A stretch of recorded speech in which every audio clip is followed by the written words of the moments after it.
Hi, welcome back guys. This is your friend. Let us head _head fanfics.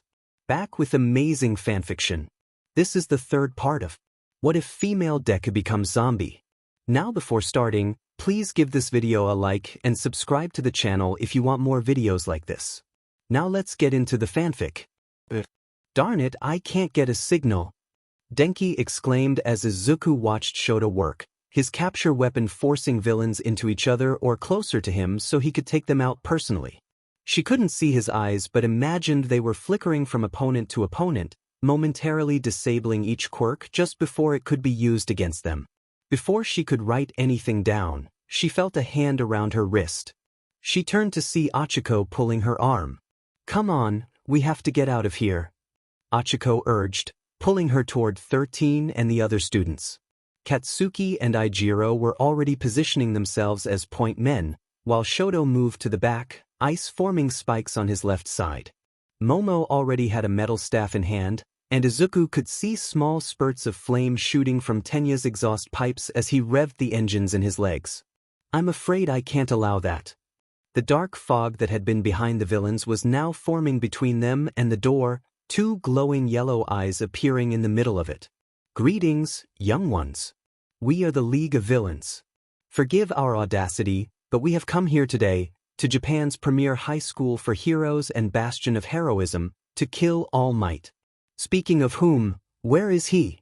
Our files state he should be H-."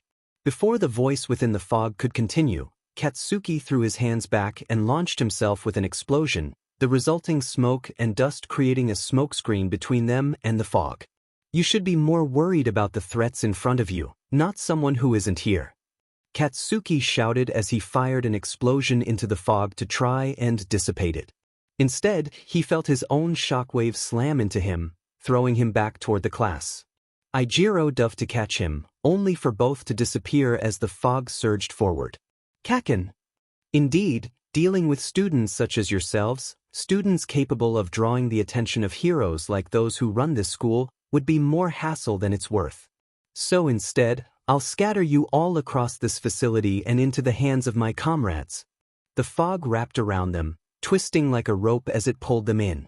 Before Izuku knew it, she was overlooking a fake city. A burning fake city, no less, with real fire. 13 really went all out. Izuku exclaimed before she pulled her arms back and moved them forward, her wrist cuffs cutting her hands off as she did. As her muscles reattached to her hands, she was able to grab onto a ledge and start pulling herself to a building, rather than fall straight into the fiery streets. The ledge burned her hands, and she winced but held tight, only letting go once her momentum had built up enough to ensure she landed on the rooftop. She held her palms to her mouth and in a breath before turning her head and exhaling. She repeated the process a few times before shaking her hands and looking around. There was fire everywhere, roaring out of windows and scorching the pavement and streets. "UA is really amazing," Izuku said as she looked at the scene in awe. "Rescue training is going to be incredible." "Got one." Izuku blinked as a hand went over her mouth and an arm wrapped around her sides, pinning her arms to her body. She let out a scream and kicked her legs back, her heel hitting something. There was a shout of pain, and she slipped from her assailant's grip and turned around. There were 3 villains, all dressed in leather jackets and breathes. All 3 of them had mutation quirks. Their skin was bright pink and wrinkled, their faces elongated, and their noses were flat with forward-facing nostrils. The middle one had small tusks jutting from his lips, a straw hat, and was hopping on one leg. "Darn it, I'm going to boil you alive. You nearly knocked my hat off." She was on top of a burning building with villains who had pig mutations. "I'm suddenly hungry," Izuku said as she looked at the 3 pig-like villains in front of her. The one on the left snorted and held a wooden baseball bat in his hands like a club, while the one on the right had a brick in each hand. "Is this what Momo meant about long pig?" The middle one rushed at her, hands open to grab her again. "You think you can scare us with comments like that?" he shouted as he moved his hands at Izuku. She took a step back to avoid his hands and spun into a roundhouse kick. The sound of her shoe colliding with the side of the man's head echoed over the roar of the fires around them, and the strength of the kick snapped the pig man's head to the side, his hat flying off into the fire.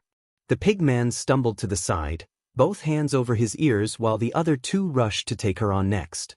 Izuku ducked under the swing of a bat before rolling between the pigman's legs to avoid the other man's thrown brick.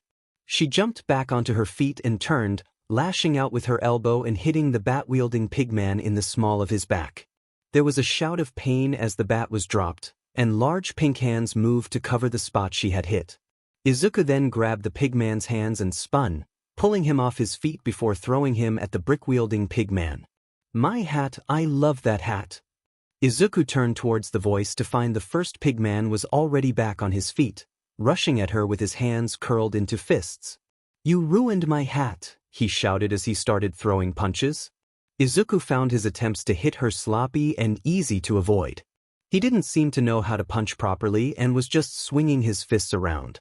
She sidestepped a punch and held her leg out as the pigman kept moving, resulting in him tripping and falling on his face. "Damn it. Are you really villains?" Izuku asked as the other two got up and rubbed their heads. She looked at them trying to regain their bearings and then at the fallen baseball bat. Izuku walked over to it and picked it up, swinging it in one hand a couple of times before turning back to the three pigmen. The three were all standing up now, getting ready to attack her again. "Are you new to villainy or something? We're the Borehead brothers, girly. We're your worst nightmare." "My worst nightmare is opening the fridge and not finding any pork or yogurt. You're literally the opposite of my nightmares," Izuku replied as the three tried to flex their arms in an intimidating fashion. They were certainly big, but they seemed to be mostly fat. The three faltered at her comment, realizing they weren't scaring her at all. "Brother, what should we do?" "She's not scared," the one who had attempted to hit her with a brick said, getting a snort from the one with tusks. "We just beat her until she is scared, gah," the tusked pigman tried to say, but Izuku decided to throw the baseball bat at him. The bat struck hard enough to ricochet off his head and back to Izuku, who caught it. "You will regret that." He rushed at her again, only for the roof to collapse underneath them. No, collapsed was the wrong word. The roof opened up beneath them, imitating a collapse caused by their actions and damage from the fire.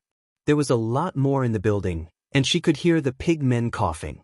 Her skin tingled from the heat, just like it used to when Katsuki was about to hurt her when they were kids. Izuku had a feeling muscle fibers wouldn't help much with burns. The smoke was rising out of the room through the open ceiling, and she could see one of the pigmen starting to get up. It was the one with the tusks, and he was foaming at the mouth. "In it, I'm going to boil you alive just to hear you scream and sell your flesh to the dog fighters," he shouted as he rushed her again, hands outstretched to grab her. Izuku reached out and grabbed his wrists, squeezing them in her hands. Almost immediately, both wrists popped and broke in her grip, followed by the pigman's screams. She started to squeeze harder, and she felt a warm liquid start to pool between her fingers. She had put enough pressure on his wrists to break the skin. "Let me go. What are you? What the hell are you?" Izuku pulled and lashed out with her head, her forehead slamming into the elongated face of the villain and knocking him out. "You really stink. I don't think I like long pig," Izuku said before she tossed the unconscious pigman over her shoulder and ran into the next room, hoping her friends were all right. "What are we going to do? We're surrounded. 2 of the 3 of us are out of our element, and that's all just icing on the cake compared to the worst part of this." Achiko felt a bit uneasy as Minoru gripped the sides of his head, tears pouring down his cheeks. "My book is completely shredded to wet pulp," Minoru exclaimed, his voice echoing around them. Achiko felt the uneasy tension vanish as she looked at the boy, wondering if he was serious. "Both of you, keep at least a good 3 feet away from me at all times." Minoru took a few steps back, his hands gripping his biceps. He looked terrified, though Achiko wasn't entirely sure whether it was due to the villains or the fact that he didn't have his book. Why? Probably an effect of his instability. "Just do what he asks," Azui said. Achiko was thankful the villains didn't seem to be aware of Azui's quirk, otherwise, landing in the flood zone would have been much more dangerous. The frog girl had saved both of them from the aquatic villains surrounding their ship. "Thank you. Now, we need to come up with a way out of here." Achiko looked at Minoru again, who appeared even more frightened than before. Those of us who have been at the dorms since the beginning, Roy, Tsubame, Izuku, all of us, we've seen how it goes when you just wait. Minoru said as he fell onto his backside, shivering with wide, teary eyes. You can't wait, you can't just sit back and hope the heroes arrive in time. That's what we did. If it wasn't for Osor figuring out she could move through wires, a bunch of the heroes might have died. If we hadn't just sat down and waited to be saved, we could have found Izuku before. Minoru shook his head violently, tears flying from his face. No, I can't just sit around waiting for a cool hero, not again, he said as he stood up again. Achiko gulped at the look on the boy's face. He still looked scared, but there was something else to it too, as if he wasn't just scared for himself. We have to get out of here, find the others, band together, and show these villains that we're not victims. What exactly do you have in mind? We don't have the home field advantage, the element of surprise, or even a numbers advantage, Azui said, getting a nod from Achiko. I'm all for getting out of this mess, but a plan will probably work better. It's going to take timing. But if we do it right, it'll totally work. Minoru said as he grabbed one of his hairballs and pulled it from his scalp. For some reason, Achiko thought it sounded like a small pop, but instead, it seemed like he was actually ripping a chunk of hair from his scalp. She winced as he tossed it up and down in his hand. That had to have hurt. I had a pretty good breakfast today and a double dose of hair and nail vitamins. My pop-off quirk should be able to stick to anything that isn't me for a good 2 hours. You too have frog powers and anti-gravity, right? When I touch something, I can remove gravity's effect on it, making it weightless, Achiko said while Azui nodded. I can reach about 20 meters with my tongue and carry the weight of a full-grown person with it before it gets painful. My legs are strong enough to propel me through the water at high speed or hop long distances. I can also secrete a weak poison from my stomach and regurgitate it as a distraction, Azui said, earning a pout from Achiko. Her quirk had so many different effects, it was like multiple powers in one. I can also store objects in my stomach and regurgitate them when they're needed, but I don't think that would be helpful in this situation. Minoru seemed distracted before shaking his head again. Alright, we can do this. Our powers are perfect for what we need to do. The boat shook again, and Minoru rushed to the door. I'm going to start littering the water with my quirk. Achiko, you need to make Azui weightless so she can jump, then undo your quirk and activate it on the two of us and the ship. Azui, when you feel your weight come back, launch your tongue at the ship and throw it to the nearest zone and hang on. Minoru said as he ran out. Achiko could hear him starting to scream at the villains. He was giving them an opening to start his plan. Come on, we need to move, Azui said, getting a nod from Achiko as they ran out to the main deck as well. Minoru was pitching his quirk's ball straight at the villains, who were quick to avoid them. Achiko noticed one of the villains about to shoot back at them when another stopped him. Idiot, you don't know what those ball might do. They didn't know their quirks. That must be why they were being so slow to try and stop them. Fear of reprisal. Achiko touched Azui's shoulder, then her face to make the girl weightless just as Minoru started running toward them. Azui jumped, her weightlessness combined with muscles designed to launch a person multiple stories under normal gravity, making her shoot up like a bullet. Achiko pressed her fingers together before kneeling and planting her hands on the deck, removing the weight of the ship as Minoru ran up to the railing and held on tight. Achiko felt her stomach turning as she reached out and touched both Minoru and herself, lifting their weight. She felt queasy, especially as Azui's quirk wrapped around the ship and pulled it from the water. Just hold on, wait for my signal to give us our weight back, and don't worry. Minoru shouted over the wind roaring in her ears as they started flying out of the zone. He grabbed her hand before she could pull away, preventing her from being thrown back when the ship was pulled out of the water. My quirk, plus the water displacement from pulling the ship out like that, means those villains probably got stuck together when the ship came out of the water. Achiko felt a moment's relief before her stomach acted up again. Now, Minoru said, and Achiko quickly put her fingers together, her stomach calming down rapidly as weight returned to the ship and Azui pulled herself back onto the deck. We did it. That was pretty cool. Absolutely. Minoru cheered. I was cool. Really cool, Achiko agreed, looking toward where the ship was flying. Or falling. Hey, it's Eraserhead. Shota's eyes widened as he removed a villain's quirk. Moments like this made him feel alive in a way he tried to avoid. Dealing with the repercussions of overusing his quirk aside, he always felt a bit more ruthless than a hero should when he did this. He preferred the underground, one-on-one scene for a reason. It made him feel less in tune with his darker side. His capture weapon lashed out, responding to a small implant in the back of his neck that caught signals from his brain to bring the weapon to life. The villain was wrapped up and used, like a flail head to smash another group of villains, planting them into the ground. Calm down, Shota. Villains, you all better surrender with your hands up. Every villain looked up to see what was happening, and Shota took the moment to assess the situation. He blinked at the sight of a large yacht flying through the air with Minoru standing at the bow, looking down at them as the ship sailed from the flood zone to the ruin zone. How did they even do that? Minoru held a closed fist up, aiming it toward the ruin zone. Because UA's counterattack starts now, and we're the best of the best. They escaped? But all the aquatic guys were there. How did they lose to a bunch of kids? Shota chuckled to himself. These kids. He sent his capture weapon at the two biggest mutant types, slamming their heads together before launching them at a group of villains trying to keep their distance. Because this is UA, out of every teacher here, I've got the biggest reputation for being hard to impress. Guess what they've managed to achieve in each training session? Shota threw himself back into the fight. If these kids were going to get into battles, he needed to finish this quickly and move on to support them. 13 nodded when they saw the ship fly by. It was time to start a counterattack. They looked at the students still around them. Tenya Ida, Rikido Sato, Yuga Oyama, Mina Ishido, Hantashiro, and Mizo Shoji. They could work with that, but it would be easier with pro heroes.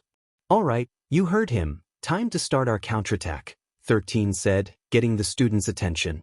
Class rep, it's time to put those legs to work. We'll make an opening. You need to get out there and tell the school we're under attack. Abandon all of you here? No, use your quirk to rescue everyone, 13 said, holding up their fingers. These villains are struggling against Eraserhead, but with the rest of the faculty, we could save everyone.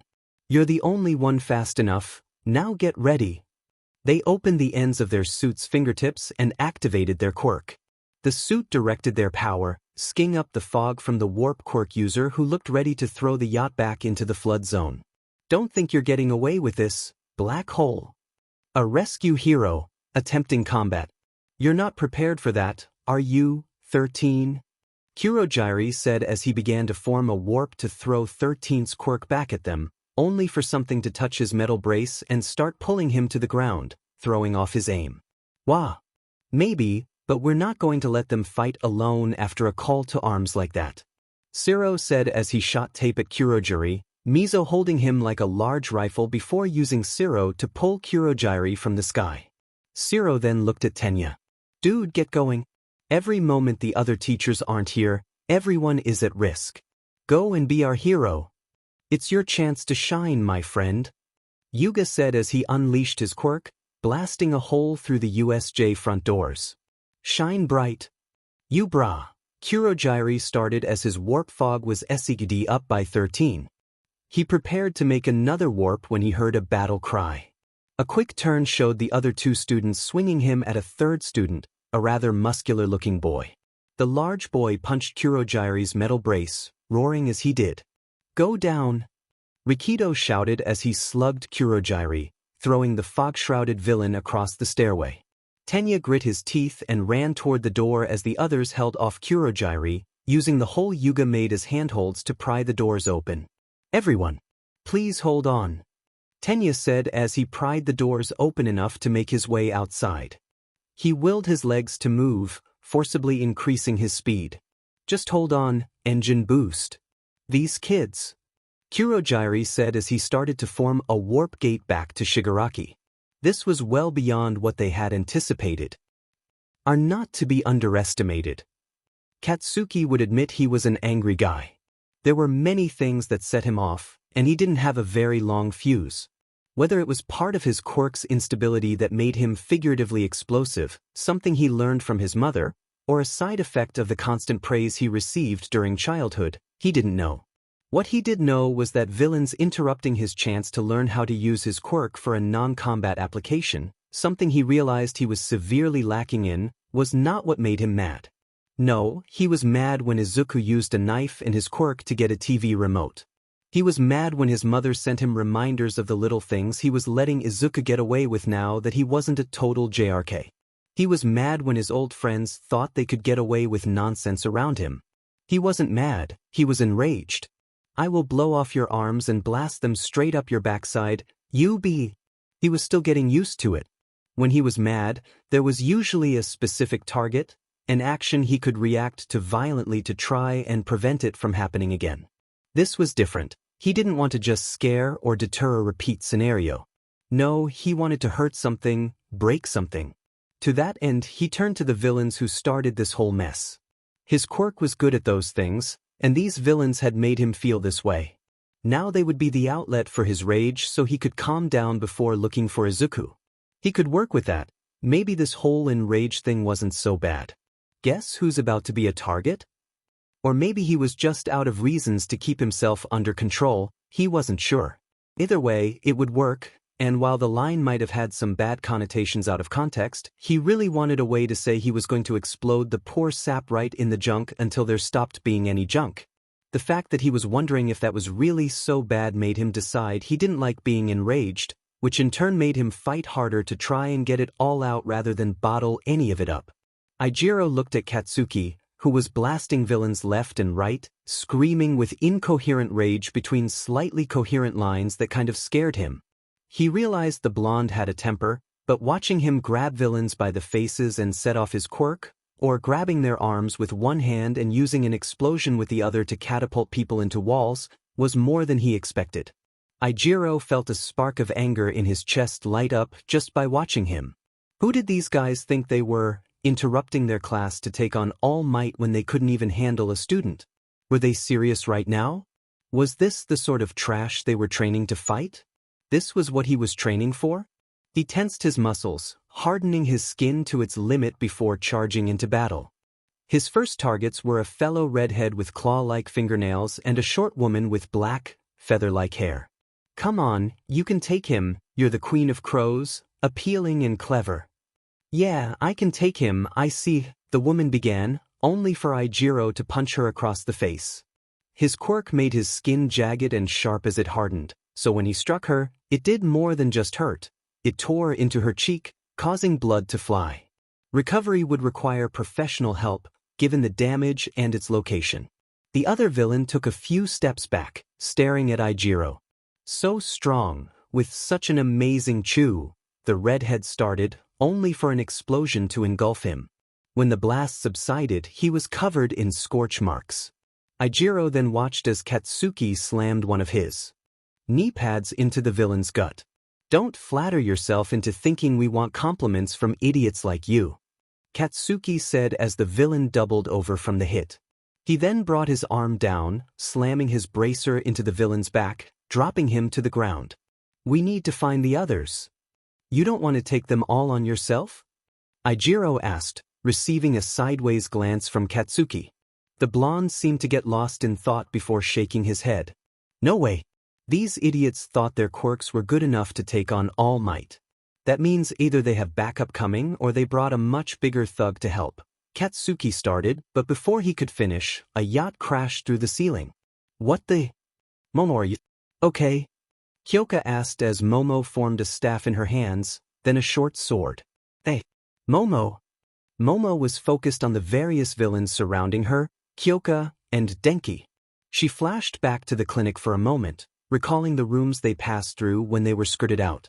The only thing necessary for the triumph of evil is for good people to do nothing, Momo said as she flourished her staff. Come on, let's take them down and get to the others. Girl, you really should be more scared than that. Do you realize the situ? Momo stepped forward and moved the staff like a spear, striking the villain in the throat just as the yacht flew across the central area of the USJ, moving from the flood zone to the ruins. She overheard Minoru's shout, as did the other villains. "I've lived through worse than you," Momo declared as she moved the staff again before tossing it into the air and forming a set of conductive knuckle dusters. She tossed the weapons to Denki before catching the staff. "We're not just going to stand here defending, we'll carve our way back to our friends." She focused on her fat cells, making them move and converge on her back as Denki ran forward, electricity arcing around him while Kyoka plugged her ear jacks into the speakers in her boots. The villains in front of them all stopped moving, reaching for their ears or falling to the ground, holding their heads, while Denki used electricity and the brass knuckles to take down villains one by one. Momo smiled for a moment before stealing her expression and jumping back into the fight. "We're on our way. I won't just leave you to survive on your own again, Izuku. If you think for even one moment we'll just stand here and let you hurt us, hurt our friends, then you were doomed from the start." Denki grinned as he ducked under a villain's punch and buried a fist into the large man's gut before activating his quirk. Electricity danced around his body and across the villain before he pulled his fist back, causing the man to drop to the ground. "Your actions thus far might have seemed like the works of a grandmaster, but your failure to account for our capabilities and resolve has ensured your defeat is inevitable," Denki said, earning a surprised look from Kyoka, who had thought the goofy boy to be somewhat of an idiot. "Now bear witness as our power overwhelms your numerical advantages." Momo unleashed her quirk, forming an insulated sheet over herself and Kyoka. "We're insulated, let loose," she said, and Denki grinned wildly before holding his hands in front of him, palms down. "Indiscriminate discharge, 1.3 million volts." Denki shouted as he overcharged his quirk, letting the electricity build until he couldn't control it anymore, causing it to arc outward toward other conductive materials. He maintained the discharge for as long as he could, ensuring each villain around them was hit with as much electricity as possible while keeping the amperage to 0. The result was immediate. The electricity shocked the villains' muscles like a wave of tasers, dropping each of them to the ground just in time for Denki's quirk to short-circuit the electrical signals produced by their brains. For a moment, he was unaware of anything before he regained full awareness, unable to get any words out. He had done this enough times in the past to know what to do now. Doing everything in his power to raise his hands, thumbs to the sky, he let his fellow hero trainees know he was okay, though he would need some time as his body rerouted the electricity that had flooded his nervous system to stop dampening his brain's signals. He started to hear the ground crack near him as Kyoka screamed for him not to look over. He might not be as okay as he thought, but he had to let them know. "We dim it." Shoto sighed as he froze another pair of villains solid.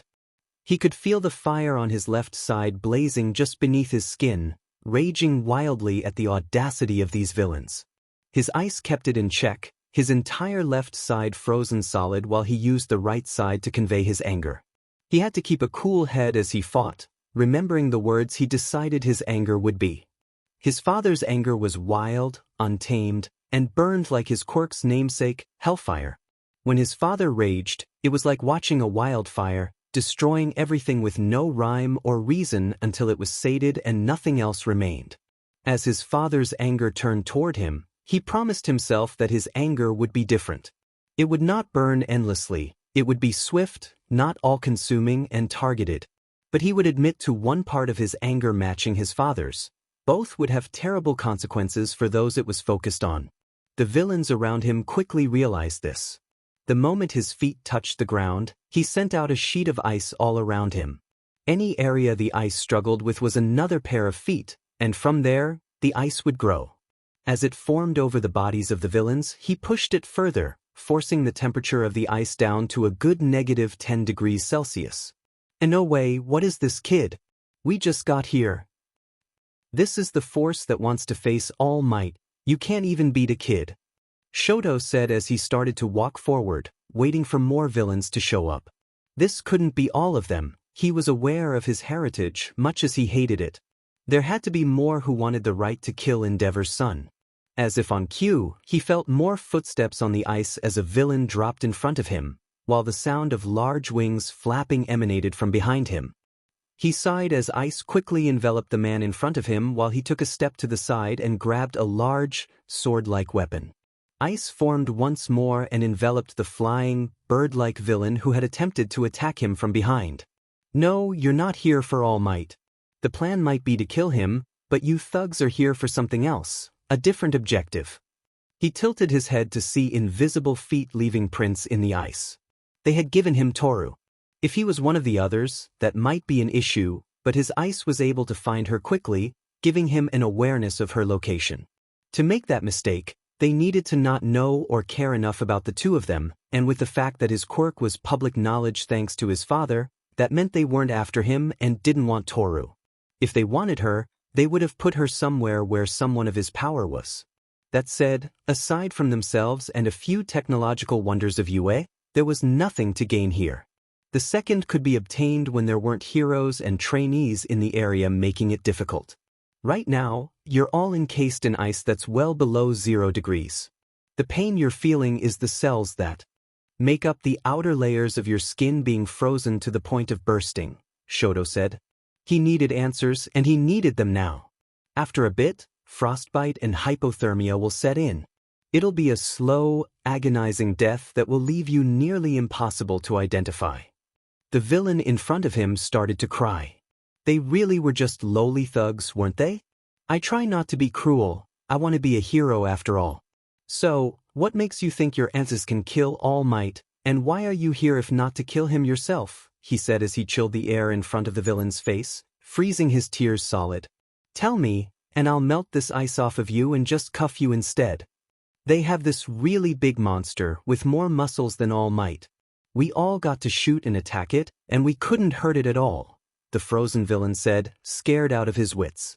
Even the boss's quirk, which killed a guy in seconds, barely worked, and when they cut off its arm to get rid of the boss's quirk's effects, the arm just came back in seconds.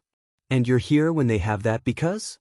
There's a girl, the boss really wants to get his hands on her, Izuku something, to further twist the knife when All Might dies. He and this other girl, the blonde with needles who showed us how to kidnap people, have this strange obsession with hurting her and putting her on display. You don't think they mean Izuku, do you? Toru asked as she approached Shoto, who was frozen in place, eyes wide with shock. They were after Izuku, one of the survivors of the Bloody Mary incident, a girl who had already suffered immensely. They wanted to take her away, hurt her, ruin her. His fire could no longer be contained. In a fit of rage, his left side erupted into flames.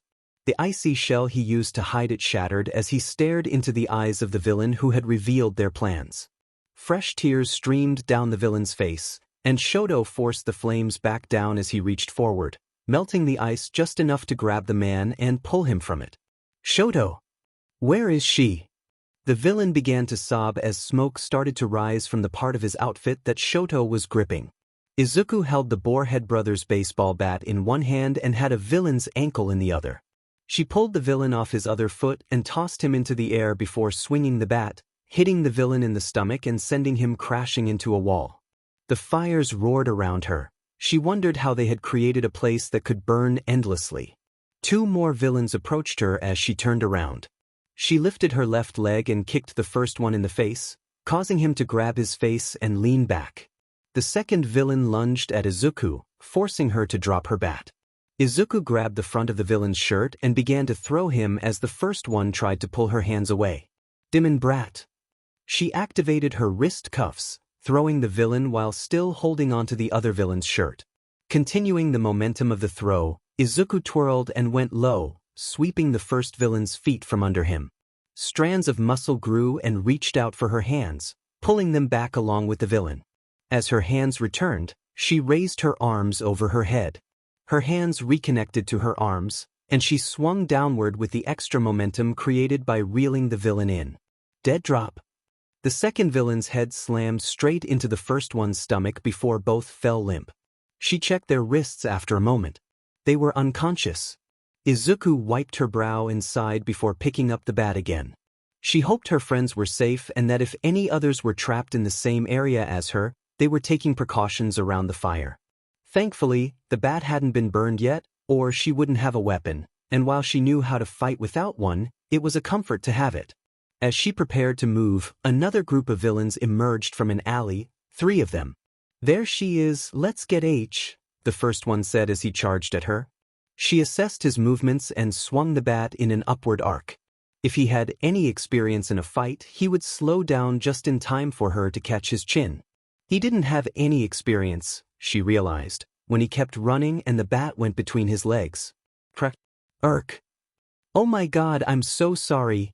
I thought you were going to slow down to avoid the bat and I'd hit your chin. Izuku exclaimed, dropping the ruined remains of the baseball bat as the villain in front of her fell to his knees, cradling his groin. The other villains stood back, wincing at their fellow villain's whines. Dude, that's Gary. Didn't he have plans for the other students? I swear women have a sixth sense for that, like a second quirk. Izuku pouted a bit. She hadn't meant to hurt him like that. Still, she didn't have any painkillers with her, so the best she could do was knock him out for now. I'm really sorry, she said as she brought her foot back and aimed just below the man's jaw before kicking. The villain went out like a light, immediately ceasing his whimpers as he lost consciousness. Holy cow, she took down Gary. W have to get out of here. Since when do heroes kill? The two villains turned around only to freeze and take a step back. Izuku wondered for a moment why they were scared when they both fell to their knees. Out of the alley in front of them emerged a girl with blonde hair tied into a pair of spiky buns, dressed in a black bodysuit. Tubes and vials were attached to her legs, body, and arms.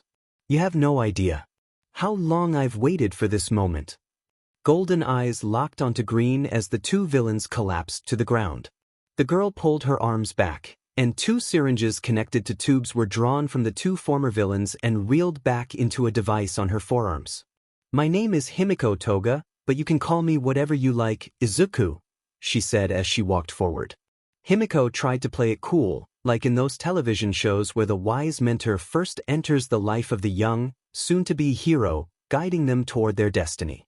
After all, Izuku liked heroes, and she was even starting to become one. Inwardly, however, she worried. Did I remember to bring the pictures? Is she okay? Did Tomura's plan hurt her? Burns aren't pretty like cuts and holes. Should I have brought a bottle of water? Himiko was afraid she was messing up her first real meeting with Izuku. Izuku seemed wary of her, fists raised and ready to fight. Himiko could use that to get her blood, to help her see. She approached one of the villains she had taken down and took a knife from their belt. I was there that day when she tried to hurt you again, Himiko said as she inspected the knife. It wasn't fancy, just a box cutter with a plastic grip. As pretty as she could have made you, I made her go away.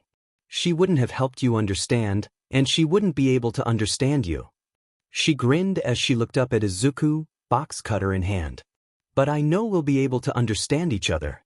I'll become you, and you won't disappear when I do. We'll be together as one, but there will be two of us, Himiko declared, then ran forward toward Izuku. We'll be the best of friends, we'll know each other inside and out. Izuku took a step back, readying herself for an attack, only for Himiko to launch one of the syringes. Izuku caught it and pulled, but Himiko jumped rather than lose her footing. Using the force of the pull and her own jump, she closed the distance between them and lashed out with the box cutter. Izuku attempted to dodge, but the blade still cut into her neck, deep enough to trigger her quirk's stitching. The wound sealed before much blood could spill. Himiko's face fell in disappointment. Where was the blood? Who would she make her friend appealing and become her if there wasn't any blood? Huh, you didn't bleed this time. I know you can, I saw you covered in blood. Izuku seized the moment to grab Himiko's wrist and twist it, forcing her to drop the box cutter. Himiko jumped and turned, planting a kick on Izuku's cheek. Izuku's head rattled from the blow, and she let go of Himiko's arm. Himiko then pulled her legs back and kicked off Izuku's face to create distance. But maybe it's better that way, Himiko said as she landed on her hands and flipped back onto her feet. If I can't cut you to make you bleed, I'll just have to stab and hit you until you cough it up. Then I could taste it from your lips, and I'm getting excited just thinking about it. Himiko curled her fists under her chin and hopped while Izuku felt her muscles move around her jaw, ensuring her teeth weren't knocked loose. This one was different from the others. She reminded Izuku of the clinic, of the tests she took after discovering her quirk and then again after UA had brought her in. The Quirk instability tests had labeled her with Class 8 instability. This could have been her, and if this villain got her way, it might be her future. Izuku clenched her fists as Himiko charged at her again. Come on, let me taste you, let me make you appealing, let me be you. Himiko shouted as she ran forward, syringes in hand. Izuku waited for a moment before rushing forward to fight back. So, someone escaped. DMN, if only you'd held them off a little longer, we could have completed the bonus objective before the event that summons the final boss played out, Tomura said as he scratched at his neck. Everything had been going according to plan until those kids flew across the fight on a ship, screaming for his raid party to surrender. The idiot must have some sort of rally ability because it invigorated Eraserhead and the other students, allowing them to get past a warp gate. How do you escape someone who can decide where you are anyway? Kurogiri would have to explain that. If his quirk has a reach or something, he needs to know that. Tomura had thought it was an unlimited reach skill. His own quirk was a touch skill, Eraserhead had a line of sight skill, and Toga had a passive ability. This was important information that he should have been given beforehand. Still, they had their sweeper. Nomu had plenty of skills at his disposal. Almost entirely passive ones, but they would suffice. Now wasn't the right time to use him. He needed to wait until the secondary objective was here. He needed to show that girl just how futile it would be to try and escape, to give her hope only to destroy it and then make an offer. Be his pet, and Nomu would back off from Eraserhead, leaving him unconscious. Fight back, and she dies and becomes his pet anyway. He wondered how her powers would react to his quirk. If she could withstand it, she'd make for the perfect training dummy. If not, well, Toga had knives. She could carve away the decay. Diamond, you're pretty cool, huh? Taking down all those low-level opponents on your own despite being a one-on-one build. He said as Eraserhead turned his attention to him. A chance to properly face a pro hero after standing back and observing. This would be his moment to prove Sensei was right in giving him the league. Still, I think I've got you figured out. Mind if I give it a go? Tomura popped his neck a few times before rushing straight toward Eraserhead. As expected, the man's hair went up as he charged forward. Tomura couldn't count on his quirk, so instead of attempting a grapple right away, he focused on bracing for impact. He took an elbow to the knee, a hard hit, one he'd feel for a while, but compared to Sensei, he could ignore it. He reached out and grabbed Eraserhead's elbow. When you deactivate a quirk, your eyes are hidden by your goggles, but your hair starts to float, and it's been floating for shorter intervals the longer this fight goes. As if on cue, he felt his quirk come back as he decayed the skin on Eraserhead's elbow before going to strike his chest. Eraserhead forcibly broke away from Tomura, preventing him from decaying part of his shirt and chest. Seriously, you are really cool. But you're hardly All Might. Though I'll grant that fighting in a method that's essentially quirkless and still being cool enough for UA is impressive. Tomura grinned as he flexed his fingers, popping each individual knuckle. It's really too bad. I wouldn't have to crush you if All Might had stuck to his schedule. Really annoys me, but at the same time, you're a lot of fun to watch. So much fun I'm going to let you in on a little secret. You're working so hard to take us down, thinking it'll save your student, but right now you're exactly where I need you to be so I can take one for my own. A certain little zombie. Tomura said, grinning wider as Eraserhead stiffened. They'll drag her here kicking and screaming before begging us to spare your life when she realizes just how big a mistake you made taking on all that trash before facing the final boss. I can still take you down, you know. Oh, but that's the secret I'm about to share, hero, Tomura said as he felt a laugh bubble up in his chest. Nomu loomed behind him, and Tomura noticed Eraserhead's head tilt to look it in the eye. You see, just like you're nothing more than a mini-boss for me before I end All Might, I'm not the one you should be worried about. Eraserhead could admit he didn't like many things: bright lights, illogical actions, and villains in general. He also disliked heroes who actively sought the spotlight, like Iwabumi and Captain Celebrity. All Might, however, he could begrudgingly tolerate, as the man didn't so much reach for the spotlight as much as the spotlight sought him out, and he made no effort to hide from it. Present Mike was an exception. Rather than catering to the media, He became his own harshest critic through his radio show. Midnight didn't try for the spotlight either. She preferred to work at night like he did, using stealth and cornering opponents. They both needed terrain advantages, Eraserhead with his capture weapon and Midnight with her Quirk's aroma. If he had to have a partner, he usually preferred people like Ectoplasm or Edgeshot. With Ectoplasm's quirk, he could focus on specific targets while staying out of the spotlight. Edgeshot was smarter than most and had no issues stopping to devise a plan or ambush. With those facts in mind, Eraserhead could admit that when the Nomu came into full view, he really wished All Might hadn't exhausted his entire time limit as a hero. He wasn't sure how that had happened. There were dorms at UA where All Might could stay. Every teacher had one, and Present Mike broadcasted from his. Eraserhead himself often used it as a place to sleep between teaching hours and his night patrol. When he got out of this situation, he was going to have a talk with the blonde hero. Eraserhead felt blood starting to drip down his right arm, accompanied by pain. The pain was manageable, but he would have to avoid using that arm. Just in case, he clenched his right hand into a fist. It felt weak and was a moment slower than usual, and the pain flared up as exposed muscles moved. One false move, and it would be over. He couldn't take too many risks against this villain. A mini-boss like you is worth a lot of experience, but there's more to victory than that, Tomura said, scratching his jawline. As he spoke, Eraserhead pulled a rubber band from his belt and lifted it to the back of his head. If I can take you down and keep you alive, then when my subordinates arrive with that pet zombie of yours, I'll trade your life to have her willingly surrender to us. Then, once we kill All Might, UA will be ruined.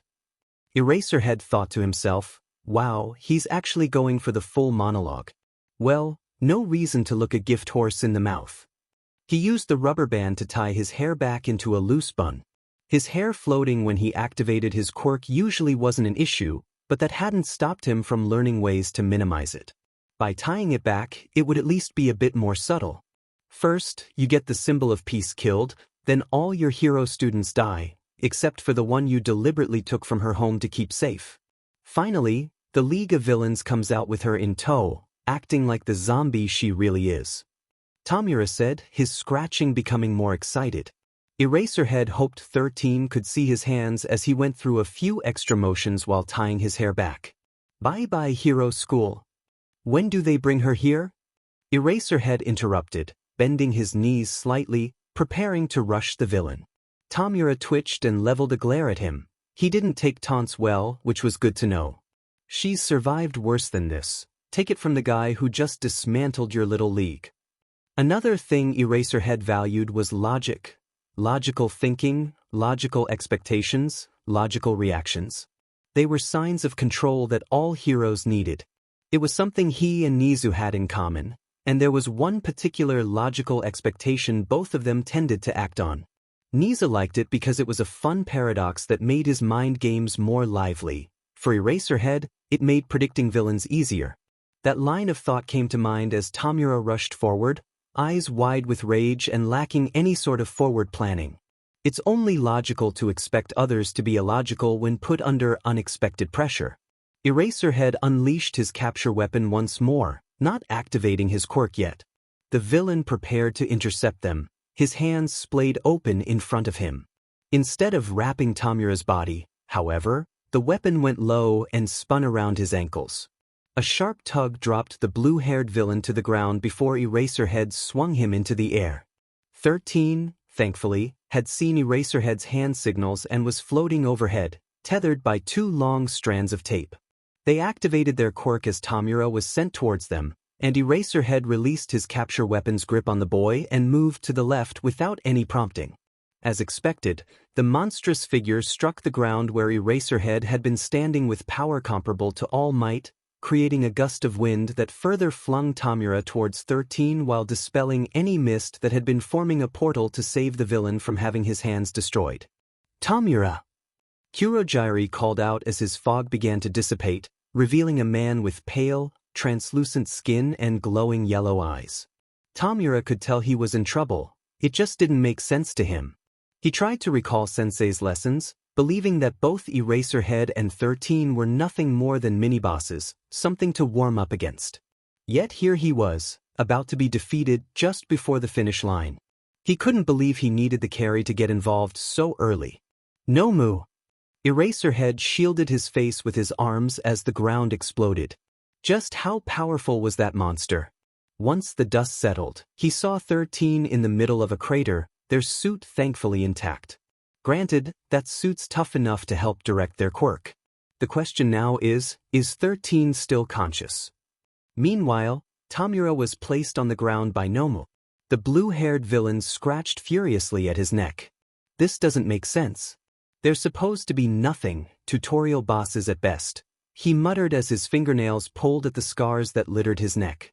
An underground hero with no power boost and a rescue hero with no combat experience should be no trouble for Kurogiri and himself. He stopped scratching as it hit him. Of course, they had failed part of the tutorial fight, making it harder. He needed to divide and conquer.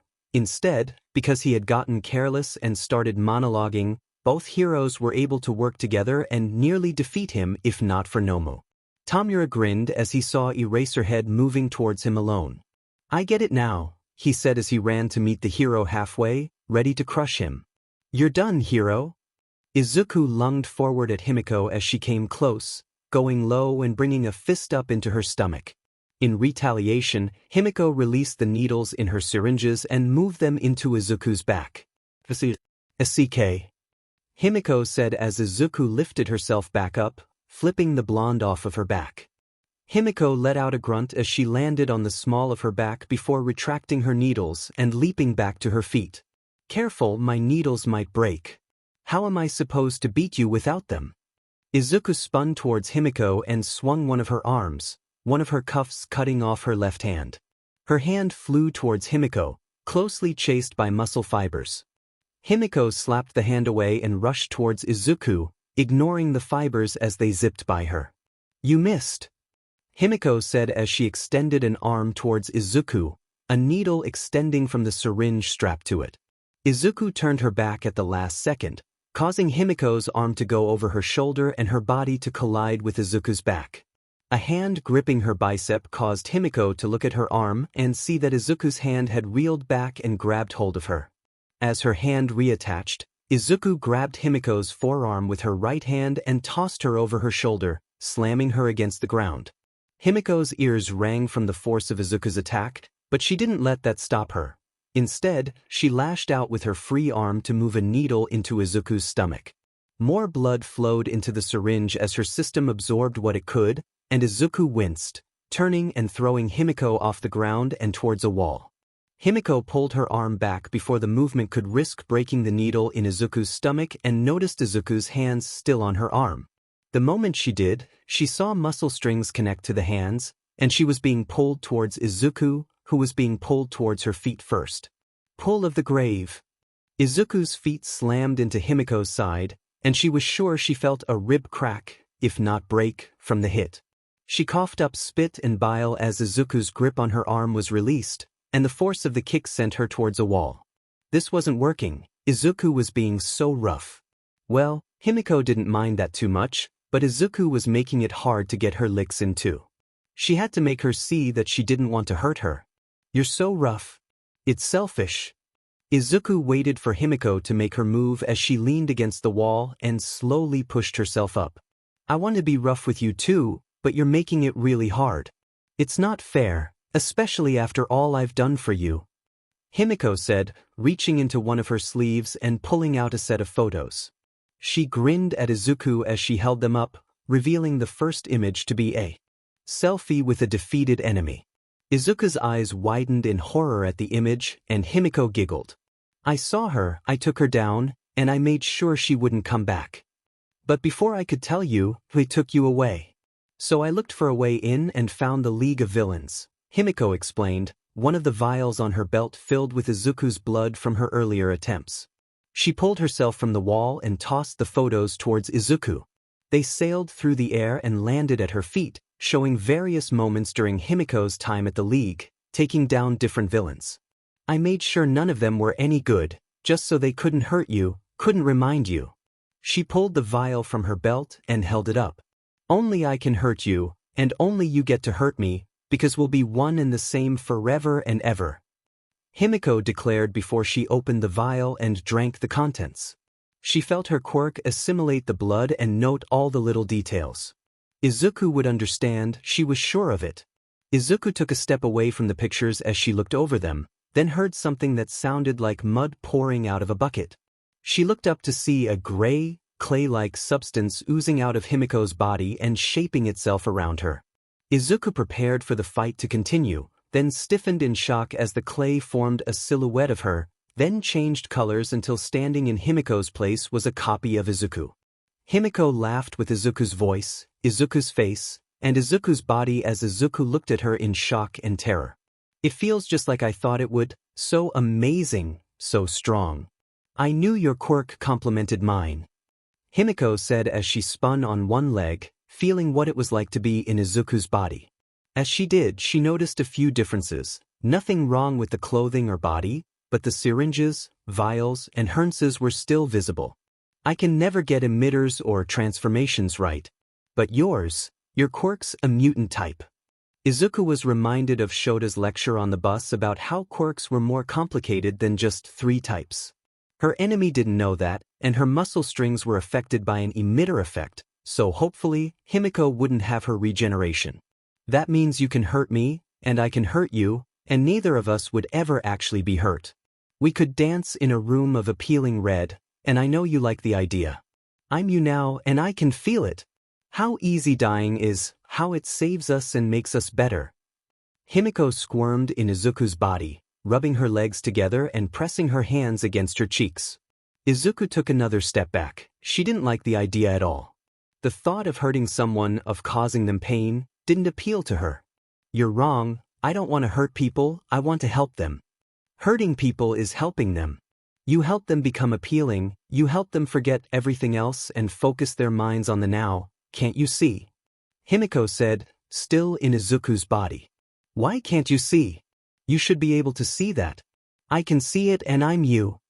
Izuku shook her head and prepared for Himiko to attack her. The girl grinned her frightening grin with Izuku's face, Izuku's teeth, Izuku's eyes. I know you can see it, how real it is, that's why I'm not going to let you go. You will be mine forever. Before she could continue, a large, blonde-haired tail slammed Himiko back into the wall. Mashareo pulled his tail back and jumped over to Izuku before Himiko could react, letting her fall back to the ground. Izuku, are you all right? Izuku looked at him and nodded. Why? What about you? Mashareo dusted off his shoulders. Nothing too severe, he said before they both refocused their eyes on Himiko, who was pulling herself back up. Who is that? I don't know. They seem to be interested in me. Mashareo's eyes scanned the photos in front of him. That might be an understatement. We need to get out of here and find the others, but I imagine she won't let you go. Get lost, Tailman. There goes that idea, Mashareo muttered to himself as Himiko rushed at him, both syringes with extended needles in hand. Izuku grabbed Mashareo and pulled him out of the way, lashing out with a kick as she did. Himiko caught her leg and used it to pivot in midair, kicking Izuku across the temple just before getting struck by Mashareo's tail. Himiko gritted her teeth. She was so close. How dare this boy interrupt her? She landed on her feet and felt something under her heel. Stepping back and looking down, she saw a folding knife. A grin spread across her face as a plan formed in her mind, and she flipped the blade out from the handle. It was all black with a karambit-style blade. She could work with that. Himiko twirled the knife in her hand before gripping it tightly, the blade pointing out from the bottom of her fist as Izuku and Mashareo prepared themselves. She rushed forward and leaped into the air. As the two looked up to watch her, she deactivated her quirk, the gray sludge that had given her Izuku's form falling apart and splattering them. Izuku closed her eyes as the gray sludge fell onto her face and hurriedly wiped it away. Once she cleared the sludge from her face, she saw Mashareo chase after something into one of the alleyways. Hey, wait! Izuku called as she ran after him. Behind her, something moved beneath the gray sludge. Katsuki set off an explosion to his left as Achiko released her quirk's effects on the yacht. They had worked together to launch the ship toward the mountain zone, which Minoru had said seemed to have the most visible villains when they first flew. The landslide area had already been covered in ice, and they could see Shoto making his way toward the plaza, where Eraserhead was facing off against a blue-haired villain while an ink-black monster watched. 13 was in a crater and wasn't moving, and Eraserhead was favoring one arm over the other. Katsuki narrowed his eyes and assessed the fight. That mist villain was still there, creating a fog around the blue-haired villain, warping Eraserhead's attacks while ensuring the blue-haired guy was nearly impossible to hit. Their teacher needed backup, and he needed it now. That's when he saw the shine of metal near the fog-covered villain's eyes. The explosive blonde turned and grabbed Kirishima by one of his shoulder gears, dragging him over to the edge of the ship. Hey, what gives? Put your hands over your head and activate your quirk. Katsuki commanded, giving Kirishima just a moment to comply before throwing him at the villains. He used a blast from his hand to launch the redhead like a bullet before jumping after him and forming a ring with his fingers in front of one palm. Piece shot, carpet bombing. Kurogiri heard one blast, looked up for a moment, and saw the ship was flying again. He couldn't stop it, not without risking Tomura in his fight against Eraserhead. He refocused his attention on Tomura, only to hear a second explosion followed by an intense impact on his side, directly against the metal brace around his neck. The blow took him to the ground and nearly broke the brace. What on earth hit him? You freaking psychopath! Kirishima exclaimed as he stood back up after Katsuki had thrown him like a javelin, adding an explosion for extra speed. His eyes widened, and he dove for cover as he saw dozens of fireballs about to rain down around them. Kurogiri tried to warp away, but Katsuki's AP shots crashing all around him either dissipated or contained the fog his quirk formed when he tried to reach out. Just die, Katsuki! Shouted as he fell toward Kurogiri, aiming one of his bracers and pulling the pin once he got within 4 feet of the villain. And go to hell already, you be! The force of the blast halted and even reversed Katsuki's momentum as the ground shook, tripping Tomura and giving Eraserhead an opening. His capture weapon spun around the villain's wrists as he moved to flip over the villain. Dimen, Nomu! Tomura shouted, getting the monster to rush toward them. Eraserhead gritted his teeth, preparing for a harsh hit when the temperature around him suddenly dropped. Ice formed around him, creating spikes between him and the villains, impaling the monster as Eraserhead stopped his momentum and pulled on his weapon. Tomura's eyes went wide as he was pulled toward Nomu, hands first, and forced to touch its skin. The monster screamed as its skin decayed into dust, regenerating just fast enough to keep feeding the decay effect. No! Soon the monster's skin was decaying to dust and floating around it like smoke as its regeneration kept the skin from falling apart completely. But it was still alive, and it still had orders. It flexed its muscles, shattering the ice that had impaled it, and grabbed Eraserhead's head before throwing him to the ground just in time for another wave of ice to push it and its MSDR back. Shoto rode on a pillar of ice over to Eraserhead, who was slowly picking himself back up. His vision swam, and his ears were ringing. He wasn't quite sure how he ended up on the floor. The last thing he remembered was the villain calling out for his Nomu. What? His voice sounded a bit slurred. He must have had a concussion from the beast's attack. He looked up to see the monster shatter through the ice between it and him. Its skin was decaying, but its flesh regenerated at the same rate. He did his best to focus and activated his quirk. Nomu screeched as its regeneration and shock absorption quirks were deactivated, and its skin decayed until there was nothing but exposed muscle and organs, some of which slipped out onto the ground. For a moment, Eraserhead was tempted to look away, deactivate his quirk, and spare his students the image. He squashed that temptation, better scarred than dead. All might, is something the matter? Mirio asked as he deactivated the power of one for all flowing through him. Toshinori sighed. Yeah, I've got a bad feeling, Toshinori said as he looked in the direction of the UA. Something was nagging at him. He didn't know what it was and wasn't sure if it was an actual bad feeling or just his guilt about not being there. That's when he noticed a dust cloud coming from the direction of the facility. Mirio, get ready. Mirio nodded as he started to see the image of a man in metallic armor. Tenya Ida looked determined. He shifted into his All Might form and held a hand up. Whoa there, is something wrong? Tenya saw All Might and shut down the engines in his legs. It hurt to drop from high gear to a full stop, but now wasn't the time to complain about pain.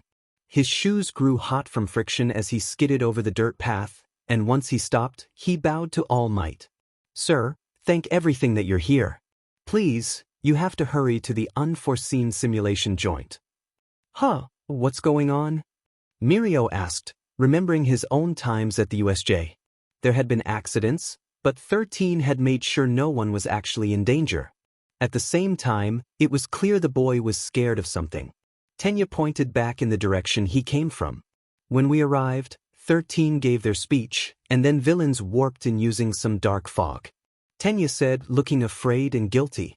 I was urged to run to the school for help, and I need to keep going. Please save them. Tenya ran without waiting for All Might's response, and All Might didn't give one. His smile fell as he stared into the distance toward the unforeseen simulation joint before looking at Mirio. Go, help make sure the school knows what's going on. And then he jumped, the ground cratering from the force used. Wait up. Izuku called as Mashireo started to slow down. She looked around as he finally stopped running, and they were near the edge of the dome. Mashireo's tail waved behind him slowly as Izuku walked up to him. Izuku looked at the dome walls. They looked tough, and she didn't think breaking through them was an option. Mashireo turned and looked at her, then rubbed the back of his head. She seemed different from the other villains I fought, so I figured we should put distance between her and us, he said, eyes closed and smiling. Izuku could understand the logic, but it didn't sit right with her. Now, we need to get out of here. Our friends might be in trouble. But what if our friends are here? Izuku asked. The fog scattered us throughout the facility. Others could have ended up here with us. With her. Mashireo looked pained. I know, but this place is literally on fire. We need to get out and find a pro who can navigate this, he said, waving to the flames. We're not built for fire, unless being a zombie makes you fireproof. Stop. Izuku turned to see another Mashireo catching up with them, a small cut on his cheek. Izuku looked at the first Mashireo, who looked just as surprised. She's just trying to lead you away from here so the other villains can hurt our friends, the second Mashireo said, glaring at the one Izuku had followed. Get away from her. You're the fake. Our classmates have been training for the last week with professionals. We can handle small-time thugs like them. Mashireo exclaimed, pointing at the second Mashireo. But you're more than that. I'm not going to risk a fellow classmate's life by continuing a fight with someone obsessed with them. She took a few steps back and looked between the two. Both had lifelike tails, twitching as hot ashes fell on them, and both wore believable expressions. Only one had a cut on their face. Izuku sprang toward the Mashireo she had followed and lashed out with a kick, aiming for his waist. Mashireo's tail sprang into action immediately, stopping her kick and then wrapping around her leg. What are you? He said before turning and using his tail to throw her away. Doing? I'm the real one. She didn't respond. Instead, she waited for the second Mashireo to react. He did, taking a few steps before using his tail to leap into the air. Liar! He propelled himself forward, bringing his arms up so his elbows were level with his sides, palms flat, and legs curled up. She recalled how he had fought during the indoor battle scenario and in sparring sessions. His tail curled slightly to stabilize his trajectory, but once he reached the peak of the jump, he didn't try to use his tail to spin his body. She lunged at the second Mashireo, the one with the cut on his face, and grabbed his tail before launching her feet at the ground. A set of hooks emerged from the soles of her shoes, anchoring her feet to the ground as muscle fibers reconnected her to them and pulled. The two of them were yanked to the ground, and she slammed the second Mashireo down. Ha! Mashireo said as Izuku turned and threw the second Mashireo at him. He composed himself and spun, lashing out with his tail to bat the second Mashireo into a pile of rubble. What was that all about? She straightened up and bowed. Sorry, I had to see which one of you was real. The second Mashireo groaned and pulled himself out of the rubble, shaking his head. Well, do it in a way that's not going to get us killed by this psycho, he said, but Izuku shook her head at him. The two looked at her for a moment before she pointed at the second one. What? You're the fake. The second Mashireo blinked at her before dissolving into a puddle of gray sludge, revealing Himiko Toga. She liked her lips as she looked at Izuku, realizing it wouldn't work. People can always tell the ones they love apart.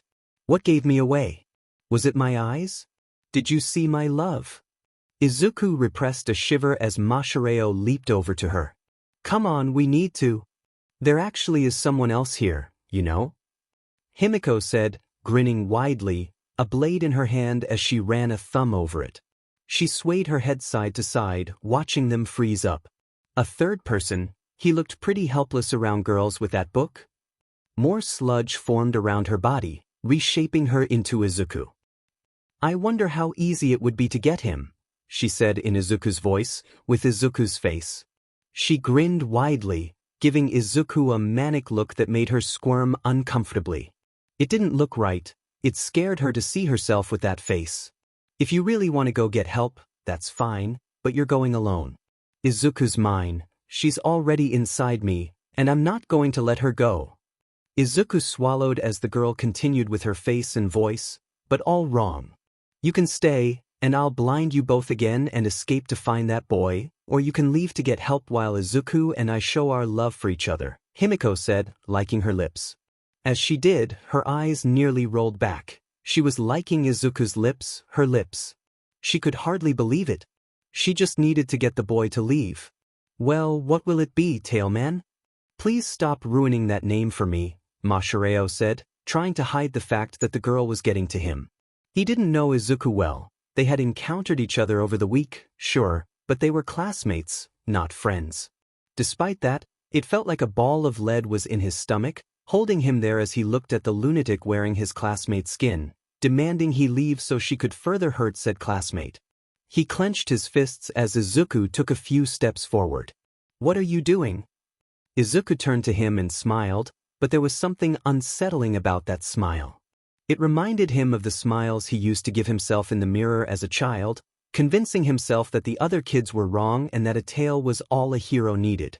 I'll be okay, I was holding her off pretty well before, Izuku said, turning his attention back to Himiko. He gritted his teeth and looked down, feeling the urgency to find a way out, get help, and return. DM it. Himiko's grin widened as Izuku jumped away, using his tail to spin in the air. Oh, so that's what I mean, she began, but Izuku rushed at her, interrupting her with a punch that Himiko deftly sidestepped. Pouting, she turned the knife in her hand and swung her arm, catching the corner of Izuku's mouth.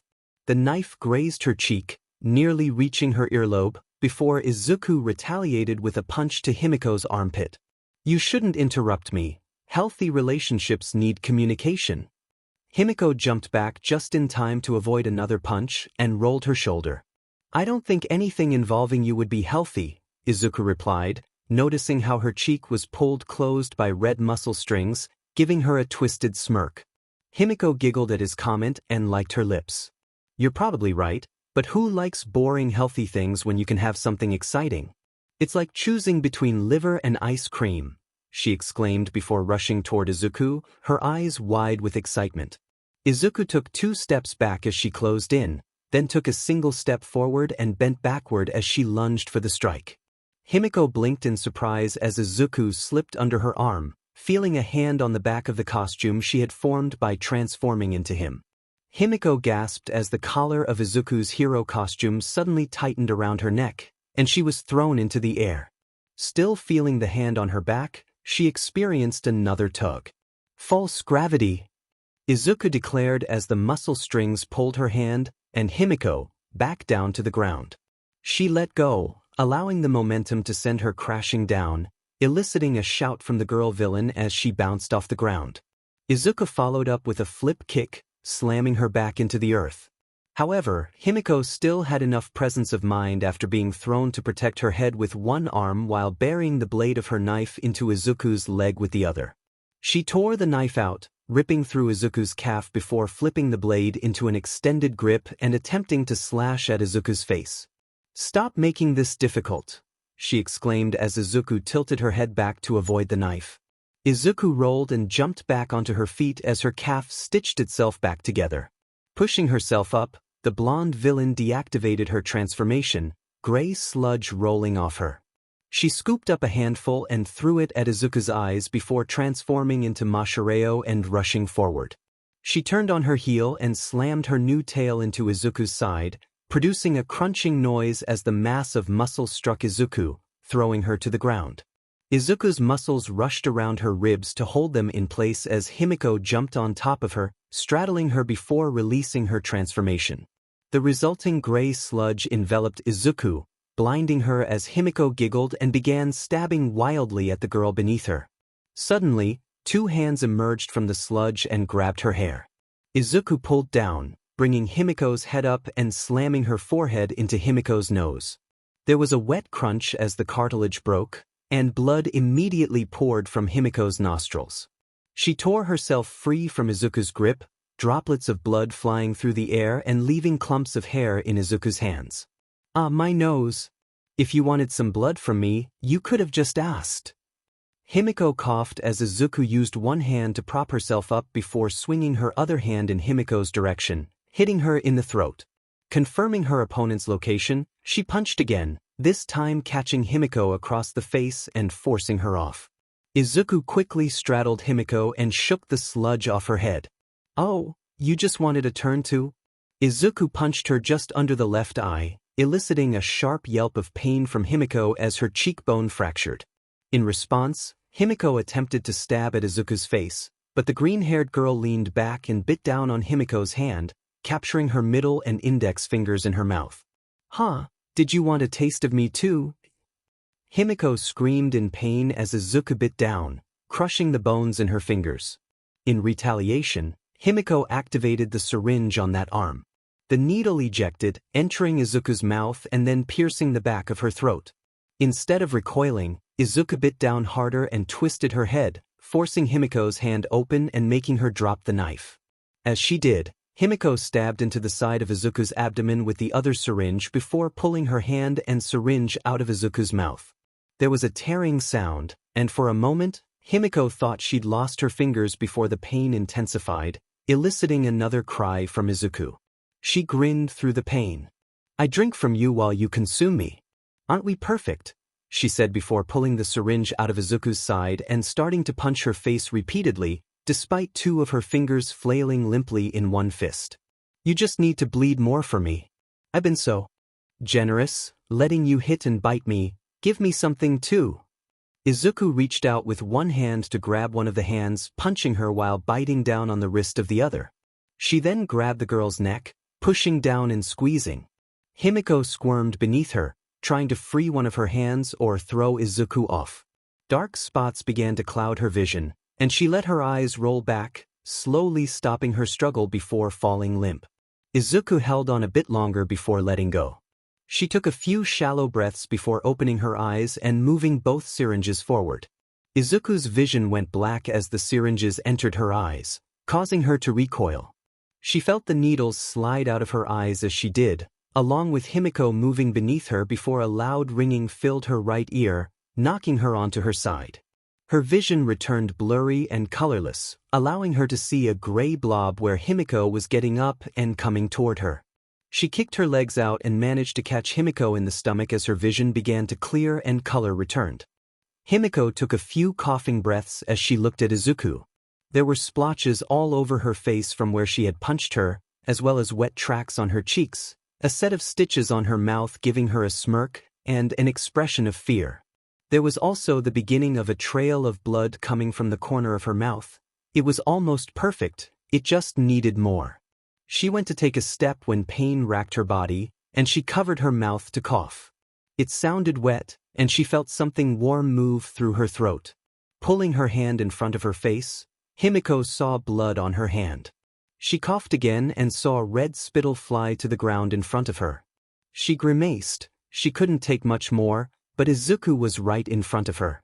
She clenched her fist and started to move forward. "Look at what you've done to me. Why don't you understand?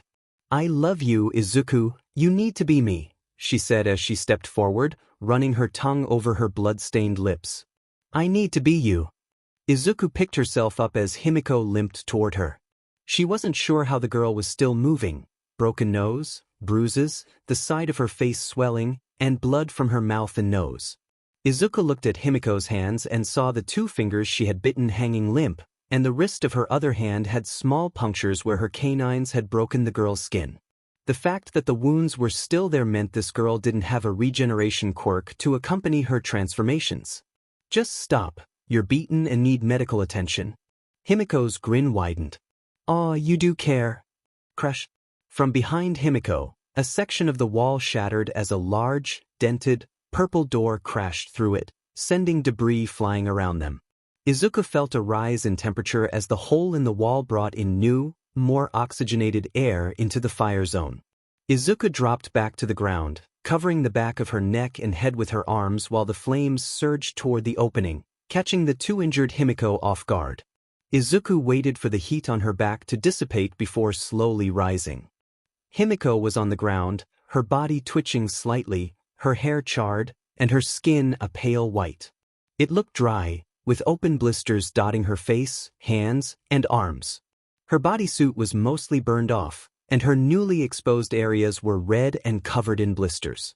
Izuku fought back the urge to vomit at the sight and looked for other signs of life. The girl's chest was moving with shallow breaths as Izuku approached her slowly. She didn't respond, so he propped her up against a piece of rubble left from the door that had smashed through the dome. Once she was stable, Izuku carefully removed any stray bits of cloth, tubing, or debris from her burns before pulling out some gauze from a hidden pocket in her skirt. He gently wrapped the pale, dry areas, recognizing them as 3rd-degree burns from a lecture recovery girl had given after the first set of battle trials. Once the wounds were covered, she moved to the hole in the dome and looked out, seeing ice, explosions, and black fog. Then a shockwave dispersed the fog and broke up the ice, revealing All Might taking center stage. She gripped the front of her hero outfit, feeling a tinge of safety in her heart. Suddenly, a monster covered in blood rushed at him, and they began trading blows. The monster was keeping up, and then it punched All Might's side, where she had seen his old injury. For a moment, she saw Kaku and Rakashoni again and clenched her fists. She looked back at Himiko sadly. I'll let them know you're here, I promise. I'll help you get better, she said before rushing out toward the central plaza. What happened? Momo could admit that, as much as she disliked such vulgar language, she couldn't think of a better way to express her confusion about why a yacht had just dropped from the sky. She wasn't going to question it now, not with one of her classmates currently in the hands of a distracted villain. She created a bronze discus and spun, flinging it at the villain, who was now focused on the yacht that had just landed behind him. The large metal disc struck home, hitting the back of the villain's head and dropping him instantly. Kyoka ran forward to check on Denki while Momo rushed over to ensure the villain was truly out cold. Once that was confirmed, she created some duct tape and wrapped it around the villain's wrists. She looked up to see Minoru looking down at her. "What took you so long?" she asked as she stood up and faced him. He turned red and disappeared while Achiko appeared over the edge of the ship and floated down. "Sorry. We had a bit of trouble getting the ship in a good spot to fly after it landed in the ruins." Perfect timing if you ask me. This guy was about to get attacked by the villain blocking communications. At least we think it was him. He has an electricity quirk. Wow. Achiko blinked at the sight of Denki giving her a thumbs up with the dopiest look she had ever seen.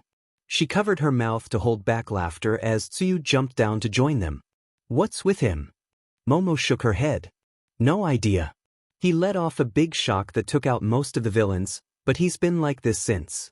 She took a moment to look over Denki. After a moment, he shook his head, his face returning to normal. "Is everything all right?" Denki smiled and nodded. "Yeah, sorry about that. I went over my limit and might have short-circuited my brain. That always sounds so much worse after I say it." Kyoka, Achiko, and Tsuyu all looked at him with a mix of shock and concern. Momo, however, just nodded back at him. "That doesn't bother you?"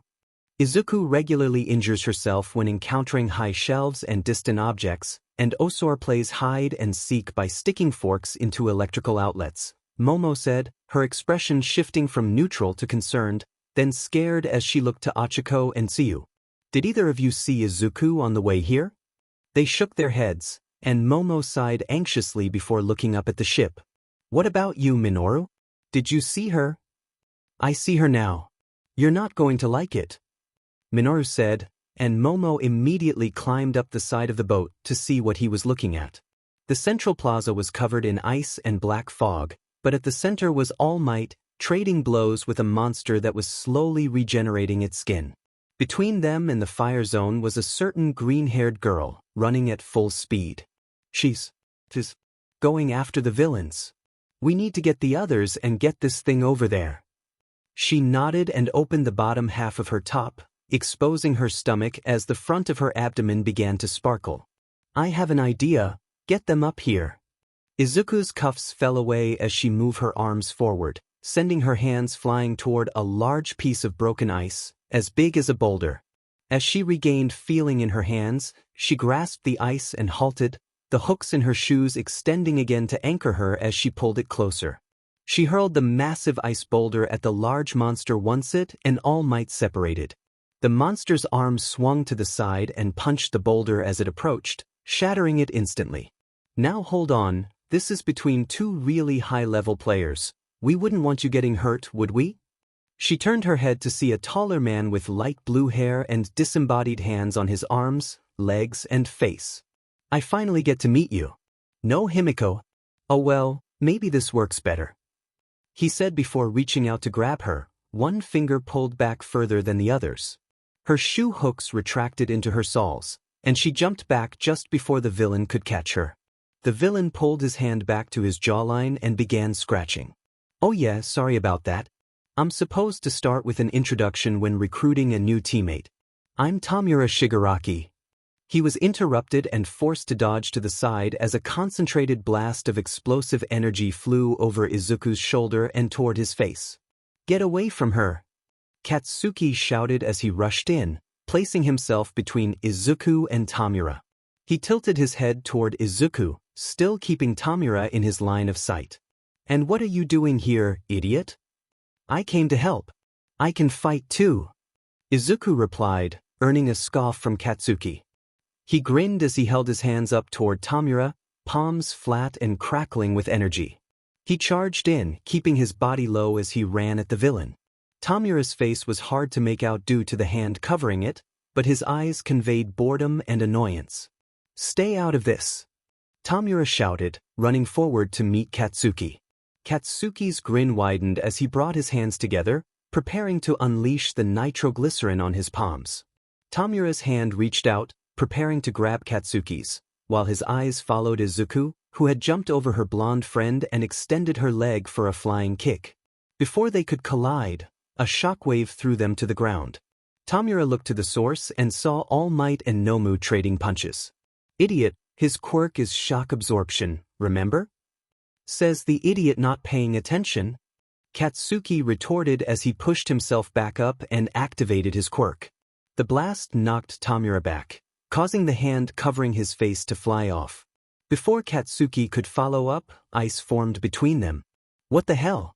We had him.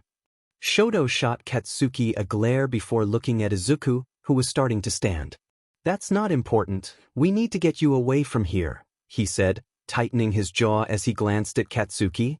Right now, All Might is handling the monster, which leaves Eraserhead to deal with the fog, but he'll blink eventually. The villains in the area I was sent to mention their leader is after Izuku. She's not safe here.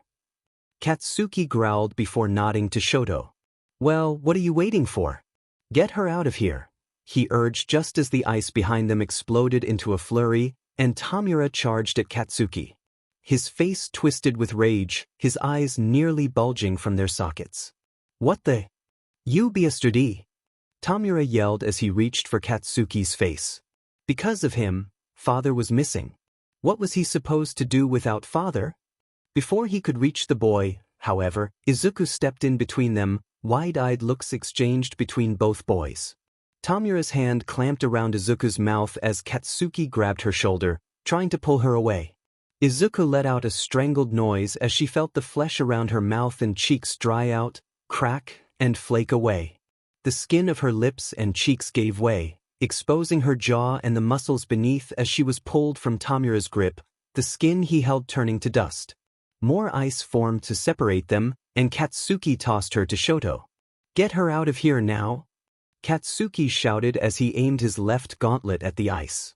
As cracks began to form, he turned the dial on the bracer, setting it to 50% before slipping a finger into the loop of the pin. "Go!" Shoto looked at Katsuki, confused as to why he was prioritizing Izuku's safety after everything he had witnessed. It didn't make sense. No, it did make sense. He was acting like a hero to keep her from leaving him behind when this was over and getting a chance at glory. If he got hurt, it could be pinned on Shoto for leaving him or on Izuku for being weak, just as his father had done numerous times. Still, he scooped the girl up in a bridal carry and examined her to see how bad the damage was. Strands of muscle stretched out, waving around as if searching for something before weaving around the damaged but still intact skin, leaving her teeth and gums visible in a morbid grin. He'd worry about how to get her away from the blonde later. He needed to get her out of this fight. "I'll keep her safe," he said just before the ice burst, and Katsuki pulled the pin on his gauntlet, blasting Tomura again before he could make a move against them. As the blast went off, Shoto formed a pillar of ice under his feet and launched himself and Izuku away from the fight. As they moved, another shockwave rang through the area, shattering the ice and throwing them off course. Shoto pulled Izuku close and formed a shell of ice over the two of them before they crashed into the ground. Eraserhead gritted his teeth as he shut his eyes for a moment before reopening them to focus on the warp quirk user. He thought he might have heard one of the other villains call him Kurogiri. He'd remember that for later. Right now, he needed to keep the villain from supporting his allies. Another explosion reminded him that not only was one of his students fighting, but that 13 was still out of commission. A shockwave reminded him that All Might was dealing with the big one. It wasn't until the shockwaves became so intense that he was forced to keep his eyes shut that he was reminded why he hated dealing with superpower quirks. He could barely hear over the sound of fists hitting flesh, but the lack of portals made Eraserhead realize that the force of the hits alone was keeping the warp quirk at bay. Using the moment to rest his eyes after the long PRD he'd kept them open, he instead tried to listen. When the sound of earth cracking became clear, he opened his eyes again and found Kurogiri reactivating his quirk before the villain could support the monster. The ground shook as he heard All Might roar, and the monster was brought back down to earth. He wanted to be hopeful, but that monster was taking a lot of hits with no end in sight. All Might was already overusing his quirk. If he didn't finish this soon, he'd revert, and then they were in trouble. Unbeknownst to him, All Might was thinking the same thing. Unfortunately, he was having trouble summoning the power needed. He'd been without the power of One for All for just over 10 months now, and to fan the embers of that power enough to end this, he needed some breathing room.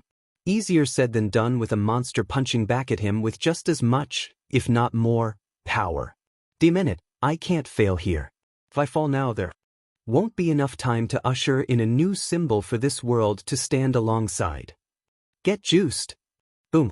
He jumped back from the monster just as the blast rang out, hopeful that whatever that was would buy him a moment to catch his breath. The Nomu barely had time to screech as a projectile slammed into its back and exploded. All Might risked a look up to see what had launched the projectile and saw 3 of his students, Minoru, Momo, and Achiko, at the bow of a flying ship with an artillery cannon. "Yeah, see what happens when you mess with the best?" Minoru shouted as Momo smirked, the belts over her chest and around her waist looking a bit tighter as she formed another round and loaded it into the artillery cannon. They aimed the cannon once more and fired another round as All Might calmed his breathing. "Take that, you freaky bird man. Please don't tell Fumikage I said that." Momo made a show of thinking about it before the ship began to fall forward, prompting Minoru to climb onto the artillery cannon and cup his hands around his mouth. "Abandon ship," he yelled before Achiko grabbed him by the wrist along with Momo, a faint pink glow revealing the activation of her quirk before she jumped off the yacht with them in hand and removed her own gravity. From the back of the boat, Tsuyu leaped with Kyoka and Denki in tow. The dust and smoke began to clear from the initial artillery shells, allowing All Might to watch as the ship crashed onto its back and began to splinter before it truly hit the ground, creating another dust cloud. These kids, they're fighting against seemingly impossible odds without fear. I suppose I should be thankful Mirio accepted the mantle of the next symbol of peace, or I'd be spoiled for choice, All Might thought to himself as he cracked the index and middle finger on his right hand, and then the index finger on his left. In his peripheral vision, he saw Eraserhead move closer while keeping his eyes on the warp quirk user. He took a breath before rushing forward toward the cloud of dust just as the monster rushed toward him, sheets of fiberglass sticking out of its back. You've heard the words, but here's what they really mean. He ducked under a punch from the monster and buried his fist into the Nomu's stomach as Eraserhead turned his eyes to it, deactivating its quirks. Without its shock absorption, the force of the blow folded the creature around his arm. The wounds on its back from the yacht spread and peeled, flesh ripping into much bigger wounds and causing the fiberglass to shoot out of its body, riding the initial shockwave. Go beyond, plus, All Might said as he followed through with the rest of the motion, extending his arm completely and launching the Nomu through the USJ facility's ceiling. Ultra! The rest of the glass began to shatter around the exit point, raining down on them like small pieces of sharp hail. Tomura looked on in shock as Kurogyari took the chance to warp in close while his quirk was still active. Tomura, we need to leave now, Kurogyari said as he created a fog around the two of them thick enough to prevent Eraserhead from canceling his quirk again. They have reinforcements coming and have managed to outnumber us as it is. Damn it, they must have cheated. We had everything put together perfectly, there shouldn't be a counter-strategy. Tomura said, his hands coming up to his hairline as he started scratching. They had the best thugs, the perfect counter-Nomu, the element of surprise, everything. There had to be something he was missing, some method to achieve victory. He heard a crack and turned his head. That girl, Izuku, was picking herself up from a shell of ice and rubbing her head. Unless. There's the key to it all. She's not an optional bonus, she's the main goal. Before Kurogyari could react to Tomura's comment, the blue-haired villain was already moving. Izuku stood up and raised her head only to see Tomura's hand inches from her face, the boy grinning wildly as he rushed forward. Eraserhead deactivated the man's quirk, only for him to take it in stride and grab her face. She grabbed his arm to pull herself free, but that worked just as well as he pulled his arm. I get it now, you were the quest objective the whole time, and the completion reward is All Might's decaying. Bang! A bullet tore through Tomura's shoulder, blood exploding outward as the sudden agony gave Izuku the moment she needed to pull away from the villain. Once she did, a golden 1 million on a white chest filled her view as she was picked up and carried away from the fight. Sorry we're late, are you guys okay? She looked up to see Mirio with a visor over his eyes and 2 plates over his ears, a red cape, and a white top with a golden 1 million and golden shoulders with light green stripes. His hair was a bit spikier than she remembered, and his eyes were shining like little bulbs. She reached up and covered her face, specifically her now missing cheeks. Indeed, you might have been able to get the jump on us, but now you're outnumbered by a wide margin. I recommend you surrender and save us all a lot of trouble. Izuku turned again to see a large number of pro-heroes. UA's faculty in its entirety had arrived. Tomura growled before roaring in frustration as the fog spun around him once more, pulling him into a warp gate. Snipe used the sound to estimate Tomura's location in the fog and fired another few rounds, but when the fog disappeared, there wasn't any blood, no disabled villains. They were gone. Izuku looked at the location they'd disappeared from as muscle fibers moved and wove themselves into makeshift cheeks and lips, wondering why they'd seemed so interested in her. A small light flickered red on Himiko's blood-draining gear before a dark fog swirled around her, and she disappeared. Long fights are hard. The first hint was actually rather subtle. All Might had been sitting outside contemplating how to go about Mirio's training when Izuku arrived and sat next to him. She asked how he was doing, spoke with him, and gave him a small bamboo steamer basket filled with fresh buns while she ate her own. When he choked on a bite due to an offhand comment about how she caught a ball by throwing her hand at it, she gave him a cup of green tea. The second hint was a bit more blunt, and he really should have put it together then. All Might had been teaching English in place of Present Mike when the man came down with a cough. While it might not seem like a big enough reason to not work, when Present Mike coughs, windows shatter and people go deaf. While he had been teaching, Nizu walked into the classroom and put a bento box on her desk. She had apparently forgotten her lunch. The third hint was written on a sign and repeatedly emphasized. It occurred when All Might decided to visit the principal during lunch. He turned to the hallway leading to the principal's office and saw Izuku and Nizu discussing the benefits of adding a nature class to help students learn how to behave around wild animals in the event of a villain or hero's collateral damage, such as a wildfire or an oil spill. At first, it seemed normal, but then he blinked and noticed they both had tea saucers and cups of hot tea. He rubbed his eyes to ensure he was seeing correctly. They were sitting on one of the benches in front of the office with tea, a plate of biscuits, and Nikamon. He stepped closer and made his presence known. They both turned to him in unison and asked for his thoughts on the subject. When he sat down and joined the conversation, he found a plate of Nikamon and a cup of tea on a saucer in his hands. They discussed how to set up the training area, and the bell rang for Izuku to head to class. "Oh, I have to go. Goodbye, All Might Nizu." The fourth hint hit him like a bat to the gut, causing him to spit his tea across the hall as the principal started laughing. "Eraserhead," Nizu said as the underground hero was checked out by medical staff. "What happened?" Everyone had been evacuated from the building, and 13 had been taken away for more direct treatment, as they had yet to wake up. Aizawa looked at the principal and sighed as a man in uniform wrapped gauze around his elbow. A number of unknown villains managed to assemble a coordinated strike team, jamming communications in and out of the facility. The students responded better than expected, pulling together and defending themselves before moving to rendezvous with each other. He said. The principal gestured for him to continue.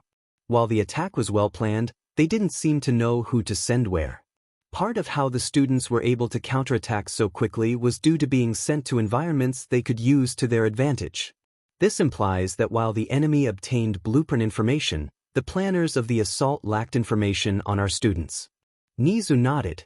And the ones in charge of the attack? Known villain Black Fog, who has been under the radar for a little over a decade. 2 other unknown villains, according to the students. The one who appeared to be in charge introduced himself as Tomura Shigaraki. He also admitted to wanting to kill All Might using a particular monster they brought with them. Monster? Skin like ink, muscles denser than All Might's, a brass beak, no eyelids, and an exposed brain, Aizawa explained as Nizu's tail began to flick. Nizu wasn't fond of the term, but he accepted it in this context.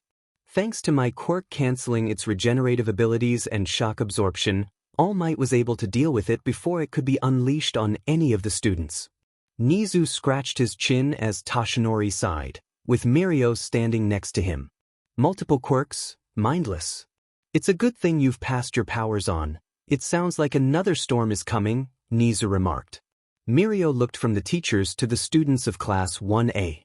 Izuku was being examined by Recovery Girl, and he winced at how her face had been injured because he hadn't made it in time. Hopefully, she'd be able to recover. Katsuki's knuckles were white as he clenched his fists. Izuku had jumped in front of an attack meant for him, and her face was damaged. He had promised himself he wouldn't be the reason she got hurt anymore, and yet the first time they encountered a proper villain together, she was injured. "Hey, are you all right?" Kirishima asked as he walked up next to the explosive teen. He grinned and gave Katsuki a thumbs up when the boy didn't respond. "Man, I thought you were crazy at first, but that combo off the ship was awesome." Katsuki took a breath and relaxed his hands. "It wasn't good enough. People still got hurt," he said, only to feel an arm around his shoulders. "Yeah, but that just means we'll have to do better. That's why we're here, right?" Kirishima said. Katsuki's eye twitched at the contact, but at the same time, the redhead had a point. They were heroes in training, and they had faced villains who thought themselves prepared for All Might. Plus, you totally had that fog guy on the ropes with that barrage from the boat. "Hey, if you say so." Red Rocket. "Ack, seriously?" Katsuki walked towards Izuku, who was currently chewing on a pork chop bone. Lunch rush must have sent some food along with the group. Considering Momo's quirk, he wasn't surprised, and Izuku tended to get hungrier when she got creative with her abilities. As he got closer, a police officer blocked his path. "Huh, do you want something?" The officer had the head of a cat and was holding a stylus and tablet. "Katsuki Bakugu, right? I'm Officer Sansa. I have a few questions for you if you don't mind," the officer said as he tapped his tablet with the stylus. The whiskers on Sansa's face twitched as he spoke. "According to the student you were just speaking with, you launched an attack on the villains in the facility, correct?" "Yeah, what about it?" Sansa wrote something on his tablet. "And you targeted one of the more important members of the villain force, one Black Fog, almost as soon as the invasion began?" "So?" Sansa gave Katsuki a narrow-eyed look before continuing. "You then targeted the same villain from an ambush later, despite knowing they were capable of warping people from one place to another, and that initial attack was ineffective," he said before jabbing his stylus in Izuku's direction. "Before rushing to rendezvous with your classmate? When I saw my teacher had his hands full, I decided to try and lighten the load. Once he had a grip on things, I moved to make sure my classmate wasn't in danger," Katsuki said. Sansa just continued to jot down notes. After a moment, the officer stopped and looked at Katsuki again. "Is that all? So, you attack a villain, continue attacking the same one when it's proven ineffective, and then when he's focused on you, rush over to someone on the monitor list," Sansa said. Said person also being one they've admitted to having their eyes on. Katsuki looked at the officer in disbelief. "You've got to be kidding. Are you seriously accusing me of working with villains?" Katsuki said. A tingling sensation in his hand let him know he was about to explode. "She got hurt because they tried to kill me and she jumped in the way." Sansa shook his head and put the tablet away. "I didn't say anything about accusing." "Excuse me, officer, but I'm going to need him for a moment," Recovery Girl said as she walked by Sansa, barely sparing him a glance before grabbing Bakugu's arm and tugging him away. Sansa blinked at the hero, half-dragging Katsuki over to Izuku before letting out a huff and moving to question one of the other students. "Don't judge him too harshly, dear. With her being on the monitor list, everyone is on edge. This is the first time UA has been attacked so brazenly. So we're just going to start pointing fingers at each other?" Katsuki said as he pulled his arm from the old heroine's grip. The two stopped halfway over to where Izuku was sitting. "Keep in mind you're not without blemishes on your background. She might not care about it much, but her attempt did get your old school investigated. You might not have a record of criminal activity, but your background has you going to a junior high school now known for ignoring villainous tendencies." "I don't have a, how do I not have a record?" Katsuki said. "Izuku suffered because he was a JRK, how does he not have a record?" Recovery Girl huffed and waved her hand dismissively. "You nearly did, however. Once the investigation of your school was completed, anything that would have been attached was removed," she said before reaching into one of her coat pockets and pulling out a Pez dispenser. "Just as you can't blame a child for a weak understanding of English when their parents are from another country, you can't be blamed for teachers actively teaching you to see others a certain way." When Katsuki opened his mouth to respond, Recovery Girl continued. "Also, her monitor, Gunhead, along with one of the heroes under his employ, vouched for you. Take it from me, boy, everyone makes mistakes. It's how we respond and learn from them that shows our true character." "A hero like you making mistakes? It's hard not to when your quirk relies on the affected party's own physical capacities. So many think my quirk would do wonders if they could just send me to every hospital or natural disaster. They don't think about what would happen if I gave a kiss to those who struggle to stay awake," Recovery Girl said as she held out the dispenser and popped 2 pieces of candy into Katsuki's hand. "There's a reason a hero of my age and caliber stays here at you, a young man. Your bodies are still growing. It's easier for you to heal. But someone with a truly grievous injury, someone hit by a car at speed or caught up in a fight between hero and villain, my quirk would only make things worse for them."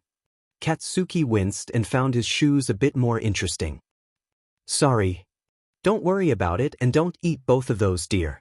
The second one is for your red-headed friend coming towards us now," Recovery Girl said before she lightly pecked his cheek. If you think a bag of Halloween candy is bad, you won't need that anti-gravity classmate of yours to reach the moon.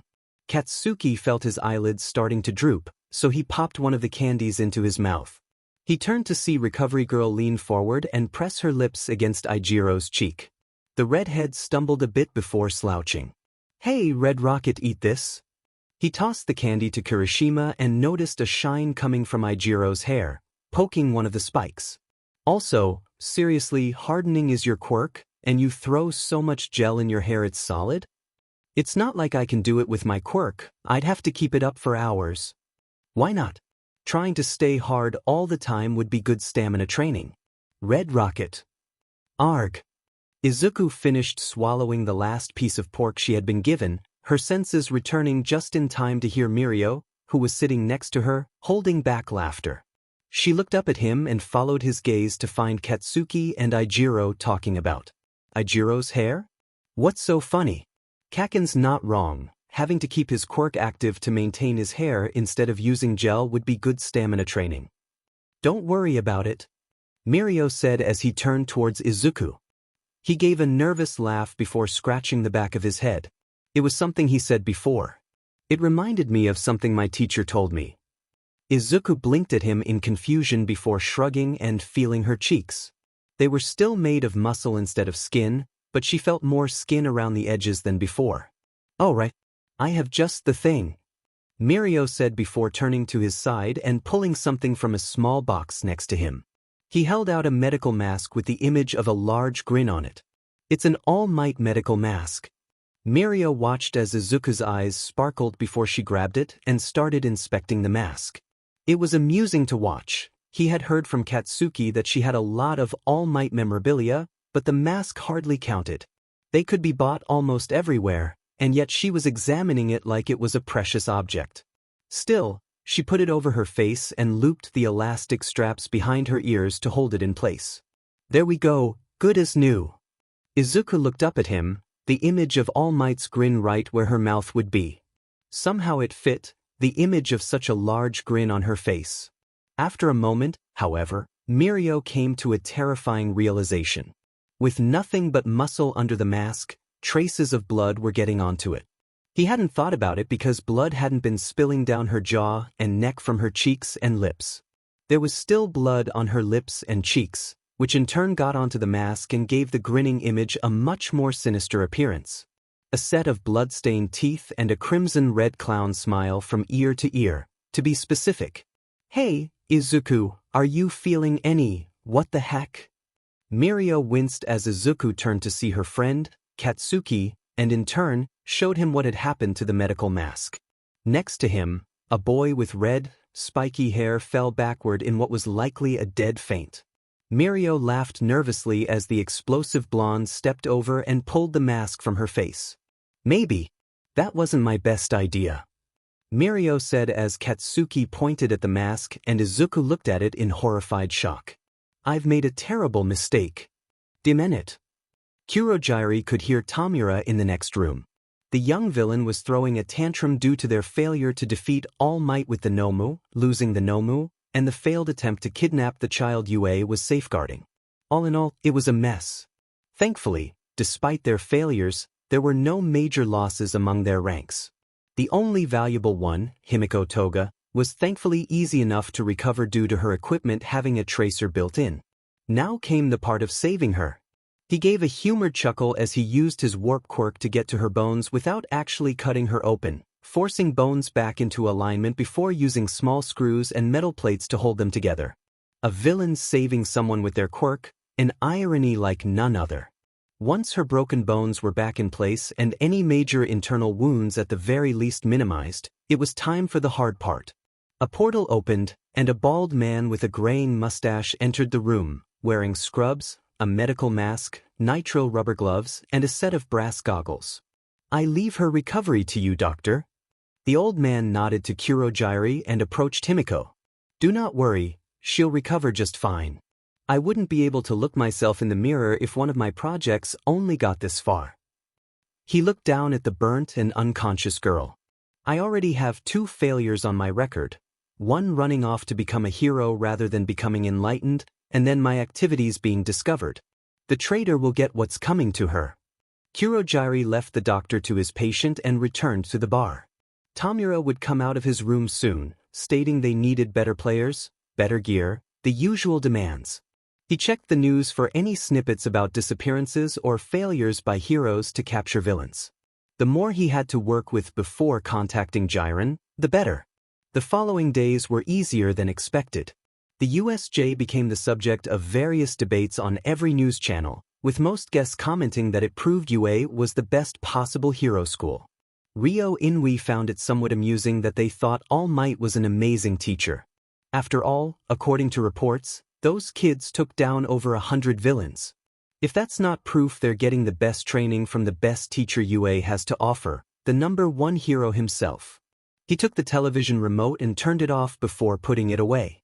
If only the press could see just how utterly awkward the man was when it came to teaching students. He took out a stack of papers and flipped through them, eventually finding the file he wanted. It was on one Masahiro Ojiro, one of the 3 students Nizu was concerned about regarding their mental health. Hard choices are an unfortunate part of hero work, but to learn it was a trick as well. Ryo closed his eyes and sighed through his nose before putting the rest of the papers away.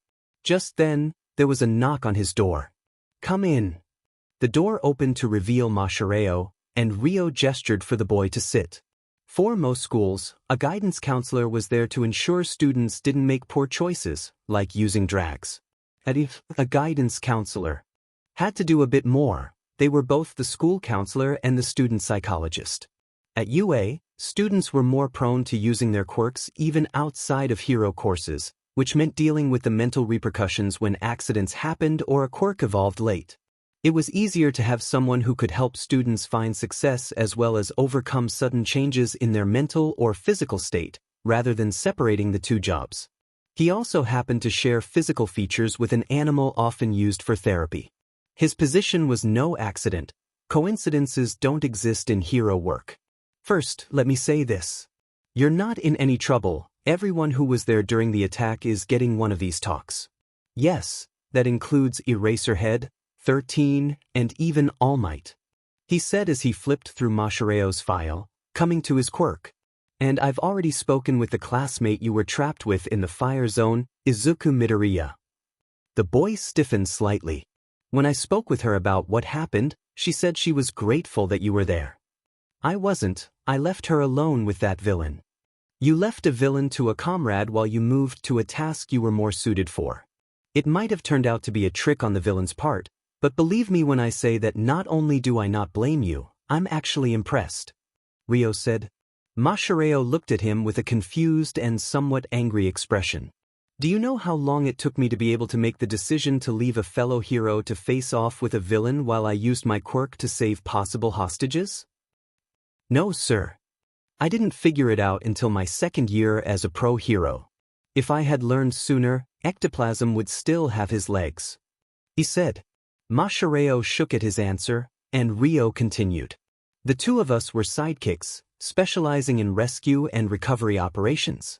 My enhanced senses made it easier to track down where hostages or stolen goods were being held, as well as gather information on what might be guarding those hostages and goods. Ectoplasm's replication made it easy to gather enough hands to quickly take down guards, release hostages, and carry stolen goods. Once we had them, my senses could warn us about ambushes, and Ectoplasm's clones could take hits for the VIPs. Our Haunting Hunters combo works well to this day, Ryo said before giving a deep sigh. One day, Ectoplasm moved ahead to reach a number of VIPs while I stayed back with a fellow sidekick, helping him face a villain who was trying to stop us. He told me to follow Ectoplasm, but I hesitated. I didn't trust my teammate to handle himself. He got caught in an ambush? Good guess. The VIPs were just bait. The head honcho wanted to conduct an experiment after hearing an old legend. He caught Ectoplasm off guard and incapacitated him, Ryo explained. He wanted to see if he could take Ectoplasm's quirk by removing the parts of his body that produced the material his quirk used, along with a part of his brain. We arrived before the man could cut Ectoplasm open, but he had shattered the bones in Ectoplasm's legs to prevent him from escaping.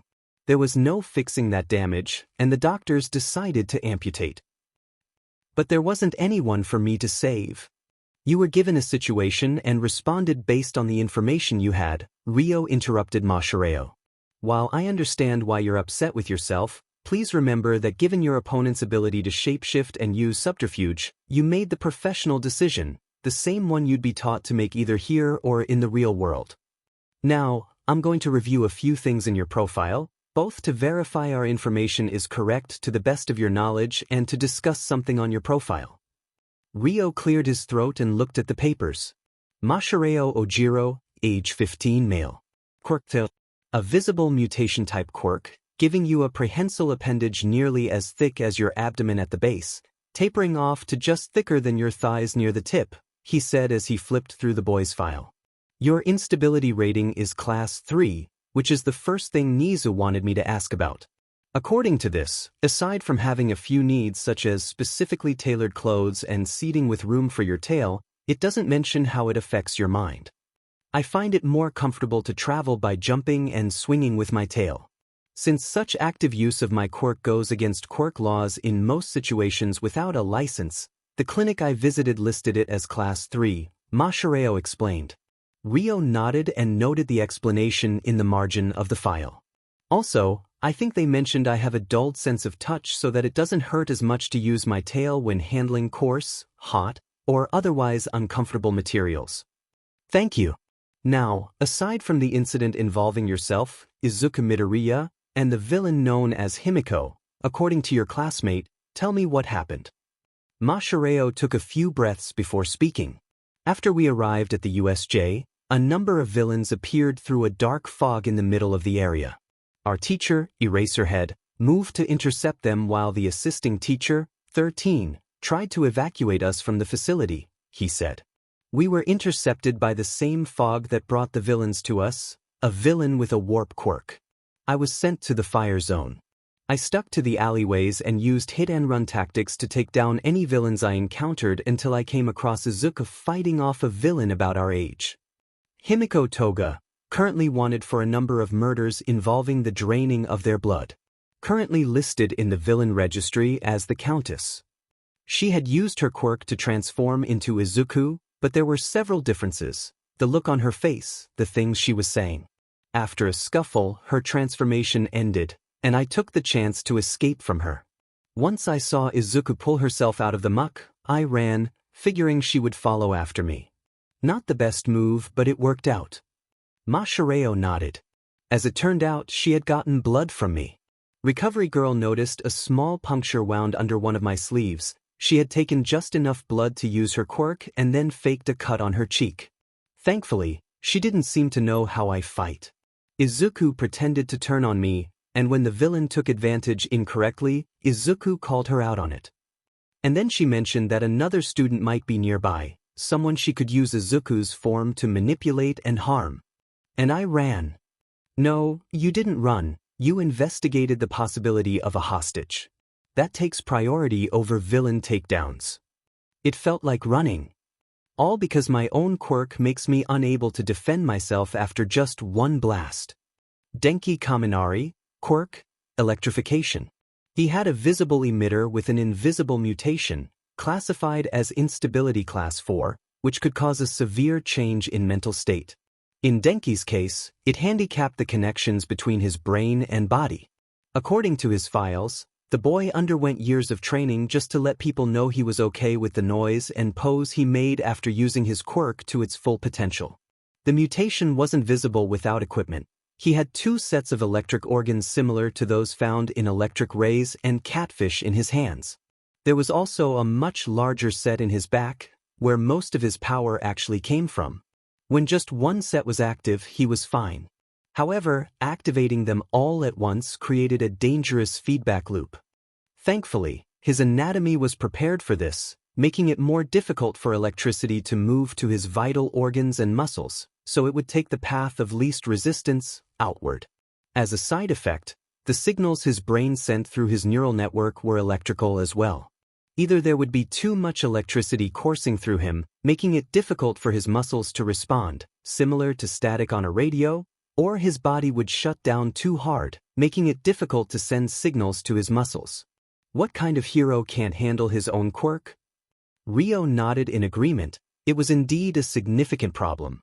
My quirk is my own greatest weakness. The moment I do anything extreme with it, I'm down for the count. Denki exclaimed, no longer sitting but pacing.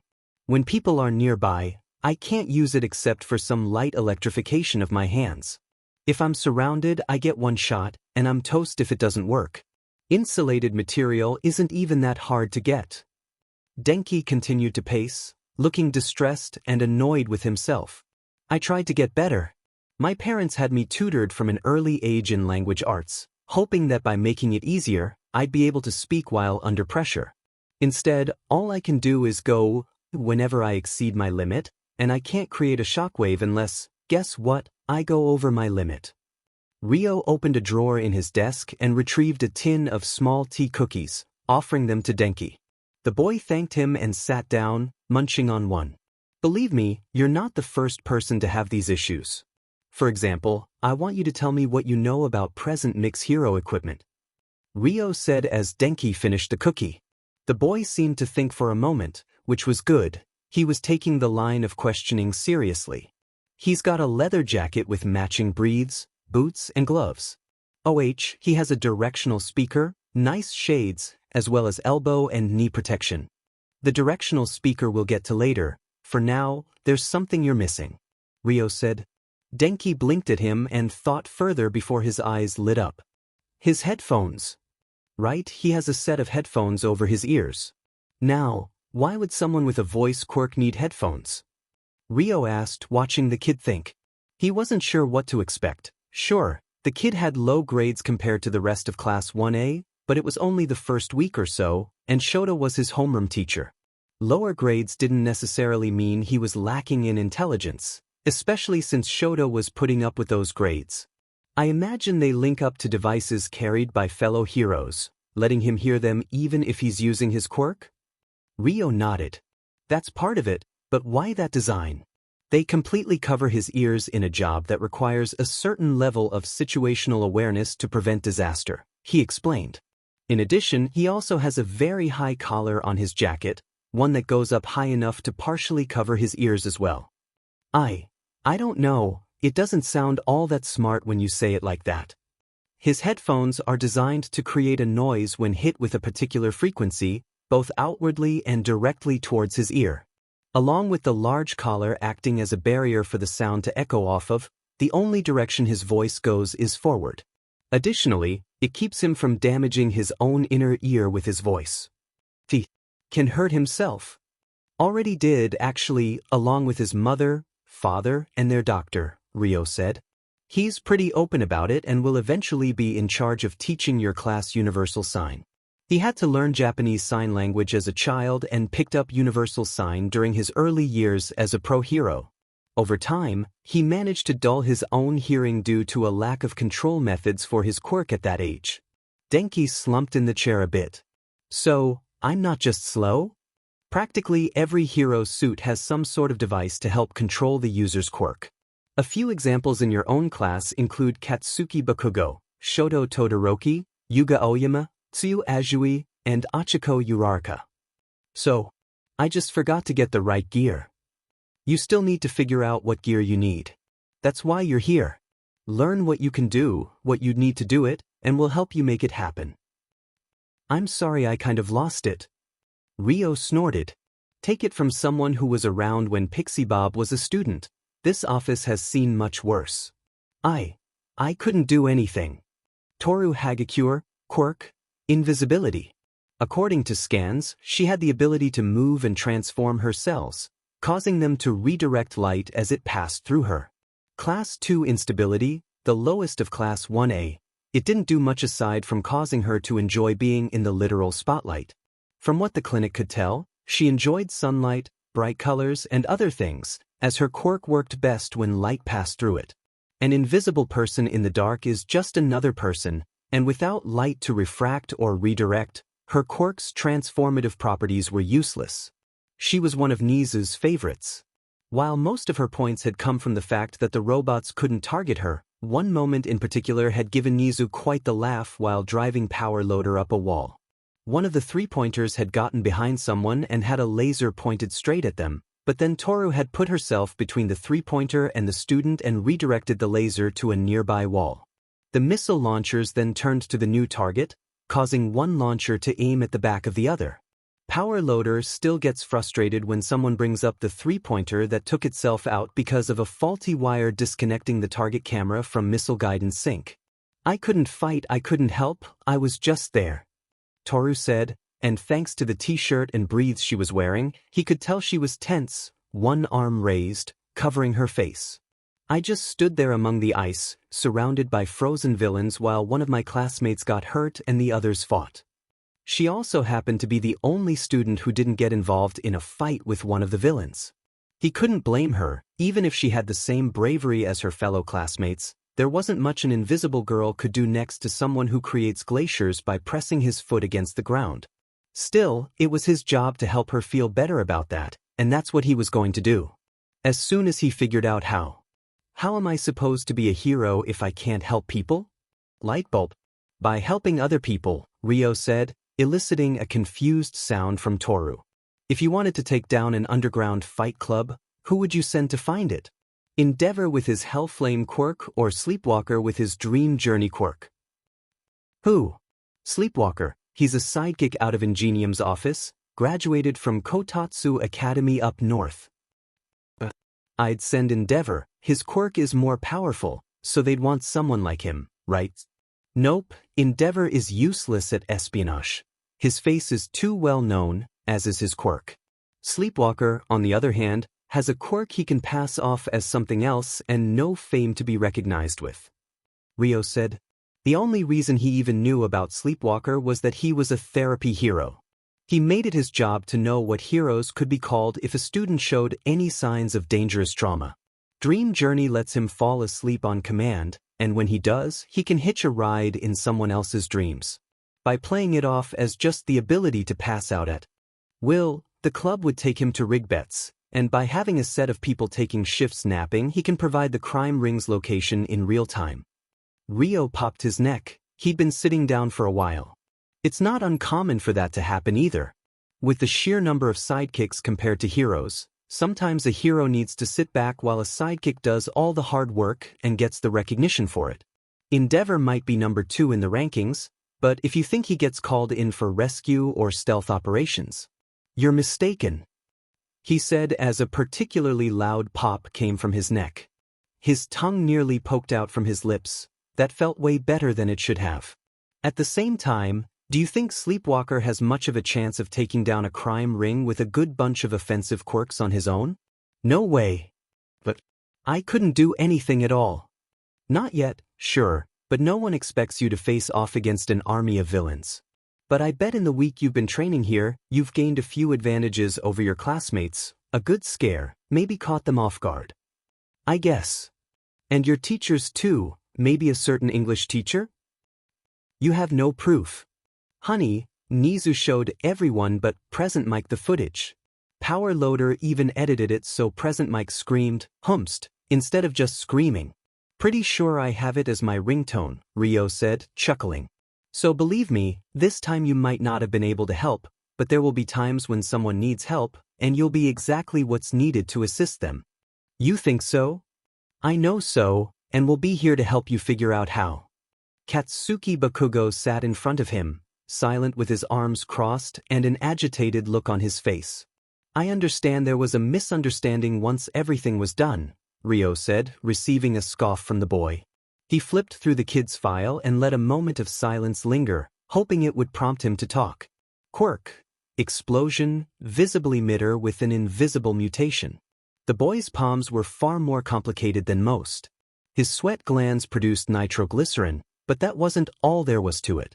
The ignition source was a separate set of muscles that stored trace amounts of lithium. By flexing those muscles, the lithium would eject from his hands and react with the oxygen in his nitroglycerin sweat, causing it to explode. Granted, it probably didn't need that much. A good shake was enough to detonate nitroglycerin. They thought I might be a traitor, that I'd work with villains to hurt Izuku.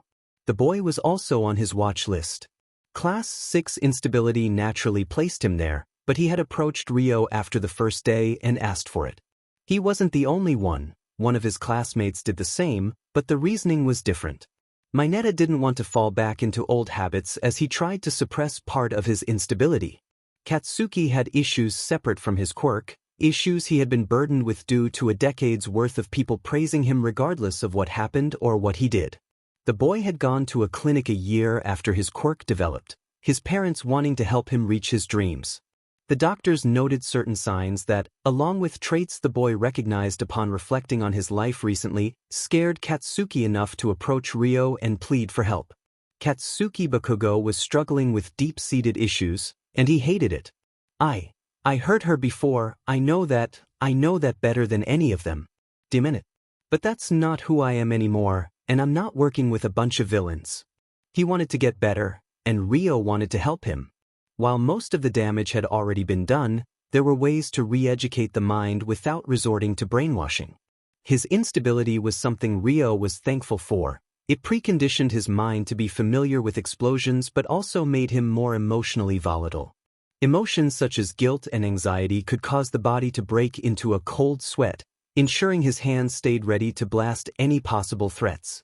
As his emotional responses to things like guilt and fear began to fade, his quirk brought them back full force, preventing him from losing out on a method that might cause him to sweat.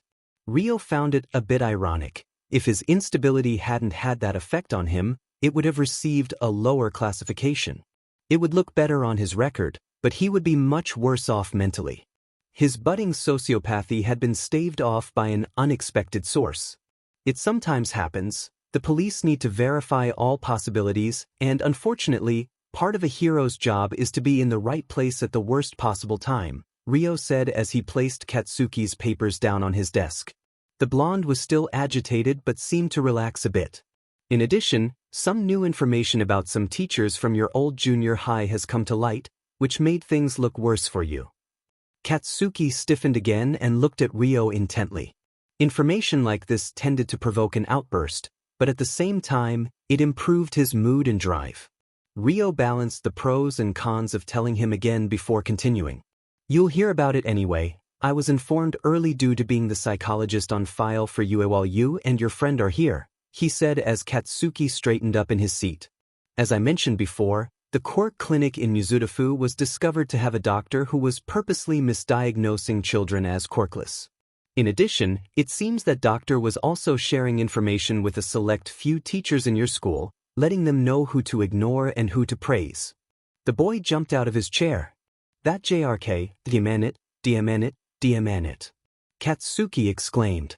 He began pacing, releasing his anger as his hands crackled with energy. Ryo let him vent. It was better for Katsuki to learn about this now, while they were inside UA's walls, than to have an outburst later when the news broke. They targeted her and used me to hurt her. They also targeted you, Katsuki, and the people who hung out with you, Ryo said, causing Katsuki to freeze in his tracks. They knew that if they used certain words when you hurt her and different ones when someone else got hurt, you'd go after her more often. As far as we can tell, that doctor had an idea of what Izuku's quirk might be and wanted her vulnerable. The team in charge of the investigation informed UA since you and Izuku are part of our student body. Katsuki seemed to falter and walked back to his chair, sitting down and staring ahead. Why did they target me? I think you know why, Katsuki, but if it helps, I can confirm it, Ryo said as he stood up and walked over to the boy, placing a hand on his head. They wanted you to give up in favor of a different, more violent path. 2 of the boys who hung around you have gone missing after failing to get into high schools with hero courses. What do I do now? Ryo closed his eyes. Train, listen to your teachers, and seek out ways to improve yourself. We'll move our meetings to a weekly basis for now, and I want you to try to remember anything you can about the people you hung out with, the teachers who praised you the most, anything you think might be useful for me to forward to the police. We'll make sure they don't hurt anyone else. Katsuki nodded and relaxed in his seat as Ryo returned to his own. There were many paths to recovery. For some, it was best to speak with groups of like-minded individuals and work together toward a better self. For others, a sense of Redemption was needed, a way to give back. He would see this boy heal no matter what. Izuku! Mom! Shoto blinked as he watched Izuku and her mother, Inko, hold on to each other tightly, tears streaming down their faces. Izuku had finally been let out of Recovery Girl's small office, where she had been staying until she either recovered or the injury proved permanent. Thankfully, it was the former. Her cheeks were slowly healing over the woven muscles until she was back to normal, albeit slightly paler where her cheeks and lips had been damaged. His eyes widened as the hug grew larger when Osor soundlessly threw herself at the two and held on to them. A man with blue skin like hers, her father, and a pale woman with long black hair stood back and watched, the man wiping his tears with a handkerchief. You poor thing, to be attacked by such substandard villains. The adjective seemed unnecessary to him. Villains were villains. Furthermore, the scene before him didn't make any sense. He already knew that her mother, as well as the families of some of the other recommendation students, lived in the dorms with them. The part that confused him was that she cared. Surely living in the same building with the blonde and his family would have revealed by now how dangerous he was to her daughter. If no attempt had been made to stop him, then surely the woman didn't care. And yet here she was, sobbing and holding on to Izuku as if the girl might disappear if she let go. She hadn't tried to call out the boy during the days before Izuku was allowed out of Recovery Girl's sight, and she had visited Izuku at least twice a day. In addition, he had seen Katsuki go to the guidance counselor. Why would someone who seemed so much like his father willingly seek help like that? Was he misinterpreting something? He felt a hand on his shoulder and looked over to see a man with short, dark brown hair, a mustache, and glasses. He recognized the man as Katsuki's father. Was he here to tell him to back off, that Izuku belonged to his son? Thank you.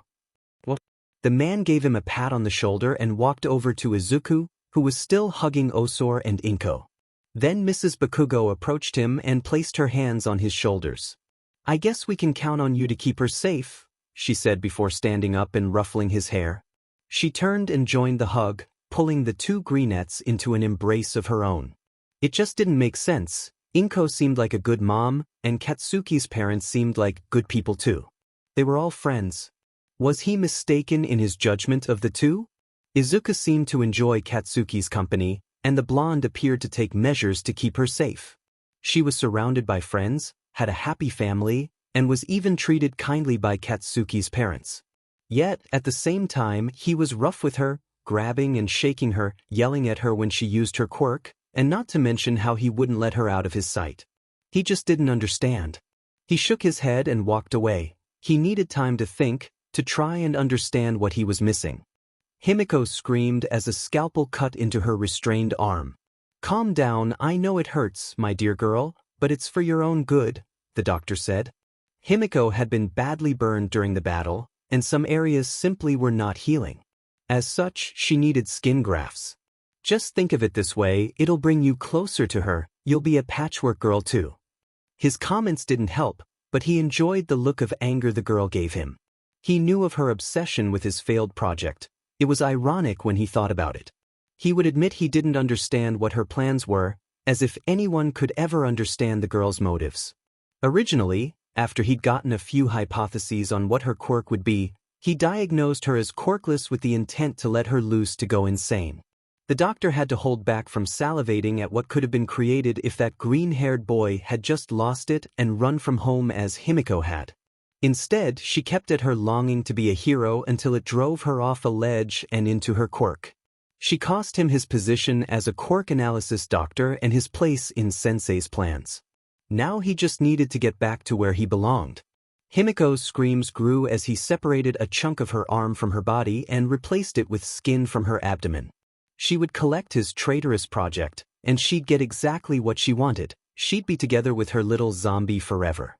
He would allow her that moment of happiness before she stopped thinking forever as a reward for going exactly where he wanted her. Together they would be his masterpiece, and Sensei would raise him back up again to his seat of glory in the plan to reshape the world in their image.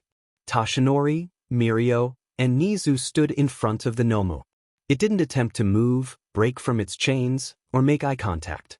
It just sat there, breathing through a drooling beak-like mouth. I've never seen anything like it. Not even Sir Night Eye has mentioned these things. Mirio said as he took a step back from it. It disturbed him just looking at it. It looked organic, the visual texture of the skin and eyes appeared like normal skin, just pitch black. At the same time, the beak-like mouth seemed to be made of metal, and the beast didn't seem to have any sort of eyelids. What are they? We're calling it Nomu, since it's the only name we have for it, Toshinori said as he looked it over. DNA testing revealed it wasn't natural but rather an amalgamation of various people with different quirks. The primary strand was an adult male, a man who turned to crime a few years ago before disappearing. His quirk was shock absorption. There was also the DNA of a woman whose quirk made her more flexible than normal, and DNA from at least 4 other people. The most painful to hear about was the Nomu's regeneration. The strand of DNA that gave it that power came from a child who, according to the registry, would be 7 in about a month. He'd been missing for over 2 years now. It is troubling to think someone has the technology to do something like this, not to mention the resources, Nizu said as he inspected the creature from Mirio's shoulder. Bioengineering at its worst, DNA strands meshed together, multiple quirks, metal fused with skin and bone. And no will of its own to speak of. Nizu was disgusted with what he was seeing. He knew the sorts of experiments humans conducted on those they thought beneath them but capable of things they were not. Yet, looking at this creature, he had no idea what to make of it. The metal beak was not just attached but embedded into the bone of the creature as an extra weapon, one it wasn't smart enough to use or simply didn't have the chance. Nizu wasn't sure which disturbed him more. Toshinori clenched his fists as he stared at the creature. Only one quirk could have done this, a quirk he thought had disappeared 10 years ago. Given the circumstances, I feel we should assume I failed in my duty 5 years ago. For that, I'm sorry, Mirio. If I had known, perhaps I would have responded to Sir Night Eye's warnings with greater haste. You think it was him, that he's still alive? Toshinori nodded as Mirio's face paled. It's the only way this makes sense. This, Nomu, was created by someone, and the only being I know capable of combining multiple quirks into one body is the nemesis of One for All. For one, Mirio said as he stared at the creature, feeling an invisible weight press down on his shoulders. Izuku Midoriya, age 15. Quirk, patchwork zombie, situationally activated visible mutation with a visible emitter. Class 8 instability due to willingness to withstand normally lethal situations without second thought. Other instability signs include willingness to commit self-mutilation and general apathy to physical harm done to oneself. Nizu's other favorite, Ryo supposed it was only fitting that the principal's favorites were on opposite sides of the instability spectrum.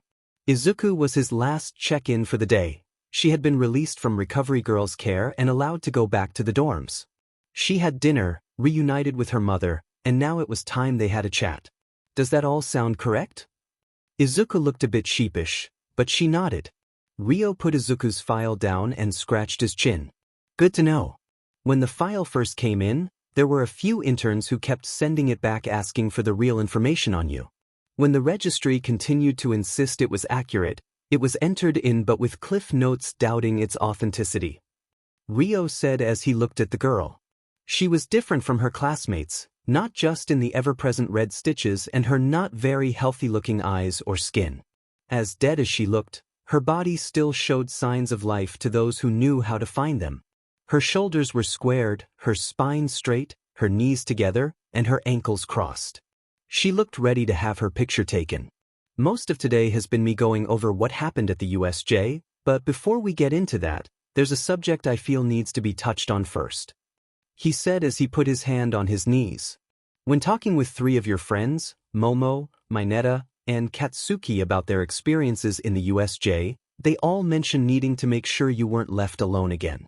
When I tried to pry further, however, all I got were references to the clinic from Katsuki alongside Momo and Mineta explaining they'd hidden away when you needed help. Her shoulders tensed, and her hands on her lap gripped slightly at her skirt. This was going to be a rough subject, but given her instability, he needed to keep going. The clinic we know the gist of, but from the sounds of it, something happened there that you won't speak about with your friends. Given your open tendencies to hurt yourself to use your quirk and go through severe traumas without so much as batting an eyelash, it raises a few questions. She stayed tense, and her head tilted forward. She seemed to be looking at her knees, and Rio prepared to stand up to try and comfort her in the event she started crying. Have you ever failed a friend? Rio relaxed in his seat a bit. That wasn't the worst thing she could ask. Ectoplasm, to name one directly, but there are also a few times either I didn't make it in time or a trail went cold for too long. Back at the clinic, the one in charge of our physical examinations tried to lead me to safety, and we ended up cornered by Rakshoni. We tried to fight back, but it didn't work. Rio flipped through her file, finding the name of the woman she was found with when she was rescued from the clinic. Kaku, he kept the name in mind as Izuku continued. No matter what we did, we couldn't stop him. I wasn't strong enough, and Kaku got hurt.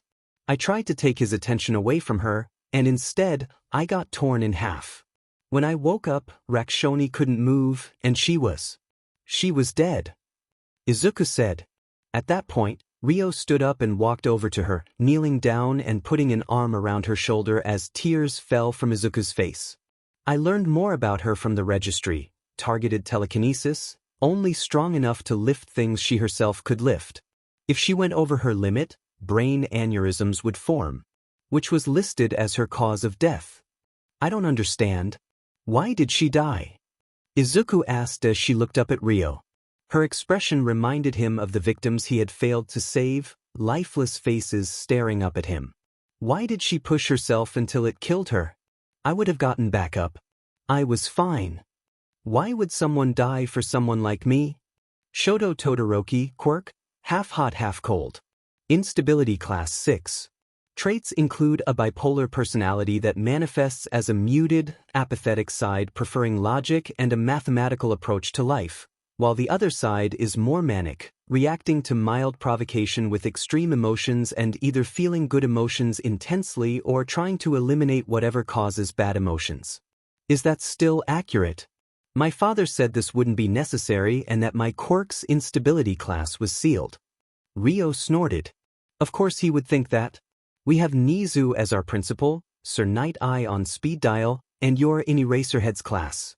The moment you applied to UA, any records on you were pulled, and Nizu gleefully unsealed them before sending your father's agency the details on how he could have done it, along with a note saying he took a more challenging route through his security so it would be more fun.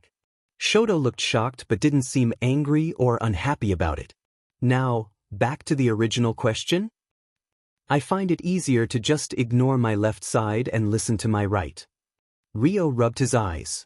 This was a common issue with children born from quirk marriages, especially those designed to minimize the weaknesses of either quirk.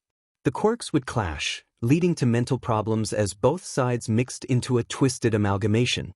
While it was a rare case of quirk instability classification decreasing, considering his father, it was still higher than his mother's, rated a 7 and a 5, respectively. Endeavor was very emotional whether he showed it or not.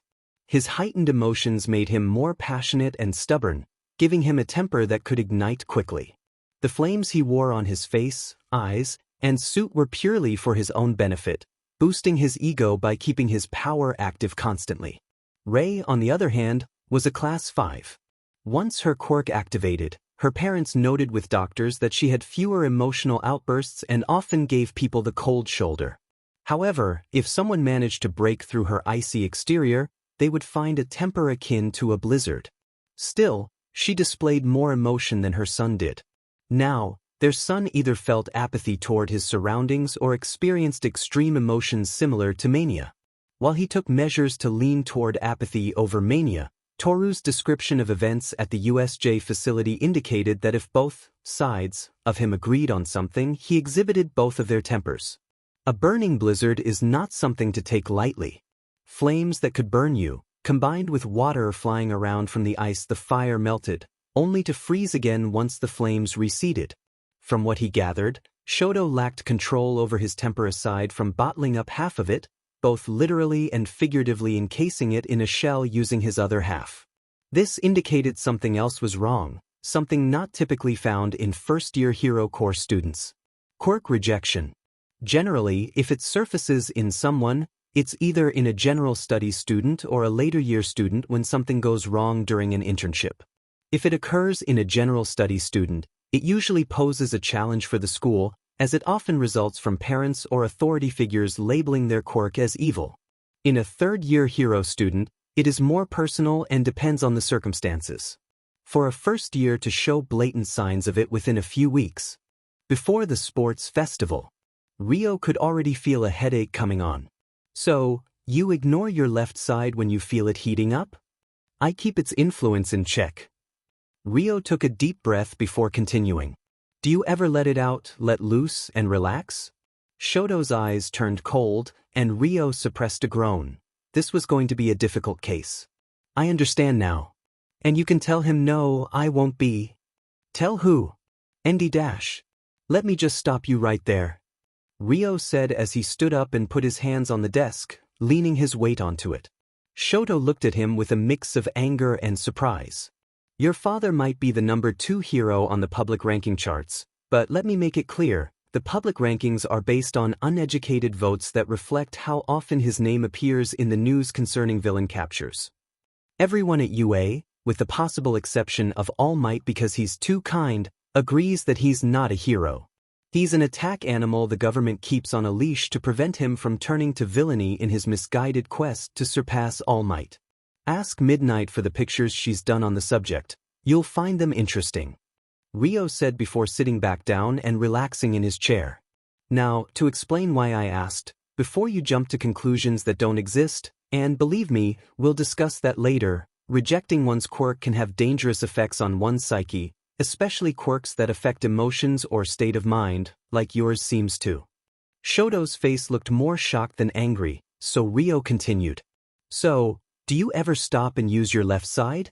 Katsuki had an arm resting on his desk in the dorm, his head propped up against the back of his hand as he typed with the other hand. That officer might have irritated him with his insinuations, but he brought up something he wanted to investigate. They had been attacked by at least one villain with enough of a history to be considered known. He needed more information on that individual. Kurogiri, the Black Fog. Seriously, who came up with that name? Could it be more redundant? He said as he straightened up and began to pay more attention. Warp Quirk went underground 5 years ago for unknown reasons. Rarely participates in combat, instead acting as a shield and method for insertion and escape. Katsuki briefly thought about how badly things could have gone if Eraserhead hadn't been actively using his quirk on Kurogiri and Grimaced. Thank goodness they had someone who could erase quirks. Still, why did Kurogiri show up after 5 years underground for a job this significant? He needed more information. He stood up, unplugged his laptop, closed it, and held it under his arm. School was out, and Izuku should be back in her room by now. Probably. It depended on how long she spent with Hound Dog, and while Katsuki could admit he had issues, Izuku had far more troubling ones. As he walked out of his room, he felt a chill in the air, prompting him to glance at a clock, thinking he had lost track of time. 6 o'clock, it shouldn't be this cold. Katsuki clenched his jaw and started flexing his free hand to work up a sweat as he walked toward Izuku's room. When he arrived, he saw Shoto standing outside her door, arm extended as if he wanted to knock. He looked confused, and ice was forming over his right side. Katsuki relaxed as he realized the cold air was coming from his fellow student. Hey, you might want to bring the temperature back up, it's freezing out here. Shoto jolted as if he had been pulled from a trance, then looked at Katsuki. He then noted the temperature around him and saw the ice on his right arm. Apologies, he said before bringing his left hand over his right bicep. Katsuki shrugged and walked up next to Shoto, reaching to knock on Izuku's door. Shoto stared at the blonde, watching his hand and wondering why he was bothering to be courteous. Shoto then shook his head. Even Endeavor knew how to act like he cared, so of course, Katsuki wouldn't just throw the door open. Worried? Not at all. Izuku's stronger than any villain. Especially an idiot who thinks taking on All Might with the backup of 2 pro heroes and 20 heroes in training is a solid plan. Katsuki said as he knocked on the door. Shoto admitted that Katsuki wasn't entirely wrong, briefly wondering how badly things would have gone if the villains had arrived earlier and prepared actual ambushes throughout the facility instead of a frontal assault. I did a bit of research after one of the officers questioning us mentioned that the fog villain is a career criminal. I figured she'd want to read up on him so we can come up with counter-strategies for when they attack again. When? Katsuki's hand stopped just before his knuckles could touch the door. Yeah, when. We're just a bunch of high school students, UA or not, no villain is going to sit back and let it fester that they got beaten by us. Katsuki said as he looked at Shoto. Especially those of our friends who don't live here in the dorms and are out in the open while they're making their way home. Hopefully, UA can pull a few favors to ensure there are heroes skirting them or send staff members to keep an eye on their routes. Katsuki's knuckles tapped against the door. Shoto found himself surprised again by Katsuki. He had brought up a good point, and the way he knocked was courteous. It didn't look forced or held back, just a calm, clear knock without any aggression. The two boys heard footsteps approaching, a pause, and then the door opened to reveal Izuku, dressed in black knee-length shorts and a dark green shirt with the words, "T-shirt," on it. Kakin? Shoto. Hey, I'm not sure why he's here, but I found some information online about one of the villains we fought. I thought we should brainstorm some counters to use against him when he comes back. Shoto watched Izuku's eyes sparkle with excitement before the door was flung open, and she grabbed fistfuls of both Katsuki's shirt and his own. The two of them were pulled into the room and found themselves seated inside. Katsuki settled into an office chair, while Shoto sank into what felt like a bean bag. Izuku, on the other hand, sat on her pulled-out mortuary bed, swinging her legs and holding a black notebook and a pen. She clicked the pen, and Katsuki opened his laptop, entering his password followed by a PIN code. Alright, so his moniker in the villain registry is the Black Fog. He's the guy who got the villains in, spread us out, and then helped the blue-haired villain escape. Izuku nodded as her pen began moving across the paper. Shoto's eyes lost track of the pen's movement a couple of times as it glided from one side of the page to the next. He went underground about 5 years ago and generally stayed hidden, acting as a barrier to prevent victims from escaping or being rescued. He also acted as a shield for other villains, stopping attacks from hitting them while redirecting attacks to ensure the villains don't miss. Katsuki explained as Shoto watched Izuku swap her pen for a pencil. So, he has a warp quirk that seems to depend on his fog, plenty of experience, and has evaded heroes and law enforcement for long PRDS of time before. Thoughts? Trackers in case he uses his quirk to kidnap us.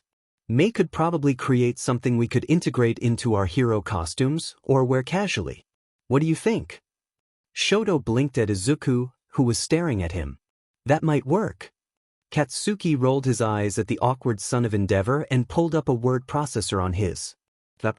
Alright, trackers to wear outside of costume, as well as another set integrated into the costumes. Did anything else work to keep him under control aside from Mr. Aizawa? I think I overheard 13 telling Hanta, Rikido, and some of our other classmates that they handled him well. We'll ask what they did tomorrow. Shoto observed the two interact. Izuku didn't seem worried about Katsuki being in her room. She only looked to him when she wondered about his thoughts on the latest idea. She appeared to feel safe, but that didn't make sense. He had hardly shown himself capable of keeping her safe from Katsuki. The only time they fought, they put everyone around them in danger.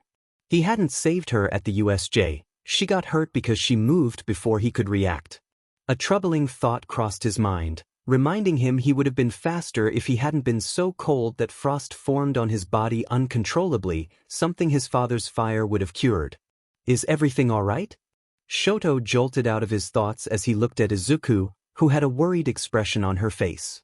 Sorry, I got lost in thought, he replied. The worry on her face cleared and she smiled at him. She turned back to Katsuki, who nodded. She had gotten worried when he wasn't paying attention. She trusted him to keep her safe, which was why she seemed okay. He wasn't sure how he had earned that trust, but he wouldn't let her down. Contributing to the conversation would help him stay focused. What about flashbangs or smokescreens to make it harder for him to see who he's trying to teleport? That might work, but he's capable of warping large groups. He might just teleport his target along with the smokescreen, Katsuki said as he typed, and Izuku wrote in her notebook. That said, a delayed trigger could blind whoever he takes the target to, giving them time to try to make contact with the school or at least ensure their locator is working. Shoto watched as Izuku nodded. We could try having both a smoke bomb and a flashbang, one to catch him off guard and the second for wherever he drops his target off at, she suggested. Mei could probably create something for it. Shoto had only met the pink-haired girl once. She had offered to make him a mask that would cover his left eye, forehead, and cheek. He might consider her his favorite among Izuku's friends for that offer, and she seemed genuinely happy when he accepted. Fighting him would really be a last resort. He can force you to miss by putting a portal in front of you and then create one at your feet, and that's just basic stuff. Depending on his limits, he could incapacitate you, trap you underground, or use his quirk to bind you, Izuku explained as she continued to write. Not to mention that just making a wall won't work. The USJ was an indoor facility, and they walked right in. We can assume his fog creates the entry point, and he decides where the exit will be within a certain range, she added. What makes you say that? Shoto asked, trying to hide the fact that he had no idea what she meant. It means they didn't have to walk from point A to point B inside of his quirk, Katsuki interjected. Corridor-type warp quirks function like a hallway. You walk into the quirk and then walk out of it. Izuku nodded and turned to Shoto. Meanwhile, wormhole types create a portal like in a video game. The moment you step through it, you're at the other location. Phase shift types allow people to seemingly disappear and walk wherever they want. They're similar to intangibility quirks, but there are a few differences, such as the ability to share the effect with others and sometimes have things that aren't in our world inside the phase-shifted reality. What? Shoto replied, still confused. Short version, phase-shifting's downside is that something else got there first, and it's dangerous, Izuku said with a nervous laugh. Yeah. Anyway, time-dilating type warping is the worst, and it's only appeared once. It allows someone to warp to a different time, go somewhere, and then return to their normal time. For example, if someone were to go back in time before a house was built, walk over to where the house is, and then warp back to when the house was completed to get inside. Given the fact that none of us are stuck in the pre-quirk era, we can assume he can't do that. Has anyone ever had that kind of power? Shoto asked. No, warp quirks are rare enough as it is. There are actually a number of quirk categories that don't have any known examples in history. However, since warp quirks and time-affecting quirks do exist, the registry has a section to categorize them in case those bloodlines mix and a cross between those powers is created. Also, people in the pre-quirk era were very focused on quirks. Not so great with the science, though, except for a few of them. As pre-quirk era abilities were found that resembled quirks, they created categories for when similar quirks showed up to make registry easier. Shoto found himself confused again. What kind of people existed before quirks? And how much had they managed that they could spend time imagining powers they'd never have? Were we so advanced before quirks that they planned out what life would have been like with them? Actually, we're more advanced now than we were without quirks. Though it's been theorized that if quirks hadn't appeared, we would be out in space by now, Izuku said, putting the back of her pen against her lips. Unfortunately, when quirks first appeared, it was completely unprecedented, and people got caught up in the idea of emulating the heroes and villains that had been designed on paper.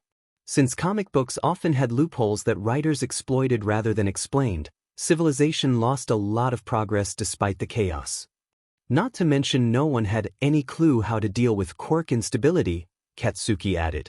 When a good portion of the world's governments suddenly had their already squabbling parties splintering into new groups, some retiring to put on spandex and attack people, or shifting from political control to, I have a death ray, fear me, control. Yeah, it didn't go well for anyone. Then you had religious panic, with children of certain high-profile church members growing horns while the woman they excommunicated gave birth to a child with white feathered wings. Izuku said, twirling her pen in the air. Didn't they find proof that a church started worshipping a child after he burst into flames while being baptized? Katsuki asked. I think I saw a documentary that mentioned that. It was in America, Kansas, right? I think so. Shoto suddenly realized he was very much out of his element. His father taught him how to fight, how to take down criminals, how to investigate clues that could lead him to a villain. History was left to his school, and they never mentioned this stuff. They never went into pre-Quirk era history. So, when are we going to share what we've come up with? Right after we run it all past Mr. Aizawa. He'll be able to double-check our ideas with real-life experiences. He could use the fact that he was out of his element, though. Katsuki had said Izuku was very interested in quirks, and this information seemed important. He could ask her to tutor him in the subject to spend more time with her. He could help her feel safe until she was ready to cut herself away from the explosive blonde and be free of him. He could use this. Minoru sighed as he walked through the dorms in the morning. He couldn't sleep. True. The events of the USJ were behind them, but there were still the occasional bad nights. It had been one of those nights. At least it was different this time, he said as he walked into the dorm kitchen and found the pantry. He had heard rumors about what people thought he liked as a snack, usually involving something sticky like syrup or glazed donuts, but that wasn't really his comfort food if he was honest. He preferred something a bit healthier in the morning. He grabbed a container of oatmeal and a bag of chia seeds, tossing them onto the counter before grabbing 2 kettles and taking them to the sink. He rinsed them both with hot water before filling them and adding tea leaves to the first kettle. He put a couple of tablespoons of chia seeds, followed by dry oatmeal, into a bowl and poured hot water over them. As the oatmeal soaked up the hot water, he got himself a teacup, put some filter paper over it, and poured tea into the cup. Alright, now for some protein, he said as he took the filter paper and dumped the tea leaves back into the kettle. He went over to the fridge and found a package of hard-boiled eggs. Perfect. He took a pair of eggs and began to shell them when he heard footsteps. Minoru looked up to see Momo walking into the kitchen. While she didn't have bags under her eyes, she looked like she was in a haze. Bad night. Her eyes widened, and she jolted before seeing Minoru. She relaxed and nodded. Just, you too. Yeah, at least it wasn't the clinic this time, he said as he finished shelling one egg and moved to the next. I made tea and hot water. Momo nodded as she walked over to the tea kettle and poured herself a cup. Do you know if we have any bacon? I thought I saw some, thick cut on the lowest shelf in the fridge, Minoru said. Momo walked over to the fridge and opened it, grabbing the bacon as well as a cup of yogurt for herself. Still get nightmares about the clinic then? Who doesn't? He replied as he finished shelling the second egg and walked over to his oatmeal. He stirred the oatmeal a bit to make sure it wasn't too watery and then took it, his tea, and his eggs to the table. This time, though, it was the USJ. Momo took out a cast iron skillet, made sure it was cold, and placed it on the stove with 6 strips of bacon. I couldn't move, she said as she turned on one of the stove burners. She took out a pair of tongs and watched the bacon. In the nightmare, instead of responding immediately, I froze up. I couldn't move. They hurt the others. They took some and killed others. Minoru scooped some oatmeal and chia seeds into his mouth as Momo spoke. Katsuki and Izuku were among those taken. They put a pipe down my throat and force-fed me while using someone with a quirk like Hitoshi's to make me create weapons for them. I'm going to assume I died. I mean, sticky hairballs aren't exactly the quirk of champions, Minoru said after swallowing. Her nightmare was honestly not too far from his, though they didn't bother to keep him around. They just scalped him so his hair couldn't grow anymore and fed him to the monster. It was about the same for me, but I died rather than being used as a weapons factory. I think you drew the short stick on nightmares this time, so I guess we're having burgers for dinner unless you've got a taste for something else. Momo snorted as she flipped the bacon. Nightmares had become common among the group, each of them had their own teenage fears, and the clinic wasn't exactly helpful. They needed a way to cope, and what better way than with comfort food? The only problem was that with 8 kids, each with their own quirk-related tastes, it was hard to please everyone in one kitchen. Then Katsuki turned it into a competition, and the 8 of them made it a game. The kid with the worst nightmare got to choose dinner. This arrangement helped them confide in each other about their dreams, aided their recovery, and made the experience less daunting. In my nightmare, you were all either captured or killed, and I had to witness the aftermath. Has anyone else realized that Izuku would make a terrifying villain? Hitoshi said as he walked into the kitchen with Osor, who was blearily rubbing her eyes. Just all of our teachers, the people involved in all the quirk instability and monitoring paperwork, our entire class after she started bleeding all over clumps of my hair during our first bit of hero training, and a bunch of villains, Minoru added. Are we usually this friendly? You've been getting better, Momo replied. Huh. Roy and Tsubame entered next as Momo placed the finished strips of bacon on a paper towel and wrapped them. She took the bacon and yogurt to the table while Hitoshi grabbed a few eggs and some kale. He took the pan she had used and started making himself an omelet. We didn't stand back waiting for help this time, Momo said. We got up and fought back. Hitoshi nodded. We had our phones out and were getting ready to contact emergency services while a few of the more physically inclined members of the class tried to help us. Minoru looked over at him as Roy, Tsubame, and Osor nodded. Our teacher put our classroom into lockdown. We weren't able to go help. Osor took a butter knife and, holding it in a reverse grip, swung it around. Yeah, Toga was furious. He really wanted to take down a few of the villains. It was fairly quiet as the others made their breakfast, and Minoru picked at his oatmeal. So, burgers with dark chocolate milkshakes and French fries? I could use some starch. Sounds good to me, Hitoshi said while Osor bit into a breakfast burrito filled with cheese, lettuce, eggs, and mushrooms. Roy and Tsubame nodded alongside him, Roy with a bowl of granola and Tsubame with an oversized slice of quiche. Sorry we weren't there. I'd like to say it's not a problem, at least you were safe. But you would have made things a lot easier. Hey, Mr. Villain? What? Stop. Okay, Minoru said, earning an amused snort from Hitoshi. As if Toga wasn't already angry, me ending the fight instantly might have sent him into a rage. Classes resumed after Ryo and Chio gave them clean bills of health. Kyoka immediately noticed a change in the mood of her class when she approached the door, frowning at what lay beyond it. Everyone was quiet. Denki wasn't chatting with Ijiro or Hanta, Mina wasn't teasing Yuga, and Rikido wasn't having his usual sweet versus savory argument with Fumikage. She took out her phone and plugged in one of her jacks.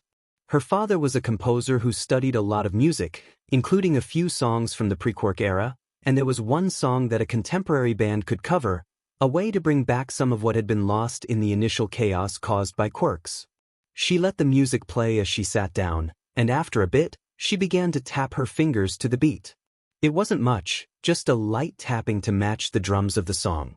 After a while, she heard Denki tapping his fingers. While she tapped to the drums, he seemed to be trying to match another instrument. After a few dozen taps, she heard someone humming along to the rhythm. It was Fumikage of all people. The pain into power, she heard him mumble. He actually knew the song. For a moment, things began to feel normal again. She heard Katsuki lean back in his chair, pressing an arm onto Izuku's desk. So, Izuku, did you hear about the latest pro debut? Yeah, Breakdown finally made it out of the sidekick stage, Izuku replied, sounding a bit excited as he started to share details about the new pro hero. With that, the ice in the room seemed to break. Achiko began talking with Tenya, Mina and Yuga started exchanging playful jabs, and Rikido and Koji began discussing animal-friendly sweets while Fumikage remained half-involved with the music she was tapping out with Denki. A few minutes later, Kyoka unplugged her jack from her phone as Shota Aizawa sat up in his sleeping bag behind the desk. Once he stood at his full height, he unzipped the sleeping bag and let it fall to the ground, revealing that he was still in his hero costume. All right, everyone quiet down, it's time to start our day, he said, looking around the room. His gaze briefly stopped on Kyoka, as if to express gratitude. Now, since you've all had some time to recover from the trauma of the attack, it's time to stop relaxing. The class stiffened in their seats at his words. While the villains were soundly pushed back in their attempt, the fact that there was even an attack in the first place says a lot about how overconfident villains are becoming. To deter further attacks, Principal Nizu wants the sports festival to be even more of a spectacle than usual. Shota surveyed the class as he spoke. His students appeared either excited, determined, or a mix of both. He held back a smile at their enthusiasm. Since you all proved yourselves against live villains and handled the situation well, Principal Nizu has decided the best way to prepare is to put you through rigorous training early. To prevent showing any favoritism, Class 1B will be joining us for these sessions. From here to the sports festival, you're all going to become very well acquainted with Gym Gamma. Shoto explained as the door to their class swung open. That means you'll be training under Midnight, Cementos, Ectoplasm, Vlad King, All Might, Snipe, and myself. Midnight walked into the room, smirking at the class as she placed a hand on her hip. "Grab your things and line up, we're going to have some fun," she said, holding up a gym uniform with her free hand. "Now, grab your gym clothes and get changed. You won't have your costumes at the festival, so you can't use them here." A flurry of motion erupted as the class moved toward the changing rooms, with Class 1B catching up in the halls. Midnight turned to Shoto as he rolled his shoulders and loosened his capture weapon. The one time you decide not to expel anyone, and they're already being pushed into the hero equivalent of honors class. "Don't remind me," Shoto replied with a groan, leaning his head back to instill eye drops. Nizu wasn't one to push for something like this, which meant he knew something Shoto didn't. If there was one thing Shoto hated, it was being out of the loop. A monster attack had occurred, and prior trauma had kept a few students from freezing up, allowing them to galvanize their fellow classmates. Now they were to start advanced training in preparation for the sports festival. Normally, this training is held back until they've gained real-world experience and had a chance to push their limits. That way, they can gauge their weaknesses and work around them. Eraser, they do have real-world experience. What happened at the USJ was hardly a controlled experiment to test their nerves. It was real, Midnight explained as she stepped toward the door. And considering what some of them did, I think they already pushed themselves to their limits. Now we need to show them how to break through or navigate around those limitations. Shoto scoffed, blinking a few times before transitioning from his teaching persona to his hero one. "Guess you're right. Let's get this over with," Eraserhead said as he walked out of the room. Vlad King was already standing in the hallway, waiting. Eraserhead gave him a look. "I assume your students won't try pressing certain buttons?" Vlad King frowned but nodded. After being reminded that a few of his classmates were in the same situation, I made sure he wouldn't forget. It shouldn't become an issue again. "Hello, I am Pony Tsunatori. It's nice to meet you." "Nito." Vlad King felt a bead of sweat run down his neck. "That said, he has a mimicry quirk," he told the teacher next to him. Along with it, he has the most common instability that comes with mimicry-type quirks. That, combined with a bit of an inferiority complex and the fact that his classroom has a number of extra students, makes things complicated. I don't fault him entirely. Rude as it sounds, until she can maintain a level head about the subject, we'll have to force her to confront the idea of being taunted about that incident. "So, who are you planning on expelling first?" Vlad King asked after a few minutes of silence. "Personally, I'm fairly happy with my students. Aside from the incident, they've all got the drive and potential. None of them are slated for expulsion," Eraserhead said as he pulled a nutrition pouch and popped it open. As he essayed the liquid from the pouch, Vlad King nodded before realizing Eraserhead's answer. "Wait, none of them? Denki and Mina might both have low test scores, but they're still intelligent in their own ways. Denki manages top scores in any language arts tests he's given, outdoing even Shoto and Momo at one point. Mina, on the other hand, might not have a lot of book smarts, but when it comes to civilian relations and chemistry, she's a natural," Eraserhead explained. "They both have potential, and the incident at the USJ has made both of them realize they need to be better. As for the ones I was warned about, both are showing remarkable progress in their attempts to better themselves." "And Endeavor's kid?" "Nizu and I have worked out a few plans, depending on who makes it to the final part of the festival." Vlad King's eyes sharpened. "Anything I should make my students aware of?" Shoto shook his head. "It's Nizu we're talking about. What do you think?" "Fair enough." The two walked into Gamma Gym and watched as Cementos created a concrete landscape filled with cliffs, canyons, and valleys. As a finishing touch, a small village formed along with a canal.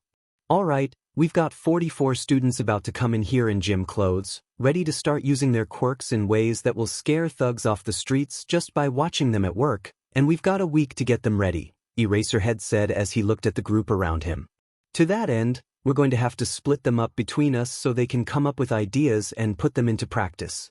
Once they've gotten started, we'll work together to examine everything and see what we can improve. I'll take Hanta Siro, Mineta Minoru, Juzo Hananuki, Ibara Shizaki, Mina Ishido, and Kojiro Bando.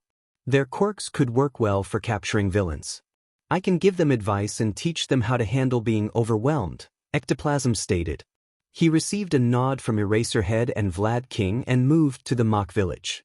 Give me Tetsu, Roy Kestrel, Ijiro Kirishima, Mashareo Ojiro, Rikido Sato, and Jirota Shishida.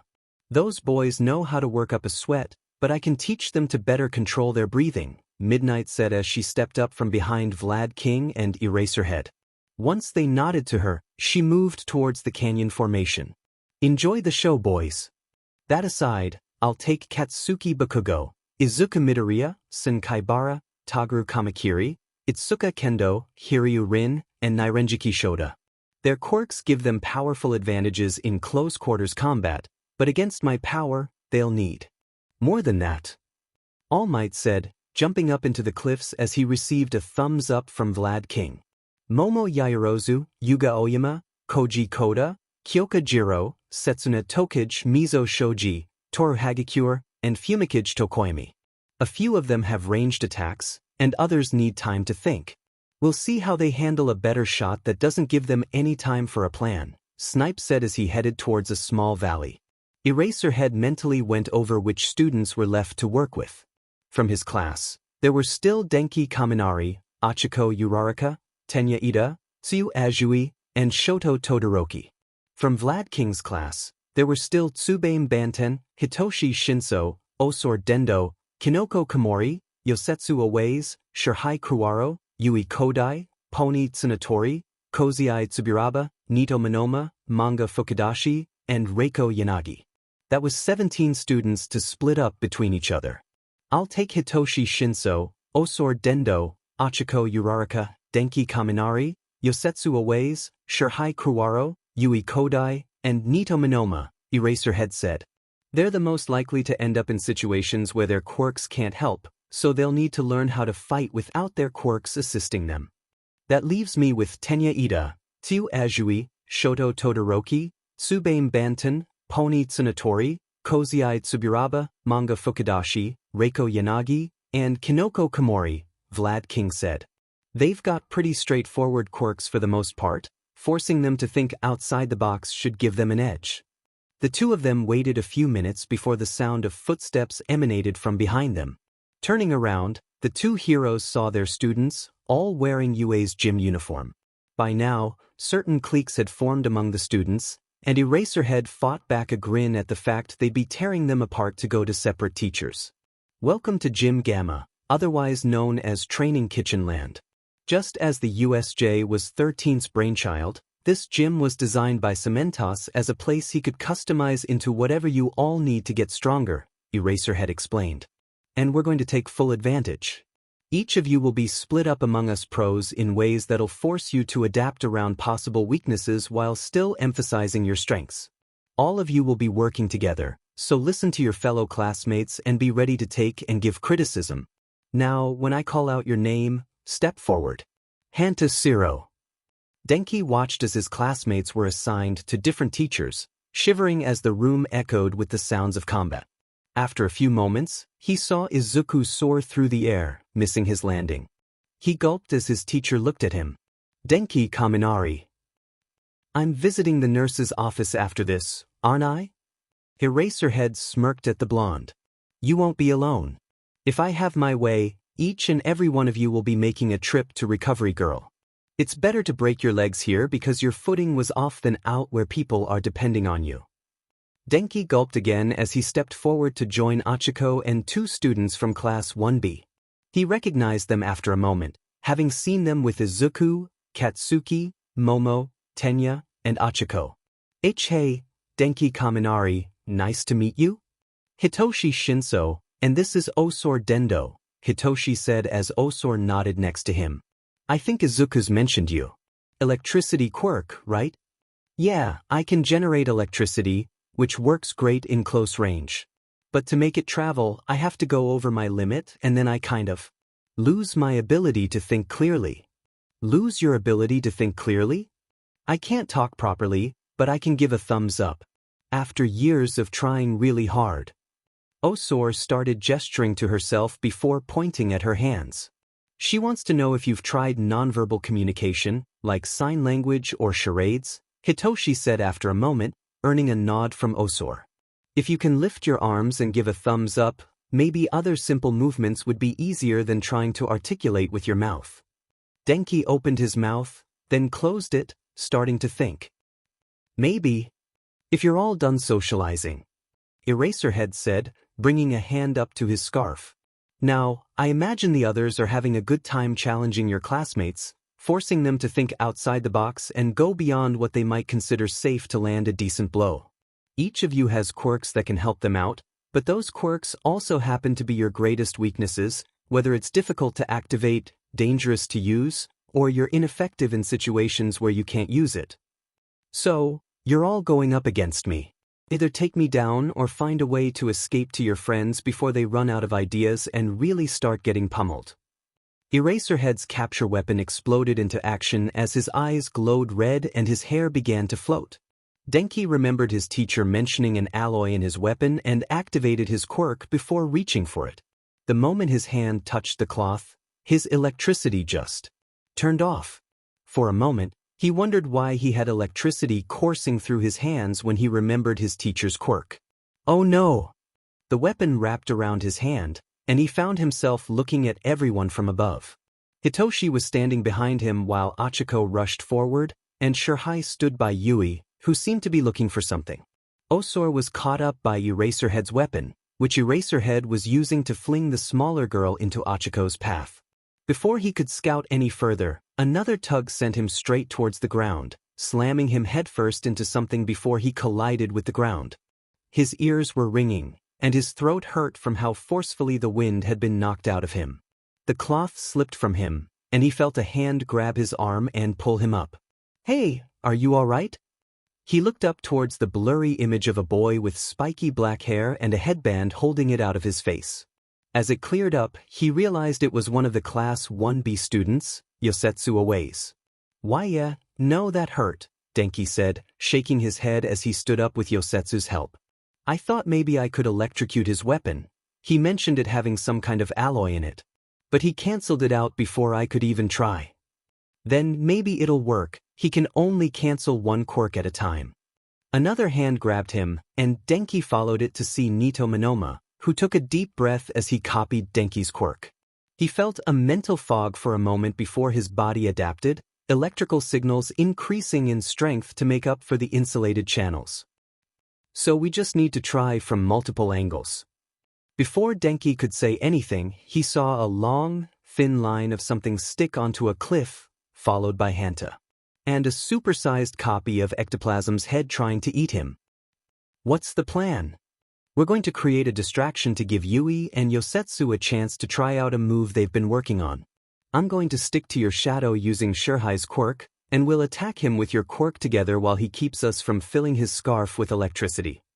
They'll follow up with something to take him down, or at least buy us some time, Denki finished, receiving a nod from Nito. Alright, let's do this.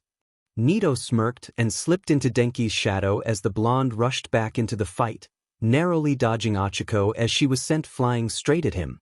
Denki watched as Hitoshi and Osor attempted a pincer attack, only for Eraserhead to leap out of the way and use his capture weapon to force Osor into the air with him.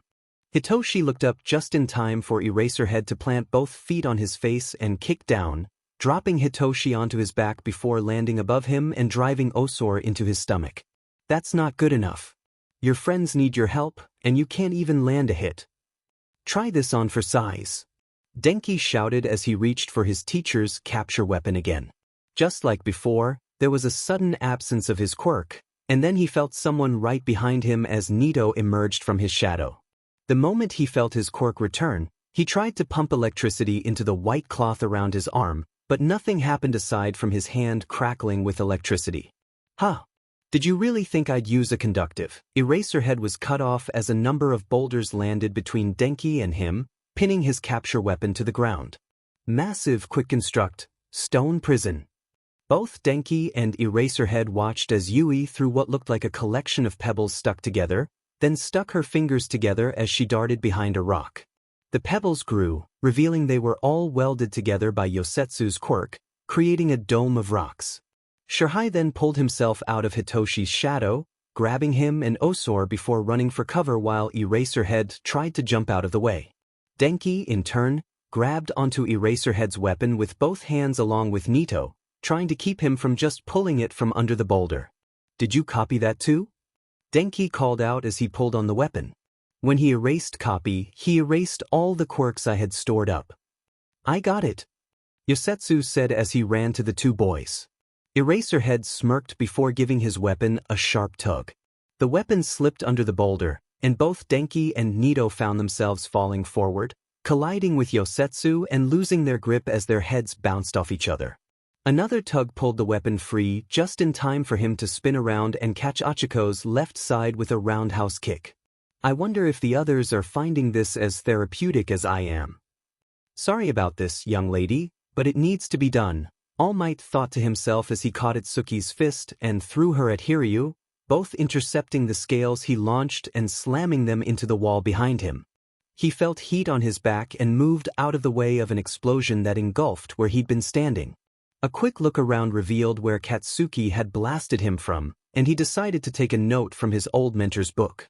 He jumped to one of the gym walls, then jumped again, aiming himself at Katsuki. The boy spun at the sound of concrete shattering just in time for All Might's palm to flatten his nose, sending him flying as All Might grabbed his head and slammed him into the ground. You're all strong, no doubt about that. But strength alone won't save lives. A pair of pale legs tried to wrap around his waist, and he felt a tug. He recognized the shoes as Izuku's. She was trying to pile-drive him. You'll need more than just overwhelming power to face true villains, he said as he grabbed her legs and pulled her off of him. She let out a yelp as he brought her up just as Toguru ran towards him with blades forming from his arms. Show me something more than your quirks. Use your heads. He then swung Izuku down at Toguru, slamming him into the ground and causing one of his blades to pierce through Izuku's stomach. He yanked her off of the boy's bladed arm and then threw her at a now standing Sin, flattening him back onto the ground. Or you'll never make it in time to help your friends. Izuku picked herself up as her stomach stitched itself closed, coughing up a bit of blood as she wiped her lips. Are you all right? 5 more minutes. She pouted, and her shoulders slumped a bit. Guess not. Come on, she said as she pulled one of his arms over her shoulders. Izuku helped him over to a small collection of broken chunks of concrete for cover.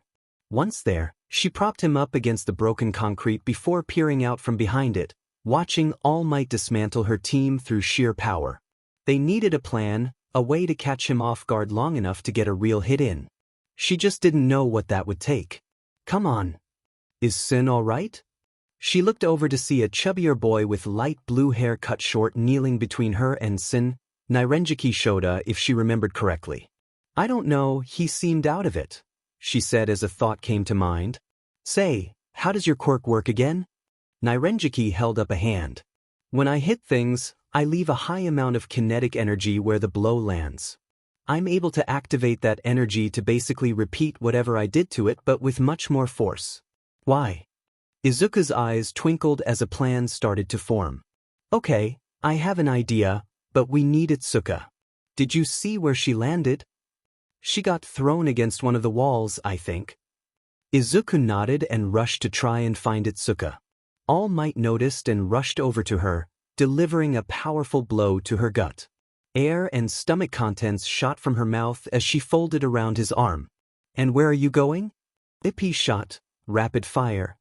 All Might spun around and threw Izuku away as he dodged the shots and went after Katsuki again, driving the boy into the ground as Itsuka caught Izuku. Keep him busy. How did we end up facing All Might? Hiryu exclaimed as he crossed his arms in front of his face and covered them in scales, only for All Might to move an elbow in his direction. The resulting shockwave slammed into Hiryu's arms and blasted the scales off of him. "Oh no, oh no, oh no!" Hanta chanted as he used his tape to try and avoid the massive ectoplasm head chasing him like a giant Pac-Man. "Seriously, how are we supposed to compete?" Hiryu growled as he covered his hand in scales and tried to launch them at All Might. Shoto's eyes went wide as the glacier he formed was destroyed by his teacher, who was holding a dazed pony by the collar of her uniform and using her head and horns as an improvised weapon. "Is that all you got, kid?" he said before throwing Pony at him like a javelin. "This isn't even slightly fair." Midnight bit her lower lip as her WHP spun around Mashireo's tail. "Such a big boy. Why don't you go compare sizes with him, honey?" she said before twisting and swinging Mashireo into Rikido, causing the boy to choke on the sugar he'd been trying to pour into his mouth. "How are we supposed to handle something like this?" "Yuga, are you alright?" Momo asked as she formed a metal barrier to cover herself and Yuga from the onslaught of bullets flying at them. "He shot through my belt," Yuga said as he gripped his belt, energy leaking out of the cracked material. "I might be able to take another shot at him." Just then, a rubber bullet ricocheted off his head and hit Momo in the neck, causing her to start coughing. Itsuka put Izuku down behind the rubble with Nairenjiki. "Geez, and the villains you fought thought they had a chance against this? Were they foolish?" Izuku felt her internal organs being pieced back together as she pushed herself onto her own 2 feet. "Maybe. Or just crazy. A few of them kept calling themselves my worst nightmare as if they didn't look ridiculous." "Ridiculous?" Nairenjiki held up a hand. "You know them as pigs," he said, getting a nod from Izuku. Itsuka looked between the two of them for a moment before pinching the bridge of her nose. "Anyway," Izuku said she had a plan. "Though I don't think she intended to have herself thrown at you." Izuku nodded and pointed at the rubble around them. "If we can throw this at him after Nairenjiki punches them, his quirk could force them to change direction midair. If we time it right, we can catch him mid-jump and maybe stun him long enough to land a good hit." "An interesting plan. And then what will you do?" Izuku froze and slowly tilted her head upward to see All Might squatting on top of the concrete they were using for cover, looking down at them with a grin on his face. "Well, anything. Double jumbo fist." Kurogyri let his mind wander a bit as he cleaned a glass cup. There wasn't a real reason for it. He rarely got customers at the bar nowadays. He'd only get 2 or 3 customers a week, nowhere near enough to keep the bar open if it depended on its patrons. The bar was little more than a front that some people took advantage of to get good drinks as long as they had useful tidbits of information. Sometimes they didn't intentionally give him the information, sometimes they did, but he still got what he needed from it. The glass hadn't been used, but Tomura had picked up habits over time, and Kurogyri knew them well. Tomura would come downstairs soon for something to drink. He'd finish cleaning a cup, make the drink, and hand it over for the boy to sip or gulp down. He was getting better at remembering to sip instead of gulp, but he still had his moments. His mind wandered to the USJ for a moment, replaying the events in his mind. It had been a humbling defeat, one that reminded him that 5 years of staying quiet tended to make one lose their touch. Now, that wasn't to say Sensei had been wrong, far from it. Sensei had confided in him that Tomura was supposed to lose. Surviving a defeat taught someone much more than winning could ever hope to, but even Sensei hadn't realized just how immense a defeat it would be. The thugs they'd brought with them were nothing compared to mere children, a fact that both amused and enraged Kurogyri. On one hand, the thugs were a bunch of posturing idiots, so seeing them beaten was amusing after they tried to muscle around his bar. On the other hand, it infuriated him that such weaklings tried to act big around someone like him, someone with his connections. He put the glass down to get a drying cloth, wiping his hands before picking the glass up again and wiping it dry. Sensei had given him the bar as a reward for staying with him through everything, something to both hide away in and still do something he enjoyed. His mental wanderings stopped as Tomura trudged into the room and over to a stool before sitting on it and leaning against the counter. Kurogyri started mixing a rose berry bliss, putting it together in a large cup rather than a wine glass. Tomura enjoyed acidic drinks, such as sodas and wines, but it was risky to give him the correct glasses for such drinks. The drink, once finished, slid across the bar to the boy, and Kurogiri's mind wandered yet again. This time on the subject of Tomura himself. When Kurogiri worked for Sensei before All Might nearly ended the man's life, everything was so perfectly calculated he never had to worry about the man's next move. Tomura, on the other hand, was unpredictable both in his strategies, if you could call them that, and his mood, forcing Kurogiri to keep his eyes more on Tomura in a fight than on their enemies for fear of the boy deciding to end him instead. Kurogiri picked up another glass and started to clean it, keeping himself busy so he wouldn't go too far down that rabbit hole. As he finished, the doctor walked into the room as well. "Ah, Kurogiri, my old friend, still an emperor behind the bar, I see," the old man said as he sat down. "I don't suppose you still know how to make a White Russian?" He nodded and began to mix the drink for the doctor, hoping the act of putting a glass to his lips would keep him quiet. If there was anything Kurogiri was unsure of, it was the return of the old doctor, the return of his experiments. One White Russian. Thank you, my friend. How could he not be worried about the old man's return when Sensei had sent the man away for being too twisted for his ambitions? Endeavor marched into the office of his lawyer with a 4-year-old Shoto in tow. The man's office was covered wall to wall in fiery red wallpaper, with twin lion statues on either side of his desk. Sitting at said desk was the man who had admittedly saved him from a number of PR disasters, a man by the name of Furadari. Pale skin, bright orange hair gelled up into a spiked mane with matching sideburns and beard, clothed in a black suit with red trim and a white fur lining around the neck, accented with a red tie and fingerless black gloves. "Endeavor, I see you've brought yet another child with you. I assume his quirk has come forth." "It has. At long last, the perfect quirk has been created. We're here to register it," he said as Shoto walked up to one of the lions, patting the statue on the nose. Endeavor sat in front of the man's desk, and Furadari took out a file from one of the many drawers in the desk, then turned on his computer. "I see you have everything prepared. This is your 4th child, Endeavor. I wouldn't be much of a lawyer if I couldn't at least follow patterns," Furadari said as he opened a window on the computer. "So, what will we be naming the quirk?" "Antarctic Inferno," Endeavor said, pride swelling in his chest.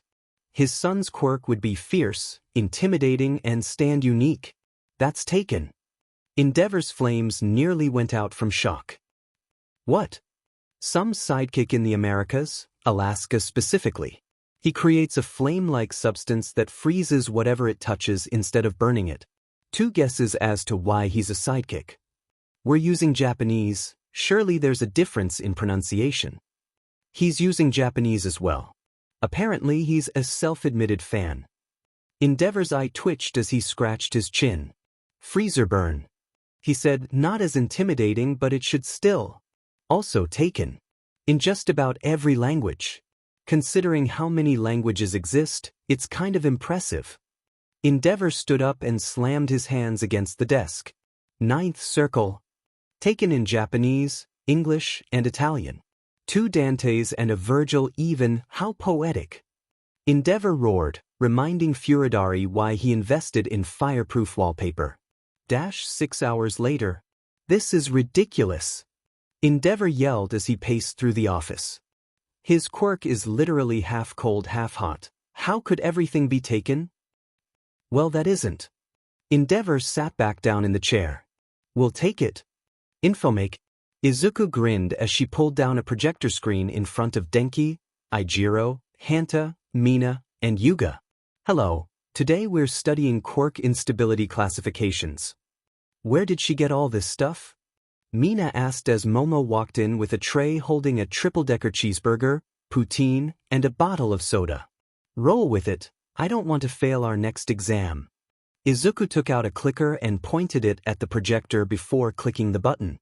The projection showed a list of rankings. Class 1. Generally unaffected by quirks, aside from dietary preferences. The general populace falls under this category.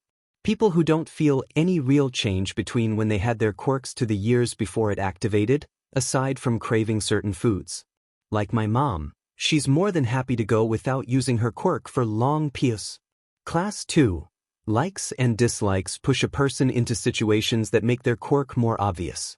Present Mike is openly a class. His loud personality, tendency to yell even when indoors, and other factors make it obvious his quirk has something to do with his voice. In our class, Toru is also considered Class 2, as she tends to vocalize her emotions more than others since she can't use body language and tries to be in the spotlight where it can go through her. Despite this, she still gets embarrassed when she's naked, like anyone else. Class 3. Mild preference for using quirks over normal actions, giving the person the urge to show off their quirk unless there's a reason not to.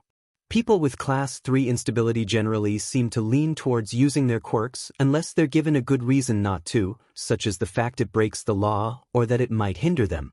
Mashireo's the best example our class has. Class 4. Quirk use has negative side effects, but they are minor due to physical adaptations. That's the classification I'm under.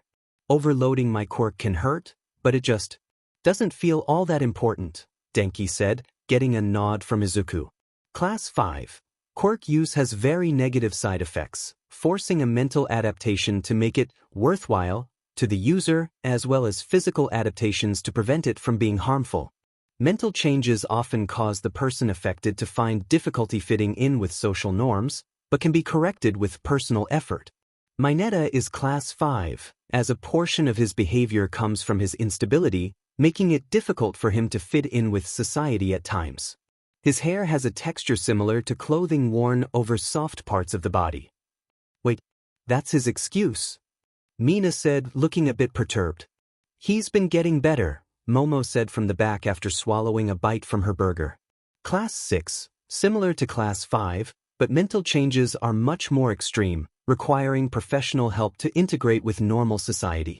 Katsuki, 100 yen, Hanta said, but Izuku nodded her head before anyone could bet against his guess. Wait, really? Katsuki's mentality matches the substance his quirk allows him to secrete through his hands as sweat. Nitroglycerin is one of the world's most volatile compounds, capable of exploding just by giving its container a light shake. Because of this, he started looking into professional help to better control his emotions. Class 7. The first, dangerous classification. If one is under this classification and has a history of or builds a record of illegal or suspicious activity, they'll be placed on the watch list. Quirks that fall under Class 7 cause the user to feel a sense of apathy towards those negatively affected as a result of the quirk's use. While it doesn't actively encourage harming others, collateral becomes a non-issue. Pro-hero Endeavor is known to have a Class 7 instability, as does our principal, Nizu. Nizu would happily take down an entire cityscape and terrify the people around him just to showcase his intelligence, but he doesn't want to hurt anyone. Endeavor, on the other hand, is known for his blatant willingness to burn down buildings and rack up extremely high repair bills while chasing down villains trying to escape him. Izuku explained. It's the lowest classification that can put you on the watch list, and the only one that requires a predisposition towards suspicious or illegal activities. Class 8, the first classification that mandates placement on the watch list, regardless of personal history or record. Quirks under Class 8 either enable or encourage self-harm, leading the user to commit acts that are likely fatal purely out of faith that their quirk will save them. I fall under this classification, and at the moment, there are only about 13 other people in Japan with similar classifications.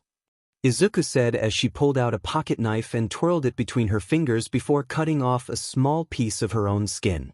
Her fellow students winced as the piece fell to the ground, only for threads to pull it back onto her hand. To me, my own death isn't something to fear, it's like taking a nap or doing the dishes. It happens and then I move on. Oh my. Yuga said, realizing they weren't done yet. Class 9. Quirks that require and encourage harm to others.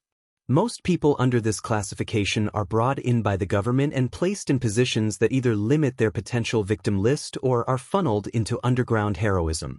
It's believed that the hero killer, Stain, likely falls under this classification, and all surviving villains from the Bloody Mary incident were discovered to be Class 9. How can it get worse? Hanta asked after a moment, earning a look from Mina. Mr. Aizawa said there are 10 classifications. Mina turned pale, nearly losing her pink hue as she realized what Hanta and Yuga had. Denki started to shiver while Ijiro felt a jolt run up his spine. Like this, Izuku said as she used the clicker again, causing it to move to a new slide. Class 10. Individuals classified under Class 10 are to be executed immediately. Class 10 quirks often have trigger requirements that cause extreme harm or outright death to those around them, or are highly capable of causing death and reward the user with addictive endorphin highs for doing so. Class 10 has only been officially recorded twice, and both were post-mortem classifications, Aji Harima and Chikara Yatsubashi. Since these classifications were made post-mortem, it's unknown if they were truly as broken by their quirks as history suggests, especially considering Chikara Yatsubashi was lucid enough to create an autobiography that supposedly explains his actions. Izuku explained. However, it's believed that another quirk emerging under Class 10 will signal the onset of a quirk singularity. She then grinned and turned off the projector. Next time, we'll discuss why most quirks fall under a hybrid classification rather than a singular classification. Goodbye. Inko Midoriya sighed as she looked at the phone in front of her. So far, she had avoided calling her husband. The last time they spoke, he mentioned he would be busy, and soon after, Izuku found herself in one terrifying moment after another. She didn't want to worry him while he was dealing with work, but he would see her soon. He would notice what she could do, how much she had changed, and he would investigate what had happened to her. He would find out one way or another. She needed to be the one to tell him that their little girl didn't just suddenly have a quirk. Inko picked up the phone and started to dial a number she had only hesitated to call once before. For the second time in her life, his cell number made her nervous and filled her with guilt. She brought the phone up to her ear and swallowed as it rang once, twice. Inko, my dear, how are you tonight?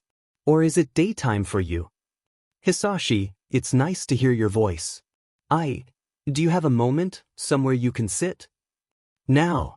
Momo shouted as she formed a mirror in front of herself and hid behind it. Guided sparkle. Yuga shouted as he launched his naval laser at Toru, staying behind cover as best he could to avoid being shot. The laser hit the invisible girl, and she closed her eyes, concentrating. The laser entered her before shooting out at a different angle. Snipe ducked low and fired 3 rubber bullets in Toru's direction. They had been training against their teachers for a week, and this was their final session before the festival.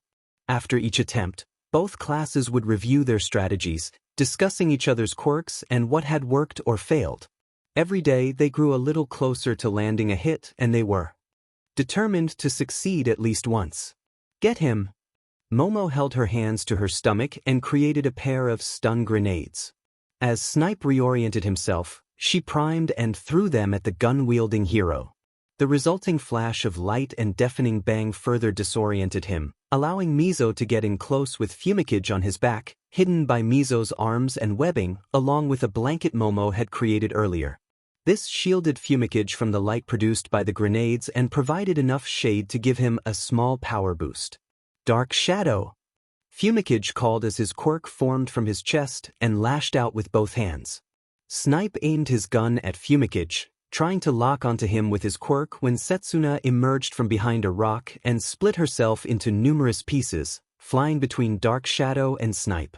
Snipe smirked under his mask, struggling to distinguish which blurs were which. They couldn't prevent his quirk from enhancing his accuracy, so they turned it into a gamble as to whether he would lock onto the right target. Not bad. Dark Shadow's fists drew closer, and he grinned behind his mask. But this old cowboy still has a few aces up his sleeve, he said before reaching for his belt and unclipping a smoke grenade. It hit the ground and immediately began to expel smoke in every direction. We lost him. Fumikage shouted as Dark Shadow returned to him empty-handed. Darn it, Kyoka! Setsuna exclaimed as she pulled herself out of the smoke and reassembled. On it, she replied, stabbing her earjacks into the ground to listen for footsteps. He's heading in your direction, Koji. The quiet boy gulped and nodded. His quirk wasn't much help here. There weren't many animals nearby, save for a few pigeons. That meant he had to rely on himself, and while he was strong, he wasn't used to fighting alone. Still, he nodded and prepared himself, scanning for their teacher. He just had to keep Snipe from taking him out or using him to harm his friends. He clenched his fists, recalling the tips from Mashireo, Rikido, Nairenjiki, and Itsuka on how to use his large frame, how to fight, and how to think strategically. He held his breath and clenched his jaw, waiting for a sign of where Snipe was coming from.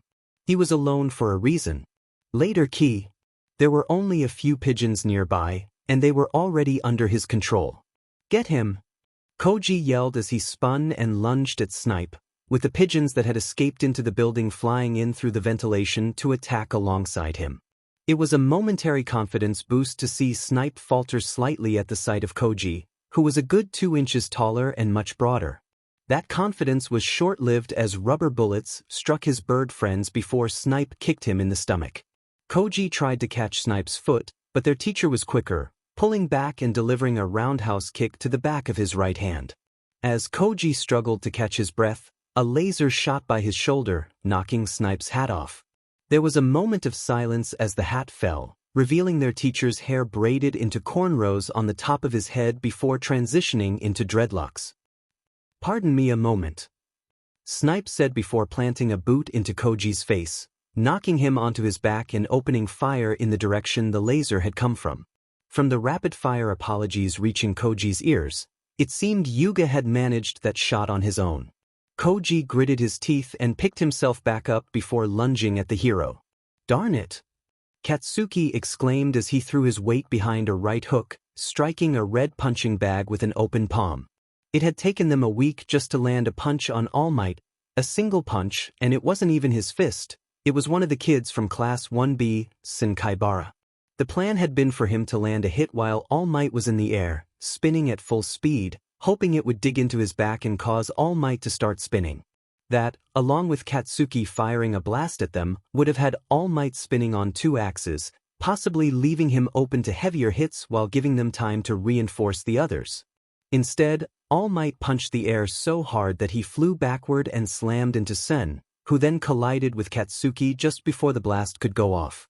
Izuku mentioned that the punch was so fast it pressurized the air in front of him, and when it expanded back to normal, it pushed All Might backward. Katsuki still couldn't understand how that worked, and even 4 hours after they returned to the dorms, Izuku still couldn't explain the math behind it. The teachers said they weren't expected to win, they were just supposed to learn from each fight and improve their quirk usage. Additionally, their battles were recorded and sent to the support classes to inspire new ideas for gear that would help them keep up during the festival. The goal was to ensure that when the first years showcased their abilities at the sports festival, it would be more intense than ever before. But that didn't ease his frustration. All he felt was how far he was from his goal. He wanted to be the greatest hero ever, yet he couldn't even land a single hit on the current number 1. It was infuriating. "Diamanit, diamanit, diamanit," Katsuki yelled, punctuating each pause with another strike against the punching bag. They had 3 years to prepare, to leave UA as heroes already on par with the best. No one would question his greatness, no villain would ever take him down. He would be the strongest hero that ever lived. "Diamanit." He struck the punching bag, and the sweat on his hand ignited, scorching the bag and launching it off its hook. Katsuki glared at his hands, growling in frustration. Nothing was going according to plan. Everything had gone wrong ever since Izuku. He shook his head and grabbed fistfuls of his own hair, the thought of it causing him pain. After that, he rewrote his plans to include her by his side, to keep her safe, so they could both become heroes. He started strategizing how to be a better hero, discovered what kind of videos she watched, and reviewed her journals. All Might was more than just a fighter, he inspired the heroes around him to work harder and was as much a leader as he was a warrior. Still, being nice wasn't easy. It came naturally to Izuku, but Katsuki wasn't as patient or forgiving. When people did foolish things, he felt compelled to call them out, if only to make them realize they shouldn't do it again. When someone insulted him, he believed it was important to make it clear that such behavior was unacceptable, as you never knew when someone might actually be a villain in disguise. Having others around him helped more than he cared to admit. Watching how they corrected each other and the words they used was enlightening. If there was one thing he had learned from Izuku, even before he recognized how poorly he treated the girl, it was the importance of being observant and how it could help. Not to mention, some of their friends were hilarious when they lost patience with particularly foolish people. Hitoshi was a sarcastic savage, and Mei asking for help to advertise her inventions because others were so inept at basic tasks was always entertaining. But he couldn't really do that. He had a short temper and honestly didn't understand how people managed to keep from snapping at others. Lately, he had tried to contain it, but it was incredibly difficult to refrain from knocking some sense into idiots. It wasn't that he wanted to be mean. He just wanted to make sure people understood that their actions had consequences. It wasn't his fault people didn't realize that if you got hit for doing something foolish, maybe it wasn't a good idea. Katsuki clenched his fists, knowing Mr. Aizawa wouldn't accept that as a valid excuse. He was having trouble justifying it to himself these days. He walked over to the punching bag and picked it up to put it back on its hook. He recalled a time when he had grabbed a still-conscious Izuku by her shirt collar after knocking her down and dropped the bag. He could still see the burns, the fresh trails of tears on her cheeks, the look of betrayal in her eyes. Katsuki scrambled away from the punching bag and fell, hitting the back of his head on the ground. "Bennett," he exclaimed, reaching up to cover the back of his head. He heard the gym door swing open before footsteps rushed toward him. "Hey, are you okay, Bakubro?" Katsuki turned toward the voice and immediately noticed the bright red, spiked hair. Eijiro Kirishima, the kid Tetsu had met after the exam and fought beside at the USJ, was holding out his hand to help him up. "Of course I'm fine," Katsuki muttered under his breath as he picked himself up. He wasn't fine, but he hardly wanted to get into details with Kirishima. "I just forgot how sweaty my hands get if I don't use my quirk mid-combat." Katsuki dusted himself off and went over to the punching bag, careful about how he picked it up. "Dude, you knocked it off the hook without your quirk? Talk about impressive. Shut up and help me put it back." Eijiro snorted and moved over to the other side of the punching bag, helping Katsuki carry it back to the hook. "So, what do you think Mr. Aizawa will surprise us with this time? Probably something ridiculous. Student agencies? We're going to be working together? With the other classes?" Katsuki wanted to bang his head against the desk. He just had to open his big mouth. "That's right. You've had time to enhance your skills, and now you'll be working with members of the other courses here at UA to put on a big show at the festival," Shoto said as he looked at his class. Seeing the looks on their faces, he pointed a device at the wall, which slid open to reveal a large screen. With a click of the device, the screen turned on, showing a list of names. Each of you will be assigned to a team of management, support, and general education students. This gives the students from the other courses a chance to use the publicity of the festival for their own ends rather than just being there to prevent favoritism. The management students will get a chance to micromanage a group of people and come up with advertisements to better sell you to hero agencies looking for interns, giving them a taste of what it's like. Support students will have the opportunity to build technology for you to use, either to enhance your skills or cover your weak spots, as well as learn how to prioritize tasks since they'll only have until the sports festival to create the tech your team will need, Shoto explained as the screen showed a picture of All Might, a man in a business suit, and a man with brown hair and glasses in a lab coat. As for the general education students, they'll have the chance to help in all three other fields. The sports festival serves UA's interest by catching those in the general education course who either had an off day or just weren't suited for fighting robots. They'll be able to act as agency heroes alongside you or assist the support and management classes to prove they belong in a more specialized course. A number of other high-ranking heroes appeared on the screen, standing next to All Might. "I'm going to make this clear. You're not their boss and you're not the leader of the group, you're all rookies. You'll be paired off with a student from Class 1B, and the two of you will be on equal footing with the support, management, and general studies students. You'll have to work with them to create a power structure if you even bother with one." Shoto finished as he turned off the screen and the wall closed back up. By now, every other homeroom teacher has finished giving their class a similar speech, and Nizu is giving you all time to get to know your teams. After today, you'll have to work with them on your own time. Any questions? How will we know which room to meet our teams in, sir? There's a note in your desk. It has the room number you're assigned to for the day, Shoto said as he zipped a yellow sleeping bag around himself and fell to the floor, asleep almost instantly. Katsuki pulled his head from his desk and ground his teeth. Did he really have to work with not just another hero in training, but a bunch of students from the non-hero courses? Hey, Izuku, try not to scare the living daylights out of the people you get partnered with, and keep the blood to a minimum, Katsuki said as he opened his desk and found the paper.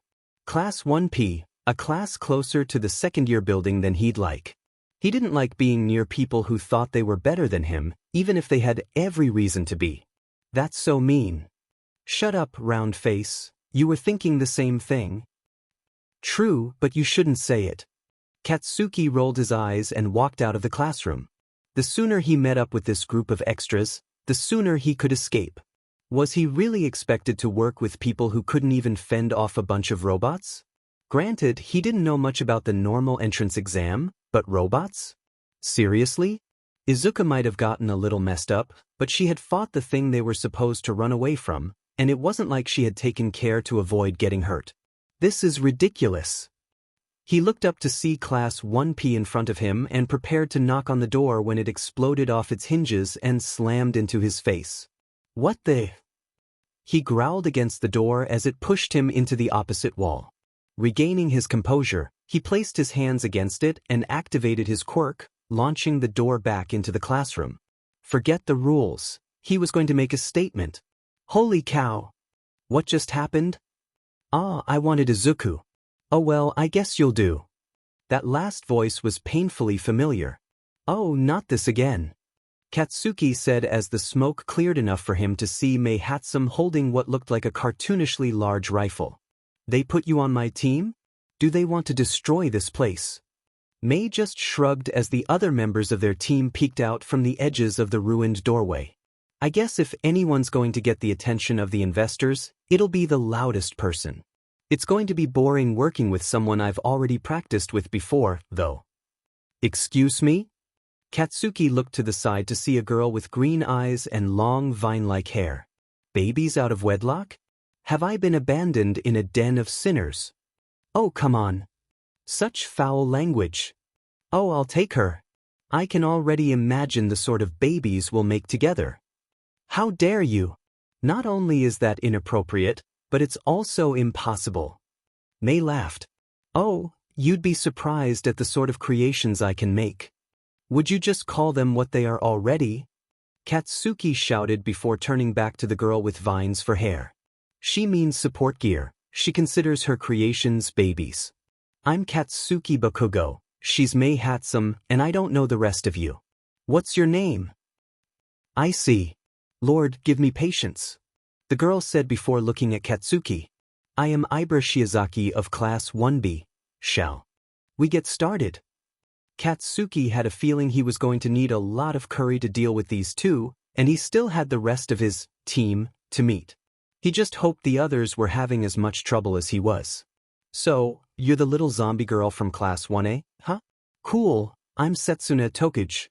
Setsuna said as she held out her hand for a handshake. Izuku Midoriya, nice to meet you. Izuku said as she reached out and took Setsuna's hand.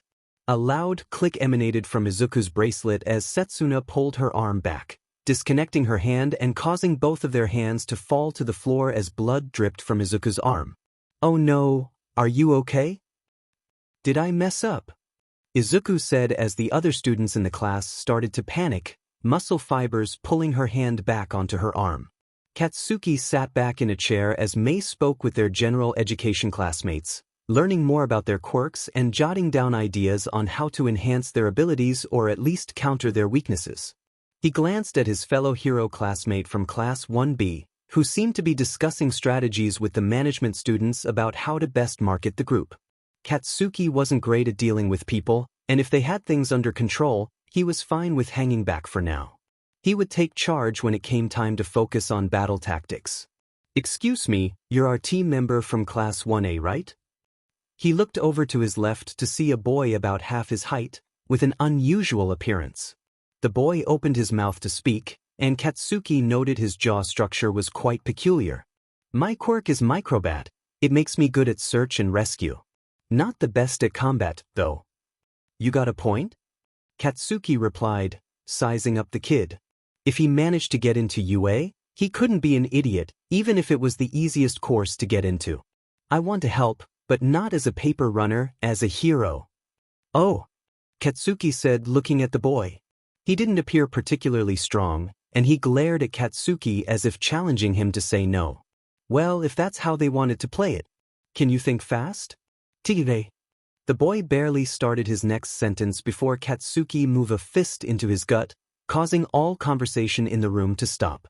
The boy fell to his knees, clutching his stomach, and looked up to glare at Katsuki, who simply popped his neck and examined his fist. Whatever this was, he had to nip it in the bud, and while maybe one of the others could have been nicer about it, he was still working on that part, and they didn't have time to play around. What the hell?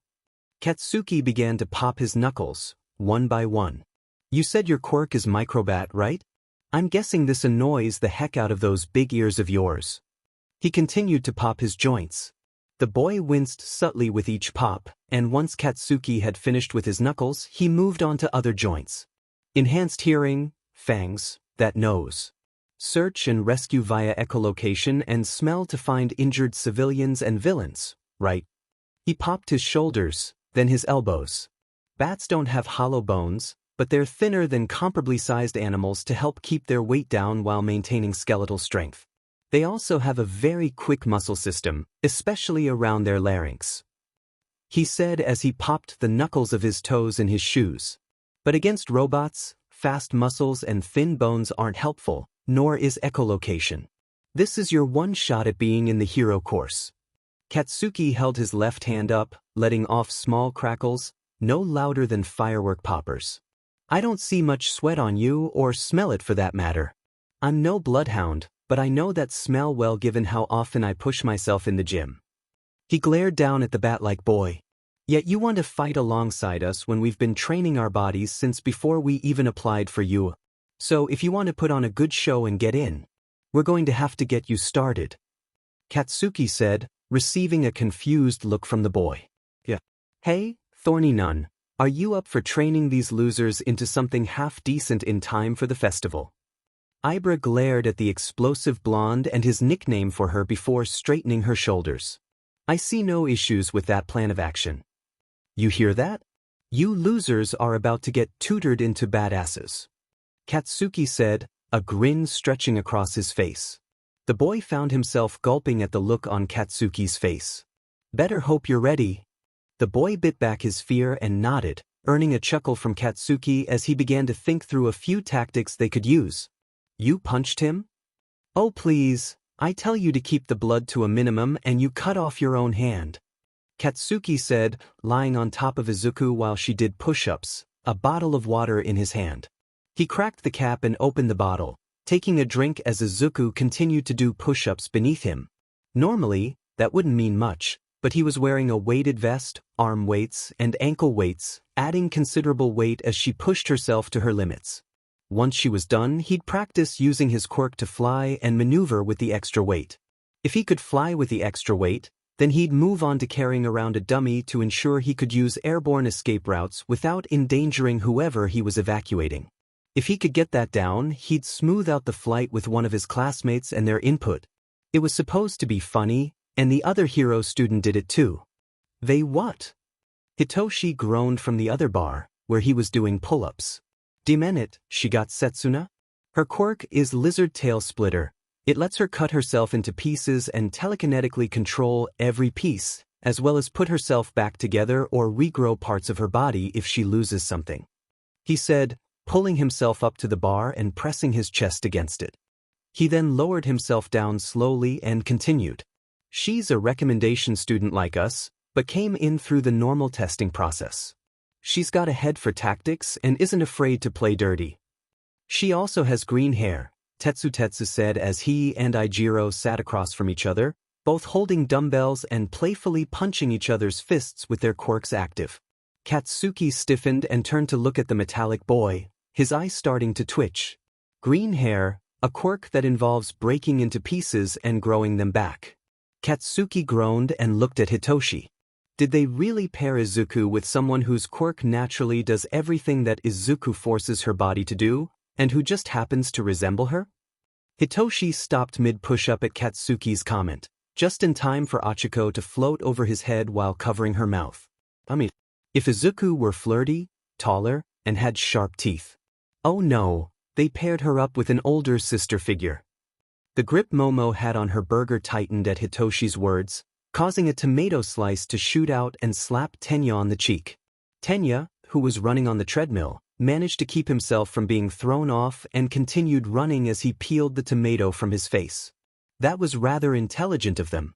By having us work with people we can get along with on a personal level, our classes will be able to grow more effectively together. Tenya said as he tossed the piece of tomato into the nearby trash can. As expected of our Izuku's hanging out with someone who regularly cuts her own limbs off by thinking it. That sent Tenya to the wall as he froze, looking like the silhouette on an emergency exit sign. I realize now how that would be a problem, he said before pulling himself from the wall and dusting himself off. Momo sighed and went back to her burger, a number of small objects of different sizes and materials forming from her body. But I'm certain our teachers have thought of this as well. Izuku fell to the ground, mumbling into the floor as she tried to get in one last push-up but found her arms and chest unwilling to hold up her weight. Katsuki rolled off her back and helped her up.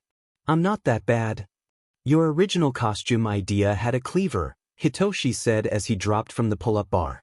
Izuku pouted a bit before she went over to a low bar, trapping her feet under it before lowering herself to the ground for sit-ups. Katsuki shook his head at the greenette's actions as he checked his weights.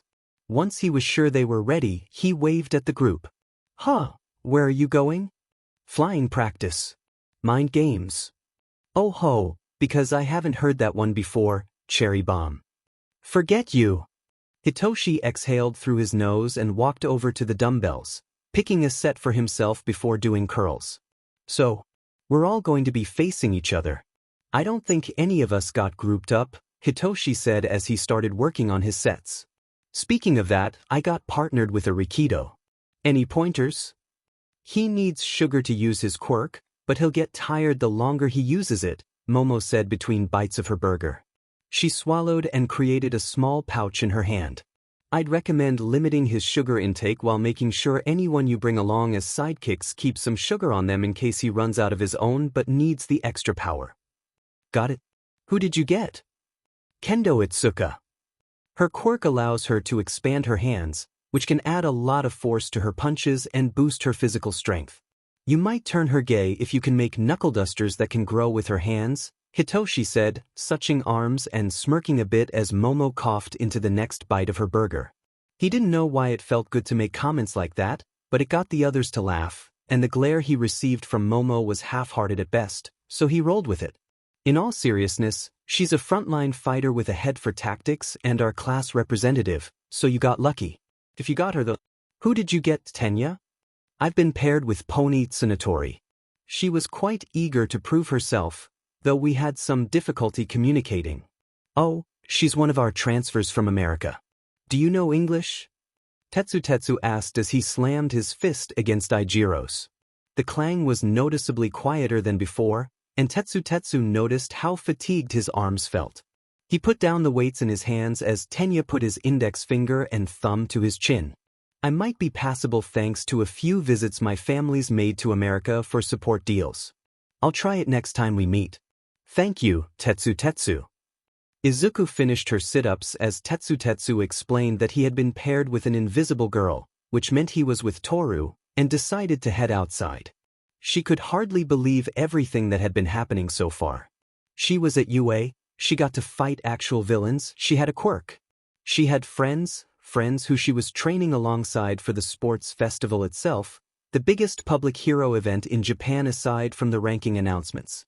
She squealed into her hands as she spun in place, unable to believe how well everything had worked out in the end, if only she had jumped sooner. Haha, it's great to see a fellow trainee in such good spirits. Izuku blinked and looked up to see Mirio's head poking out of a wall. Wanna hang out? the blonde hero in training asked. You can bring your friends, there's a sparring room not too far from here. Are you sure? Sorahiko said as he stood with Toshinori and Sir Night-Eye, watching over Mirio as he interacted with Izuku and her friends. The three of them had been seeing each other much more often recently. It was tiring having to get up on a regular schedule again, but it felt right, like a bunch of instincts he had been ignoring were finally being listened to. Just an hour? Toshinori nodded. That fight took a lot out of me and I was already pressed for time. I pushed myself and aggravated my wound as a result. Now I'm paying for it. Toshinori turned to Sorahiko. It was good to see his mentor up and about. His help training the students for what was likely to come would be invaluable. If One for All was still mine, then I'd probably get that time back with some rest, but with no fuel to burn, it's only going to go downhill. Sorahiko nodded. While he had been angry that Toshinori had ignored his demand and found a successor himself, he could have done a lot worse than Mirio. The boy was good in ways that reminded him of Nana. He had given the blonde a piece of his mind but had deemed the boy acceptable in the end. Now we just need to find out where All for One is hiding, as well as ensure he won't get to Mirio before we're ready. He put a hand on his chin. Much as I hate to say it, you won't be able to live up to Nana's example in this scenario. If All for One is still around and he finds him, there's no way you'll be strong enough to hold him off while the boy escapes. Sir Night-Eye nodded while Toshinori clenched his fists. That's something we've already designed a plan for, Sir Night-Eye said as he watched Mirio lead the students into a sparring room. They had already been shown how much further they had to go before they were ready to be pros, so Mirio's power would likely ignite another fire under them. They didn't have time to sit back and relax. Not if All for One was alive and recreating the Nomu project. Mirio and I have been looking for possible successors already, people in his age group who would fit in the event we need to transfer One for All away from him due to serious injury. Toshinori choked on his own spit. Once his airway was cleared, he looked at his former sidekick. You can't be serious. Even if you found someone, All for One would see the transfer. It's hardly subtle handing off your hair to someone, he said, smiling a bit at the reminder of how Mirio reacted to the process. He wondered if that was how Nana had felt when she gave him a strand of her hair. The DLVRY system is still being worked on, but we'll likely have an answer before Mirio's next internship with me. If not, we'll ask that he does errand work to keep him out of the spotlight, Sir Night-Eye explained.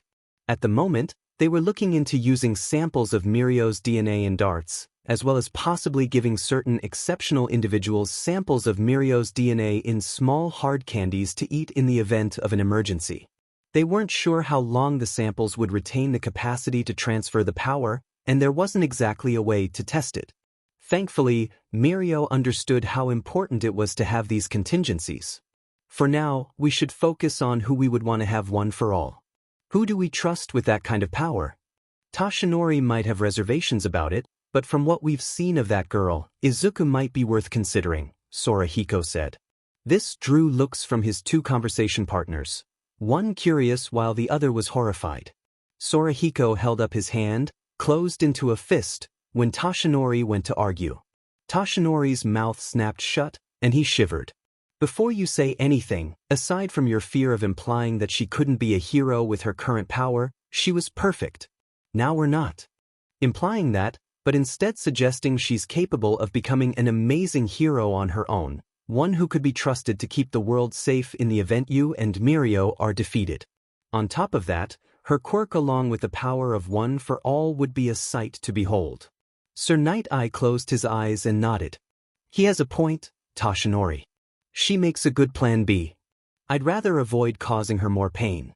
The burden of One for All is great, and she's been burdened enough by life as it is. She's planning to be a hero kid. There's no greater burden than that. Besides, you always talk about One for All as a great honor. What's different about her? Toshinori shook his head. Make no mistake, it's as much an honor as a burden, one Mirio will learn to live with quickly. But he already chose a heavy burden for himself with his hero name, one he's already proven he can live up to. As much as it hurts to admit it, we don't know if she can handle that kind of pressure. Sorahiko took a deep breath while Sir Night-Eye watched Toshinori's face carefully. First, she seems perfect, now she's missing something. You said something similar about Mirio when you decided on him. He observed the confusion forming on Toshinori's face. When it was Mirio, you were worried that he didn't have the strength to wield one for all and began training him. Even then, it took a while after he got it to build up the strength needed to use it safely. What are you implying? Sorahiko asked, looking at Sir Night-Eye, who seemed to be piecing together a puzzle. Not sure yet. We'll shelf her for now. Who else do we think would make a good option? Sir Night-Eye said, making sure to keep that information in mind for later. Surely there are others. Toshinori shook his head. None that I've noticed. While they're all likely to be good heroes, they just don't feel right, unlike these two.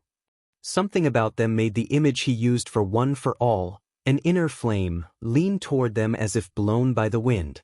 They were the perfect candidates. They just needed to be a bit stronger, both physically and mentally. Mirio was the closest of the two, but there was still the occasional twitch in Izuku's direction. Those two. I can feel it in my gut. Your non-existent one? Toshinori shot Sorahiko a look. You know what I mean, sensei. The small, retired hero shrugged. Anyway, we'll need to find more possible successors if we're going to use Sir Night-Eye's plan. That means either you drop standards or we offer you to other schools. Sorahiko explained as he rummaged through his lunch bag, finding some still warm taiyaki. He took a bite and chewed for a bit to let the two think about it before swallowing. We could play it off as randomizing your location, since apparently people will stop at nothing to try and get to you now. All for One certainly won't expect you to choose someone not from the same school you graduated from, and there are more than a few people who just didn't make the cut on recommendations who went elsewhere. They might be what you need. If I remember right, there was one student who denied Yue's recommendation and went to Shiketsu. His quirk is rather powerful and he seems genuine enough. Toshinori nodded. I'll ask Nizu if he thinks he can set it up. We've had students come from other schools to train with our hero course before. Maybe we could return the favor with me as their chaperone. Good idea. I'm going to check on Mirio to ensure he's not going too hard on them. I'll go with you, Sorahiko said as he popped a few joints in his back. He let out a sigh and walked up to Sir Night-Eye, cane in hand. Might be a good idea to see what sort of boy I might be training alongside you. The two made their way down the hall as Toshinori went to visit Nizu in his office. Once they turned a corner, Sorahiko snorted. So, do we have a real talk now? He asked. Sir Night-Eye looked at the older man, who rolled his eyes. Don't play dumb with me. I trained your mentor. I know what actual dumb looks like. Sir Night-Eye coughed into his hand, holding back a laugh at the small jab. Once he composed himself, he started walking again, keeping his eyes forward. Recently, there's been a change in Mirio, a change I've noticed in Toshinori as well. At the moment, it's rather subtle but it's there, he explained as they walked. They were heading toward a viewing room that would allow them to see into the sparring room Mirio had chosen without alerting him to their presence. I'm sure you've noticed it as well. Why don't you go first? Sometimes an old man like me gets lost in reminiscing and mixes facts up, Sorahiko said, fishing out another taiyaki from his lunch bag and taking a bite. Sir Night-Eye nodded as he opened the door for Sorahiko. For one, Mirio has always focused his training on his quirk, string it first, and then he worked on physical training to ensure he was capable even when his quirk wasn't useful. As they walked into the viewing room, Sir Night-Eye continued, lately, however, Mirio has been much more interested in physical training, putting his quirk training aside unless it involves One for All. Additionally, Toshinori demanded a certain level of strength from Mirio before the transfer, but despite knowing the kind of power needed to withstand the recoil that comes with such strength, Toshinori gave him the power when he couldn't use its full strength without causing injury, forcing Mirio to train with One for All in his body, strengthening the quirk as much as he strengthened himself, Sorahiko said. Do you think there's a form of instability connected to One for All, one that Toshinori had and still has, and that Mirio is starting to experience now that One for All is part of his quirk? You've seen it too then? I didn't want to, but it's hard to miss, Sorahiko replied as they watched the fight unfold. Mirio was dominating, using his permeation to avoid attacks and positioning himself to use his opponents as shields or weapons. It was brutal but efficient. When Toshinori was carrying one for all, he was excited to train. As a test to see his limits, I started to become more aggressive, attacking him as if he were a villain rather than a student. He just got more excited and trained even harder. Lately, though, he's been afraid of me and looks back at those memories with fear, even before he passed the quirk on. If anything, it started the moment he began looking for a successor. Now a lingering part of him feels that Izuku is a worthy successor, and Mirio's been keeping an eye on her as well, Sir Night-Eye said. The first part of what they noticed made sense. One for All was a stockpiling quirk, and as a result, its users would want to train and stockpile as much power as they could. What didn't make sense to him was why Mirio and Toshinori were still looking at Izuku as if she were important to the continued existence of the quirk. He usually avoided looking too deeply into the futures of his allies, especially after he did it with Toshinori and the man ignored his warnings, but something told him he'd need to take a good look at Mirio's future, as well as Izuku's. I don't suppose you could take her as an intern after the festival? Absolutely not. At my age, that girl has a record of injuring herself for fun. I'll have a heart attack. Sir Night-Eye sighed and jumped back from the glass they were watching the fight through as Izuku slammed into it. Mirio had decided to throw her into what he must have thought was a wall with one for all active, causing her to smash against the wall with enough force to break skin and bone, splattering blood around her. That was supposed to be a joke. Sorahiko exclaimed as he dropped to the ground, grabbing his chest with one hand as his other arm tensed. Sir Night-Eye watched as Izuku's flesh stitched itself back together where it had broken, bones returning to their normal shape until she looked as she did before the throw, save for a few extra stitch marks. Sweet heavens, that's terrifying to watch. Sir Night-Eye looked into the girl's eyes, even though she couldn't see him. There was a light in her eyes, an excitement he had seen in Toshinori's eyes back when he was the man's sidekick. He only saw that spark in Toshinori's eyes when a villain promised to be a challenge, something that would give him a workout and push him to become even stronger. He remembered times when Toshinori would ignore plans to rush into a fight instead, sprinting toward a powerful villain and confronting him directly rather than through intelligent strategies for that extra challenge and, with it, physical exercise. You saw it too, didn't you? Sorahiko said, receiving a nod from Sir Night-Eye as he adjusted his glasses. That need to get stronger, she has it just like he did. We should keep a closer eye on her. Mirio will accept that request easily enough, Sir Night-Eye said as he watched the girl throw herself back at Mirio, flying through his stomach. This time, as she went through him, she arced her leg back, surprising Mirio and making contact with the tip of his nose before he activated permeation on his head to avoid any real damage. Mirio grinned as he turned toward her, catching Tenya by the arm as the first-year student rushed him. The boy struggled for a moment before finding himself being thrown at Momo, who was trying to form what looked like a cannon. Though whether or not that's a good thing remains to be seen. Himiko walked into the makeshift arena that she had been brought to. Her costume had been updated to facilitate her quirk's use in combat, now featuring a mask over the lower half of her face. A set of tubes connected to the collection system allowed her to drink blood as she collected it or keep it for later use, enabling her to transform mid-combat into various people. This was due to a discovery made during her recovery. The doctor had allowed her to drink a bit of the blood she had collected from Izuku, using it as a bribe to keep her still while he put her back together, only for the blood to do exactly that. As it turned out, her quirk did more than copy people's appearance. It allowed her to copy their quirks, albeit only for as long as she maintained their form. Switching from form to form could be slow at times, but the ability to use the quirks of those who opposed the League, in the hands of someone designed for infiltration, was too significant an advantage to let go to waste. So, they started training her, helping her master her quirk, promising it would make her capable of getting to Izuku and keeping him safe. She went along with it. They still trusted her. They couldn't blame her for failing.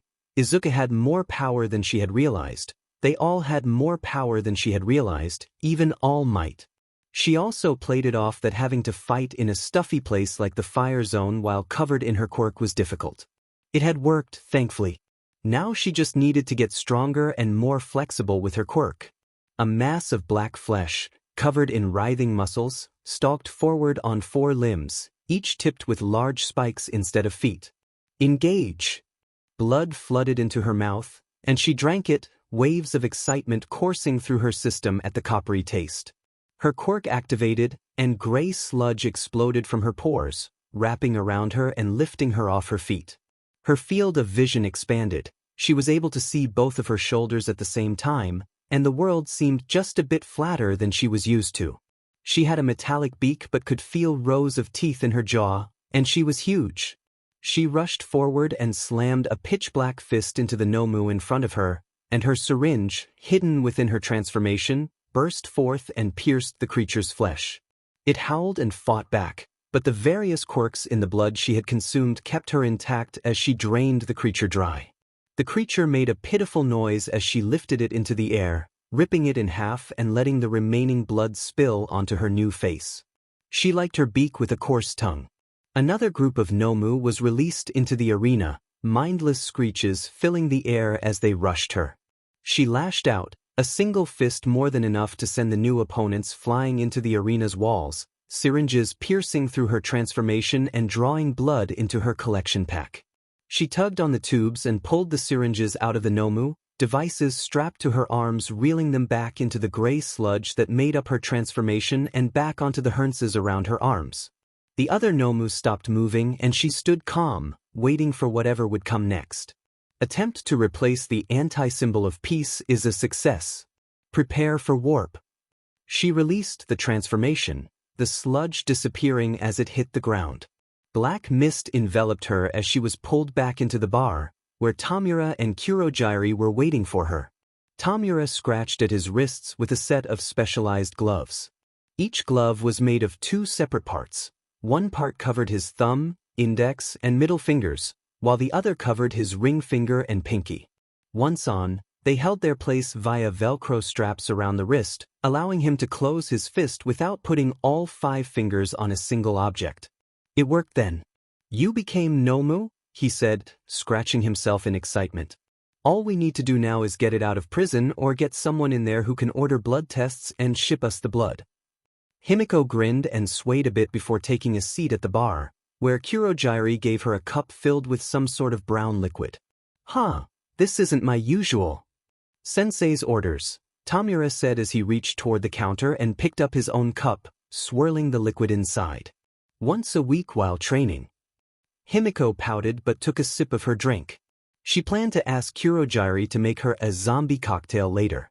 Perhaps she could convince him to use green absinthe instead of rum to achieve the right color, though she knew he preferred to stick to traditional recipes. Maybe if she requested the right kind of juice, that would be more acceptable.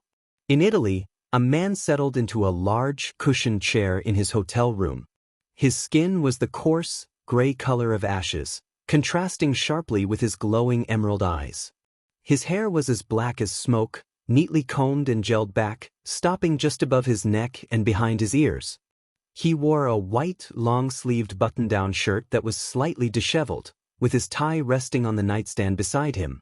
His breaths were as dark as his hair, and a red sash was tied around his waist. He had a neatly trimmed 5 o'clock shadow over his upper lip, jawline, and chin, with a slightly longer tuft of hair beneath his lower lip. His phone rested on his lap as he leaned forward, his back arched, staring intently at the screen. He could hardly believe the news he had just received, the events that had unfolded in his absence. The moonlight streamed into his room as the clouds parted in the night sky, highlighting his sharp facial features. Taking a deep breath, he picked up his phone and dialed a number he had been reluctant to call.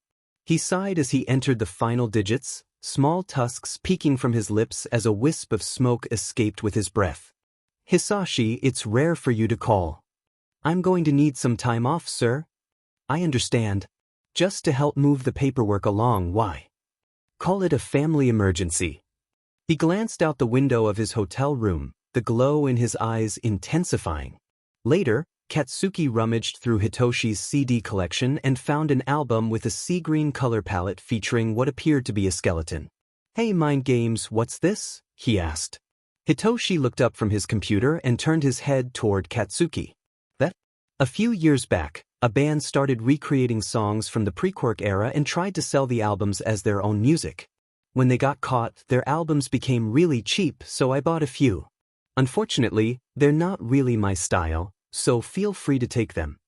Katsuki raised an eyebrow and flipped the CD case over, scanning the list of songs until he found one that caught his interest. This should be good. Later, Katsuki burst into Class 1B, stereo in hand, singing along to the song he had discovered. Izuku watched in horror, while Achiko struggled to contain her laughter behind her hands. Momo rubbed her temples, and Tenya placed a hand on her shoulder, realizing there was no way to defuse the situation Katsuki had created. "You're all so annoying, I can't stand it," he sang, his voice echoing through the classroom. Inside the classroom, Hitoshi held his head in his hands, trying not to laugh. The expressions on his classmates' faces were priceless.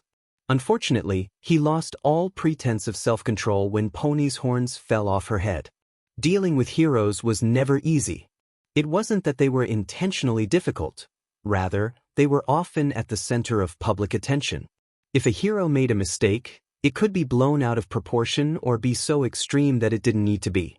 Heroes were still seen as paragons of good, held to the highest standards despite the fact that it was a rapidly growing profession, not something people did purely out of kindness.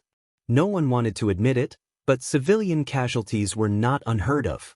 Every hero had that moment when they misjudged the collateral damage from an attack, failed to notice civilians in the area, or had some other oversight. Some even prioritized their glory over the safety of others, eager to stop a villain regardless of the cost. When innocent lives were lost, humanity reacted like sharks, circling the area to investigate why. Some sought to ensure it never happened again, while others wanted to explain to their families why they had been pulled away from their favorite celebrity. Most were after the scoop, that first piece of news to dangle before the masses, stirring controversy and making their station the most popular of all. There really is no news quite like bad news. The world's governments needed ways to ensure that riots didn't erupt when a hero emerged with a shocked expression, blood on their hands, and a villain looking all too pleased. Each government had its own method for handling these situations, with varying degrees of success, and mercenary companies often assisted in extreme cases to keep the government's hands clean. In America, a branch of the Heroics Department reviewed cases to determine how liable a hero was according to specific laws, which varied from state to state. If things spiraled out of control, measures would be taken to keep it quiet, with pre-planned scapegoats. In Europe, the approach varied by country, either mirroring the American system or being completely different. In Japan, however, it was always kept quiet. Heroes were more than mere public icons. They were symbols of peace and prosperity, thanks to figures like All Might and the heroes he inspired. Threatening their elevated status could topple more than just reputations and public opinions. Thus, individuals capable of finding and erasing information were considered invaluable, not only to Japan but also to other countries in need of someone they could disavow. This did not mean that heroes were exempt from reprimands or some form of punishment for their actions. It simply meant that it was all kept under wraps. That was where people like him came into play. They investigated incidents, removed evidence, and ensured that public officials could come in, investigate, and clear the hero's name before submitting the real reports. From there, the government could impose its own punishment or hire him to act on their behalf. He had done many things to instill in heroes the importance of being careful and prioritizing civilian lives. His job provided him with a unique perspective on heroics, allowing him to understand the hero killer to some extent. True heroes were a rare breed, and the world was filled with individuals who were more interested in the paycheck and adoration.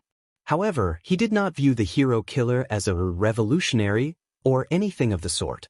Saved lives were saved lives. The motivation might detract from the honor of the action, but it did not change the fact that they were using their powers positively. "Sir, your flight is ready for boarding." His glowing green eyes flickered toward the speaker, a woman in a blue and white uniform, her mutant quirk giving her skin the texture of crocodile scales. He nodded to her and stood up. "Thank you, ma'am." He made his way to the terminal, ticket in hand. At the entrance to the boarding tube, an attendant held out her hand for his ticket. He presented it, she examined it, and then handed it back. "Thank you. Have a nice flight, Mr. Midoriya." "I'm sure I will." He found his seat, took a calming breath, and gazed out the window at the runway.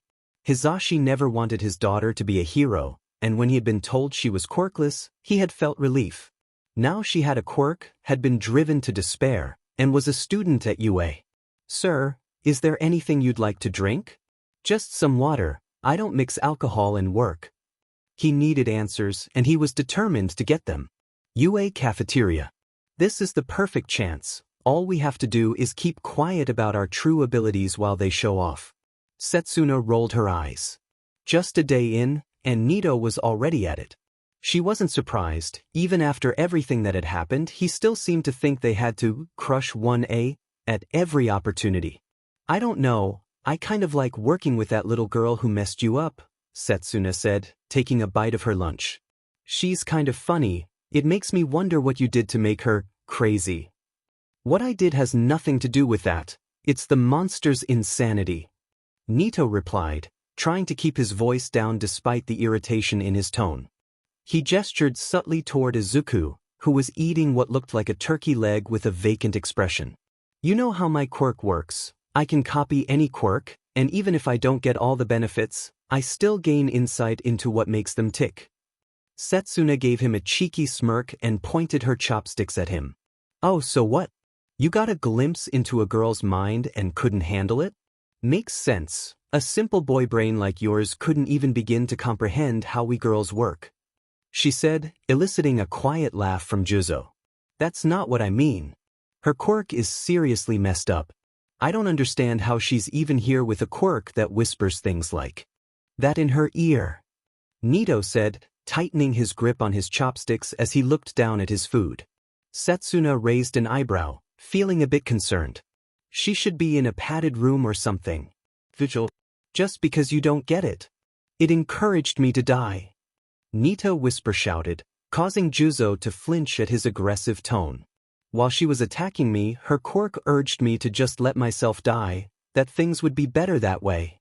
Her quirk comes with its own depressive disorder." "Okay, that's not true."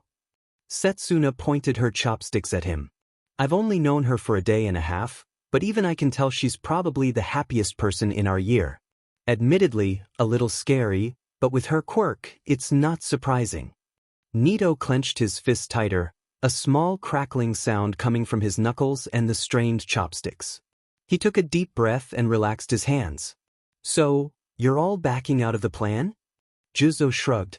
"We're partnered with them, not fighting against them. It would look bad in front of the pros if we let petty rivalries get in the way of doing our best." He picked at his food with his chopsticks. "Doesn't mean we can't use it early though. I'm already thinking of sharing it with my team." "Huh, and let anyone from Class 1A benefit from our hard work and genius?" Nito exclaimed as Juzo took a bite of his food. "You can't be serious." "Why not? When we all graduate, we'll probably end up working with them more often than not anyway. Plus, wouldn't it make it easier to utilize your quirk if you had good relationships with everyone in the hero course?" Juzo replied after swallowing. "Who did you get as a partner anyway?" "Some tiny kid with grapes for hair," Nito said. "They must have known what was coming and hacked the system to pair me with him. He's a joke. Either he's buried in his book or hitting himself for inappropriate comments." "Hey, what's going on?" Setsuna looked up to see Itsuka with a tray full of food, taking a seat next to Nito. She smirked and pointed her chopsticks at the blonde copycat. "Just listening to Nito complain about his terrible partner and how Class 1A is ruining our plans with their cooperation." Setsuna, on the other hand, got one of their adorable members, Izuku. "I think UA had a bit of fun partnering us up," Juzo added before slurping up some noodles. "She's not adorable, she's a menace. She would have killed me, and her quirk was excited about what it would do to me when I died," Nito said, controlling himself just enough to keep his comments from leaving the table. "You should ask for a new partner. Osor and Nairenjiki are partnered up. Maybe you could ask for SW. Nah." Setsuna grinned at the blonde, who looked surprised by her reaction. Dude, you messed with her. Of course, you got a glimpse of her bad side. I've seen her good side, and to be honest, with her questions about my quirk and her excited face when she saw I can literally fall apart and control the pieces, it's like hanging out with a kid sister. Fine, ignore my warning. I hope you enjoy her ruining your chances at any good internships. Nito said as he stood up, heading to a different table. Setsuna huffed at his back and turned to Itsuka and Juzo. So, who did you two get partnered with? Itsuka smiled and pointed her chopsticks at Momo, who sat at a table on the opposite side of the aisle. That one, Momo Yaoyorozu, one of the clinic recommendation students. Her quirk is something else. It kind of scares me, but in a good way, she said as Juzo finished his noodles. You. A frog girl, Tsuyu Azui. I couldn't ask for better. Her agility plus my quirk means we'll have the terrain advantage regardless of the situation. Oh, those sound like fighting words, Juzo. Didn't you just preach working together? Setsuna said, turning her head toward him. The sandy-haired boy shrugged, looking entirely unapologetic. Make no mistake, we should work together. That's why we're put into these teams, but it's still a competition, one I don't plan on losing. Juzo said as Itsuka took a bite of her food. For Nito, his quirk depends on working with someone, so showing off that he's good at that in the competition will help him get a pro to want him as an intern. My quirk works best with the element of surprise, but every hero can take advantage of that, so I need to be able to fight even when I'm out of my element. So you're just going to declare war now, making sure we're already watching out for you? Exactly, and then I'll win regardless. Itsuka swallowed the food in her mouth and looked at the boy. Right back at you. My team will flatten you when the time comes in the festival. She said, earning a chuckle from Juzo. So, you got Izuku? Have you thought about asking Hitoshi, Tetsu, or Osor about her? She's pretty open about asking what my quirk can do, and she showed off a bit of her quirk yesterday. It seems to work similarly to mine, but messy. I'll admit Nito isn't wrong that her quirk might be on the scarier side. Setsuna said as she recalled their attempt at pranking each other the moment they met. I tried the whole "my hand fell off" prank with Lizard Tail Splitter, but she had the same idea. With her, though, blood sort of drips from the break-off point. Juzo choked on his water at that comment, hitting his chest a couple of times and clearing his throat before looking over. Seriously? I wonder what kind of mental wiring that takes. Wait, do you agree with him now? Itsuka asked, a slight frown on her face. Because of something like that? Setsuna watched as Juzo shook his head and held his hands up. No way. Chances are someone more qualified than Nito has already assessed whether or not she can be a hero, but the weirder the quirk, the weirder the person. Juzo said, getting a confused look from Kendo. For you, it's probably not much of an issue, all you do is make your hands bigger. What's that supposed to mean? But for people like manga, there's more to it than just accepting the fact you'll never find a pair of gloves you can get attached to. Juzo said as he ignored Itsuka's annoyed question and instead jabbed a thumb towards a certain word bubble-headed friend of theirs a few tables over. Ever notice how manga ducks for cover whenever Vlad uses onomatopoeias like bang or boom? He's hardwired to understand that when those words are said, things explode, even though for everyone else that makes no sense. Another good example is Ibra. Ever notice how she tries really hard to put herself under sunlight and seems to think Shirai's preference for dark corners is literally unhealthy? I thought it was just a religious thing though. Itsuka said. Setsuna snorted and shook her head. What? It's her quirk. She literally has vines growing out of her head. She needs sunlight for photosynthesis. To her, it doesn't make sense that other people don't need that. Setsuna said, getting a nod from Juzo. Exactly. Now imagine what kind of mental state someone needs to be able to cut themselves apart. Juzo said. Itsuka blinked, then went pale as her eyes opened wide. Now you're getting it. Setsuna popped her head off and let it fall to the table. Probably similar to mine, maybe a bit more capable of ignoring pain since, well, this doesn't exactly hurt. She said before using her quirk to make her head float into the air. Come to think of it, she did seem extraordinarily happy. Maybe some of it was faked, hero persona and all that. Well, whatever it is, it should be fun for you, Juzo said before bringing some more noodles up to his mouth. Quirk instability isn't exactly sunshine and rainbows. Are you going to put that back on your neck? In a minute. I still don't get why this bothers you. You're a floating head, Itsuka said in exasperation as Juzo slurped his noodles. It's disturbing to look at. Setsuna's body shrugged as her head spun over her food. I'm pretty sure we'll all see worse once we're officially heroes, so you should probably get used to it. Like you're used to Kinoki growing mushrooms to snack on under her desk? She grows them from her waist. How am I supposed to resist laughing when Vlad makes her stand up and it bounces like a doorstop? Juzo snorted and accidentally bit down on his noodles, causing the remaining noodles to fall back onto their plate. He hit his chest twice before taking a deep breath. Is that what makes you die of laughter every time it happens? He said as he choked out laughter. I never saw that part because Pony's horns are always in the way. Setsuna grinned as her head bobbed up and down. It totally is. Seriously, she stands up and it's like sprong. Itsuka looked between the two with a twitching eye before her face crinkled up, trying to hold back a snort of her own. Okay, fine, that one's not fair. Not even slightly, but I forgive you, Setsuna said as her head came back to her neck, reconnecting with her body. As the other two dug back into their food, she glanced at Izuku from the corner of her eye. The green-haired girl's eyes were staring aimlessly in front of her as she bit into a large steak. She doesn't even cut her food, just bites right through it as if she's literally a zombie. On the other side of the cafeteria, Katsuki sat across from two students from the general education course. To his left was a short boy with various bat-like features, the same boy who had approached him demanding the chance to be a hero. His name was Isashi Kawamori, though Katsuki preferred to call him Squeaks. To his right was Isashi's classmate, a girl with disproportionately long legs and arms compared to her torso. She had black hair cut in a messy bowl style, with large glasses over her eyes. Her name was Hachishi High Name, but Katsuki referred to her as Stick Beach. The two of them were the only general education students interested in moving to the hero course, so he decided to take the lead. There was no way he was leaving it to some girl from 1B. The first step was to get these two into positions where they could excel. Alright, listen up. You two are weak. Don't get mad about it, I can see flab on your arms. He pointed his chopsticks at them. Isashi looked annoyed while Hachishi appeared embarrassed by the comment.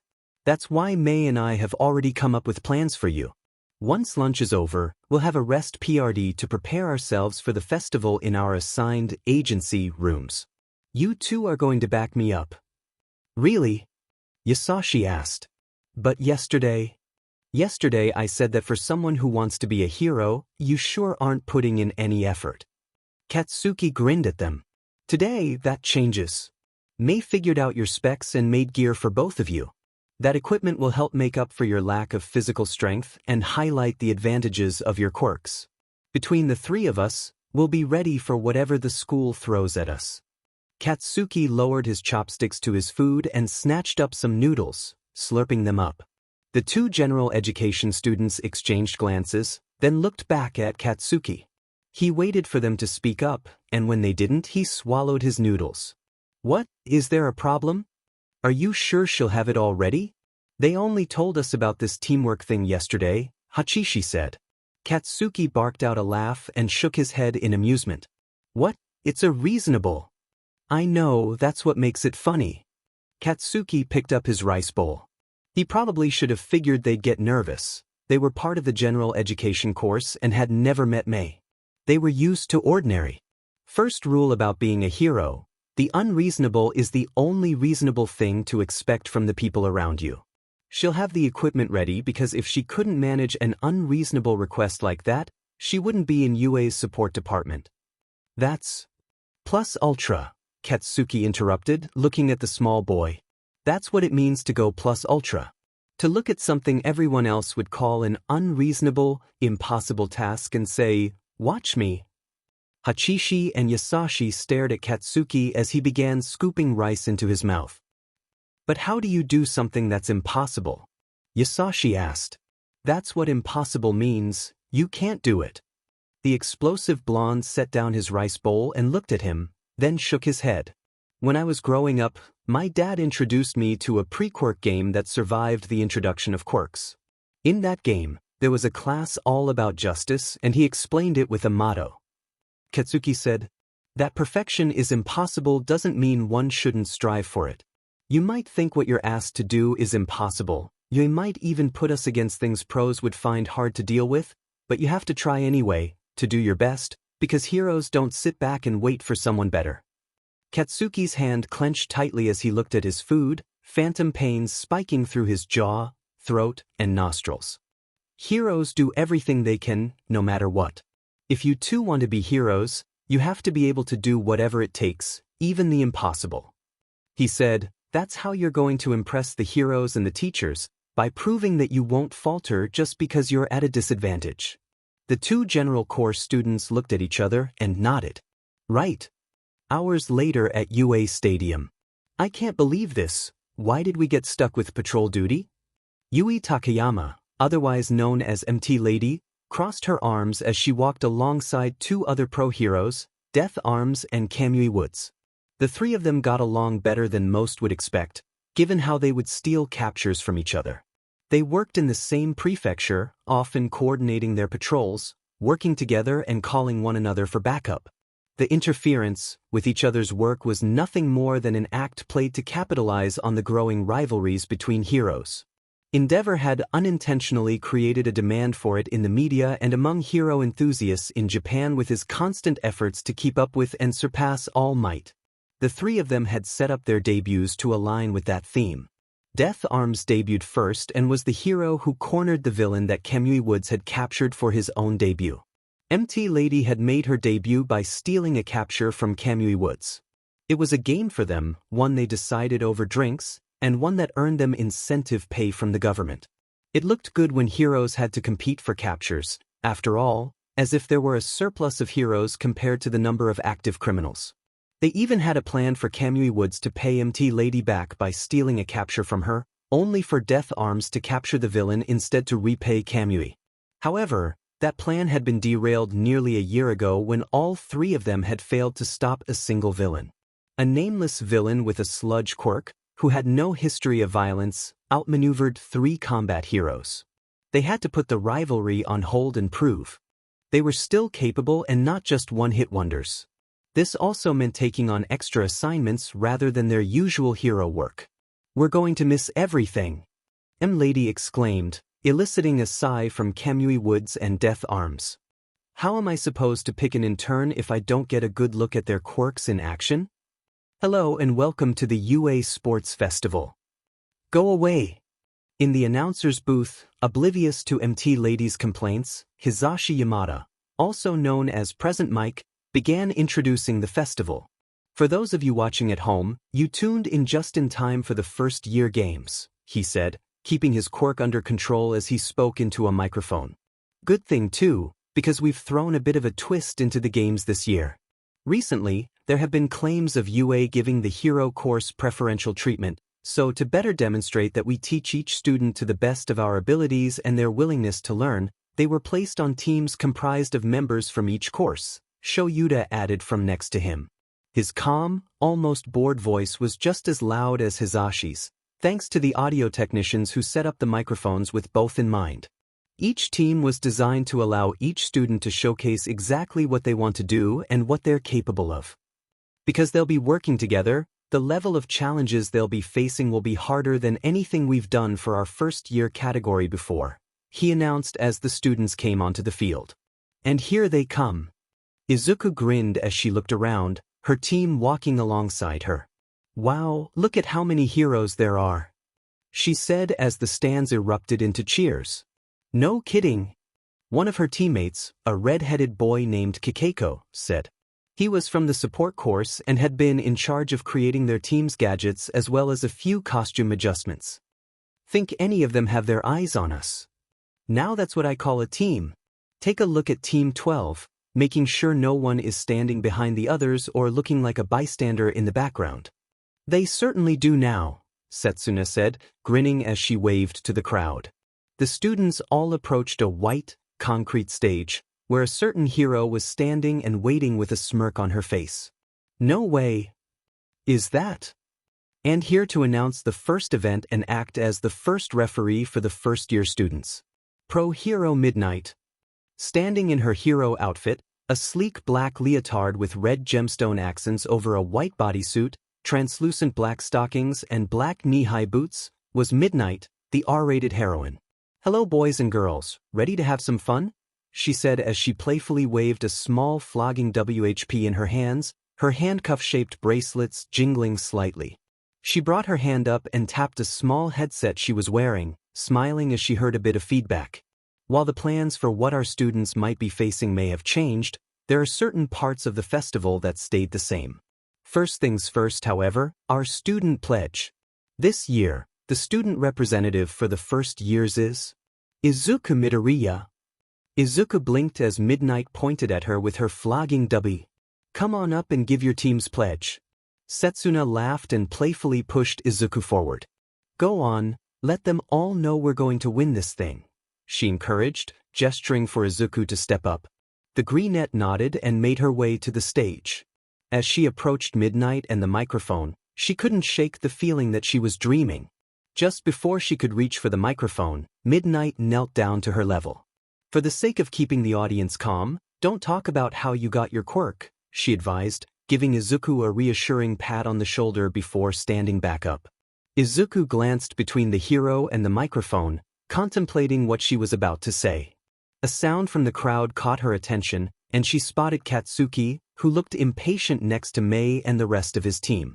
Her eyes sparkled with inspiration, and she grinned as an idea formed in her mind. Approaching the microphone, she took a deep breath and spoke. "We vow to win," she declared, immediately met with cries of indignation and boos from her fellow students. "We're not going to hold back, we're going to fight with everything we've got because we know everyone else has made the same promise to themselves and their teammates. So, we vow to win with everything we've got." The booing gradually subsided, and she glanced at Midnight. A shiver ran down Izuku's spine at the expression on Midnight's face before the woman composed herself and addressed the crowd again. "And with that out of the way, let's see what the first event is going to be."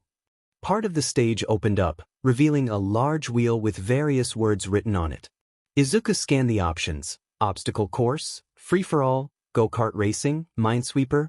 Before she could read any more, Midnight gripped the wheel and gave it a spin. The wheel clicked against small rods around the edge for a moment before finally coming to a stop, the tab pointing at a single word. "Manhunt.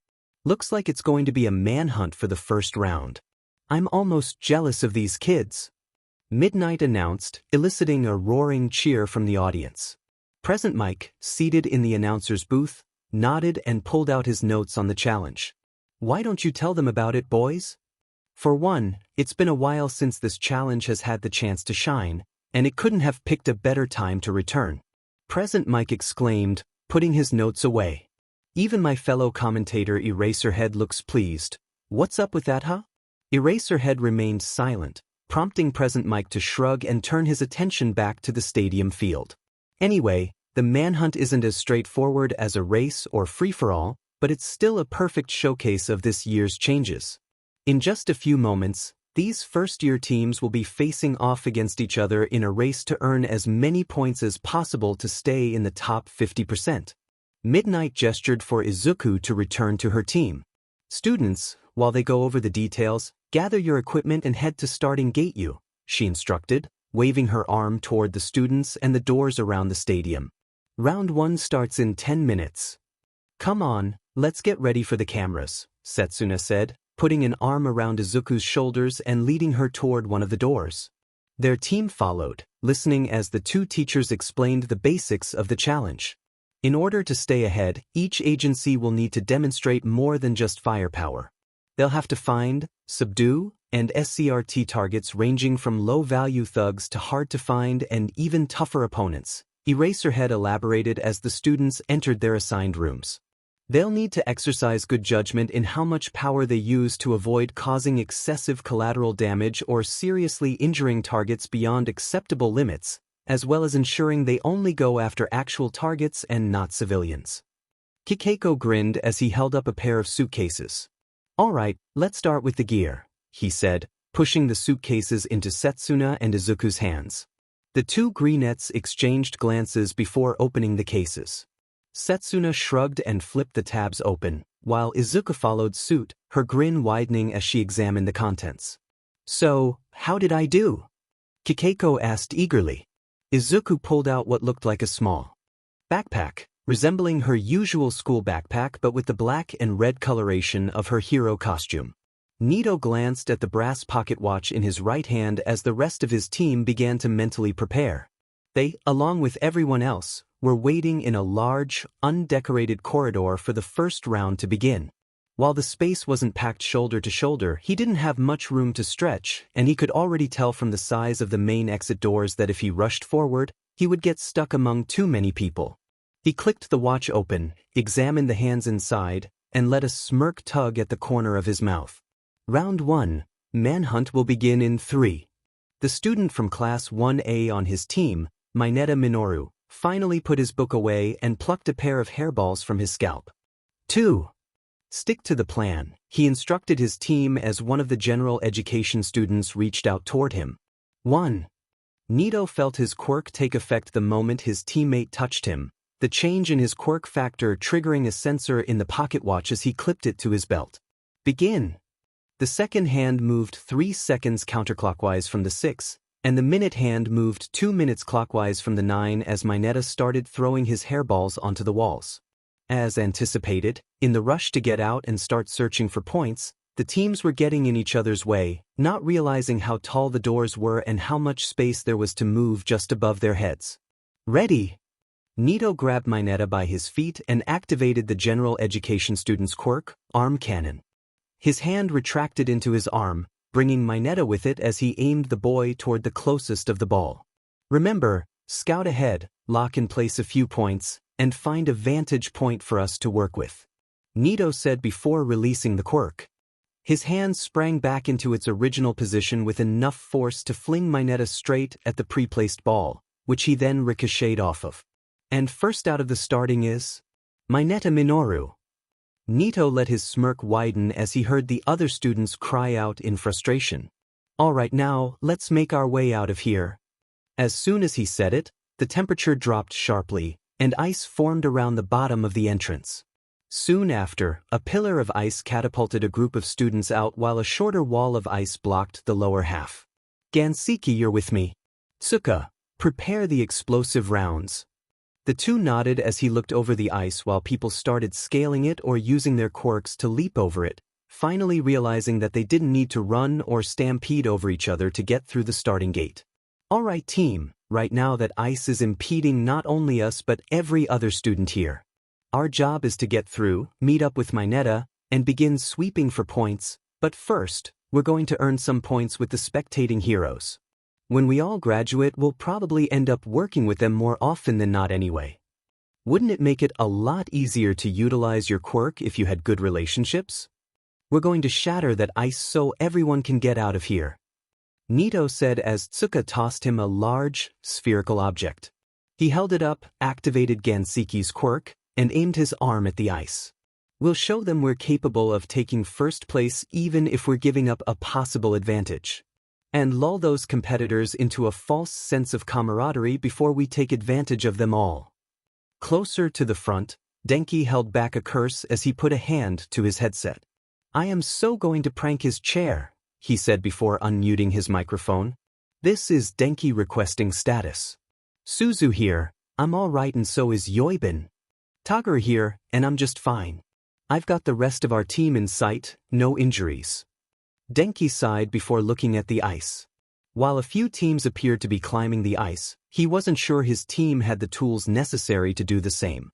Togaru, any chance you can slice through this ice? Already tried. Cutting through would take too long. Yoibin here, I might have an idea if Haretsu has some small explosives? Denki started making his way to the ice. I have the materials for a bomb or two. What sort of charge are we thinking? I can make some holes in the ice with my spiral fingers. Let's do it, everyone regroup around Yoibin so we can get out of here and start gathering points. Izuku looked between her teammates and the ice. Once Shoto had created it, most of the teams that had been scrambling to get through the door backed up to figure out their own ways through. Setsuna, think you could carry us over it? She asked, glancing at her fellow greenette. I could, but I'd be stuck here and it would take too long, she replied, studying the ice. Funnily enough, it looks lower the closer you get to where the pillar was formed.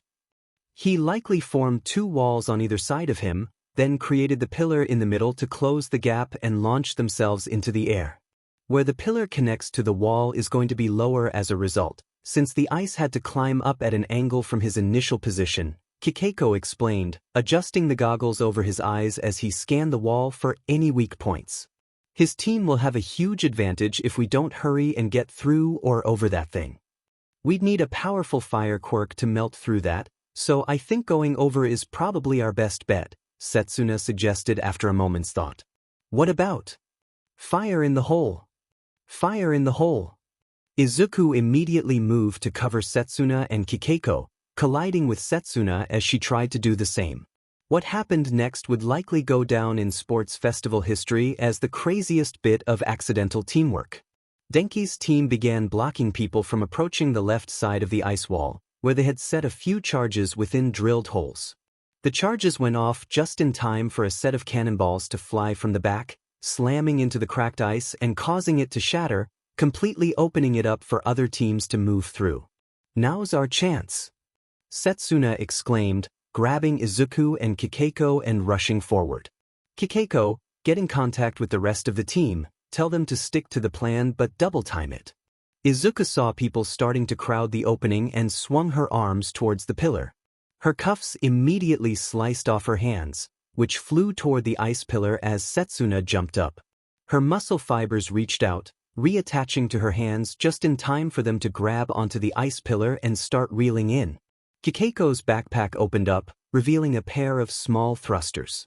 The 3 of them swung on Izuku's muscle strings, their combined weight keeping them just over the other students' heads as they finally made it out of the entrance hall. First things first, your new hero pack, designed to fit all your hero needs while keeping to the whole schoolgirl aesthetic you've got going on. Izuku's hands let go of the pillar and were pulled back onto her arms, where her quirk ensured they were reattached. The thrusters sank into her hero pack as a mechanical arm with a set of goggles popped out, placing the goggles over her eyes. Immediately, the goggles started tracking heat signatures, reading not only where they were but the exact temperatures to give her an idea of what was generating the heat. You don't need power, you're a powerhouse physically, and even if the villain overpowers you, there's no stopping you from stopping them, you just need a way to find them and their victims, as well as carry anything those victims need to make it out. Setsuna, there are a few heat signatures consistent with human body temperature on the 3rd floor of that building, Izuku said as Kikeko placed the pack he'd been carrying on the ground. The pack opened up, the innards forming a computer with an antenna, radar dish, and various dials Izuku didn't recognize. I'll find activity, you can scout it out and relay the details back to me before moving to capture or rescue while I send in backup. It'll have everything you need to find out where people are hiding while also having anything you might need to prevent people from dying. Communications are up, currently waiting for the radar to map the casualty.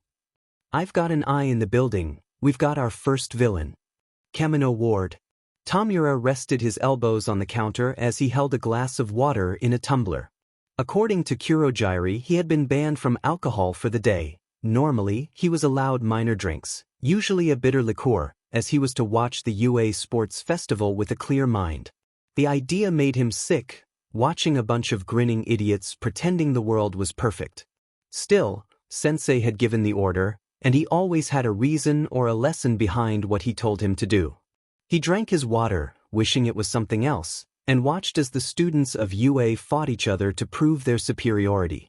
After the incident at the USJ, he had been advised to reflect on the mistakes he could have made, and he had to admit there were more than a few. For one, he had the wrong goal, the downfall of All Might. While he desired that outcome, it was clear that it should not have been the primary objective of his mission.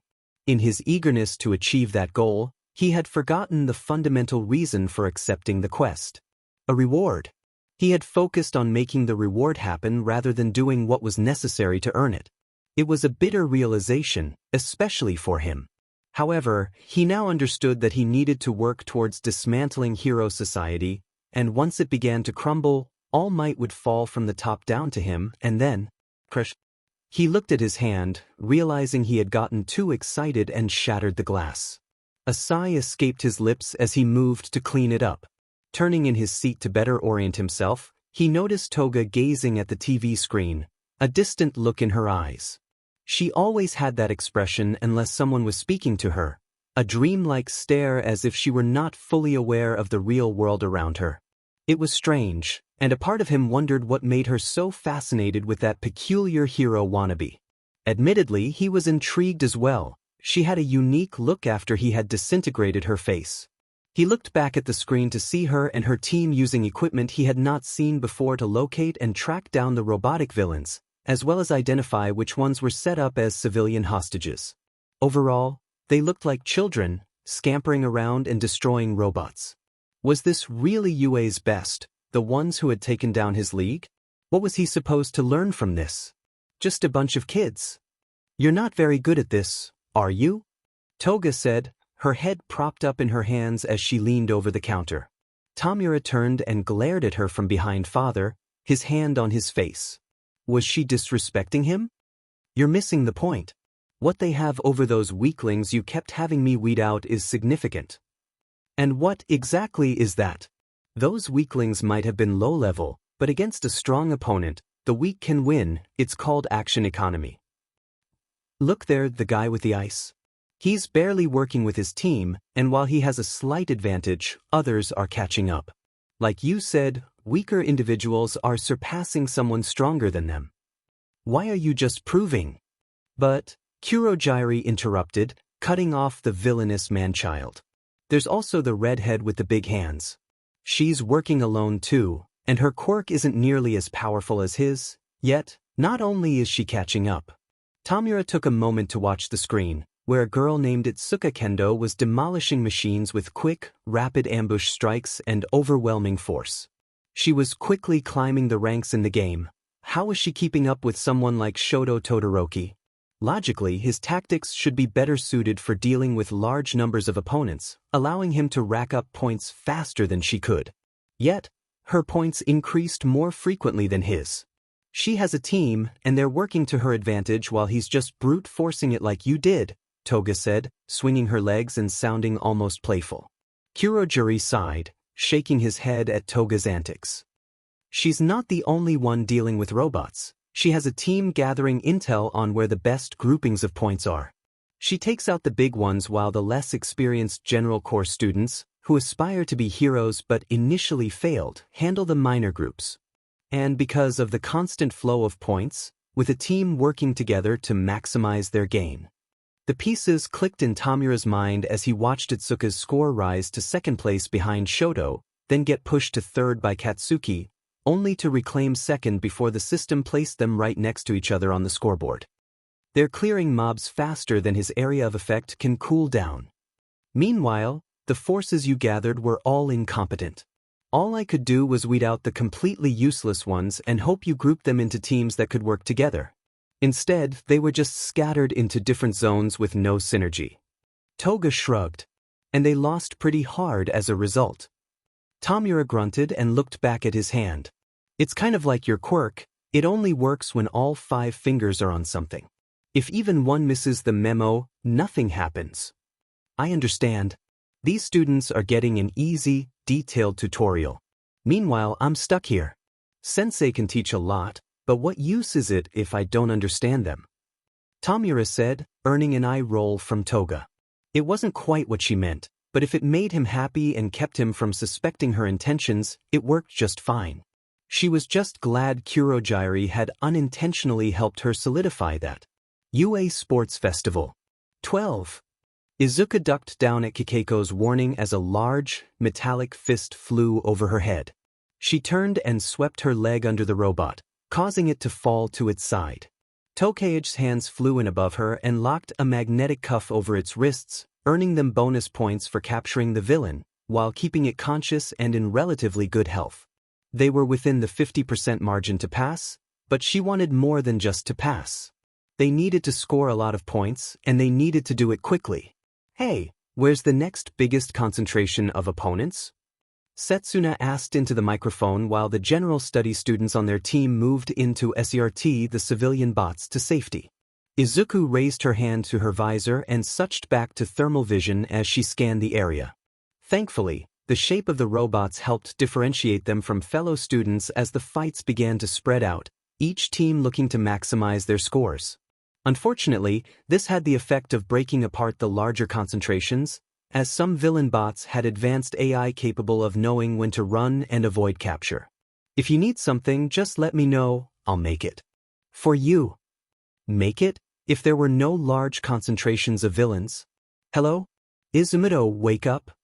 Izuku blinked as her thermal setting showed a large yellow and white blob right in front of her.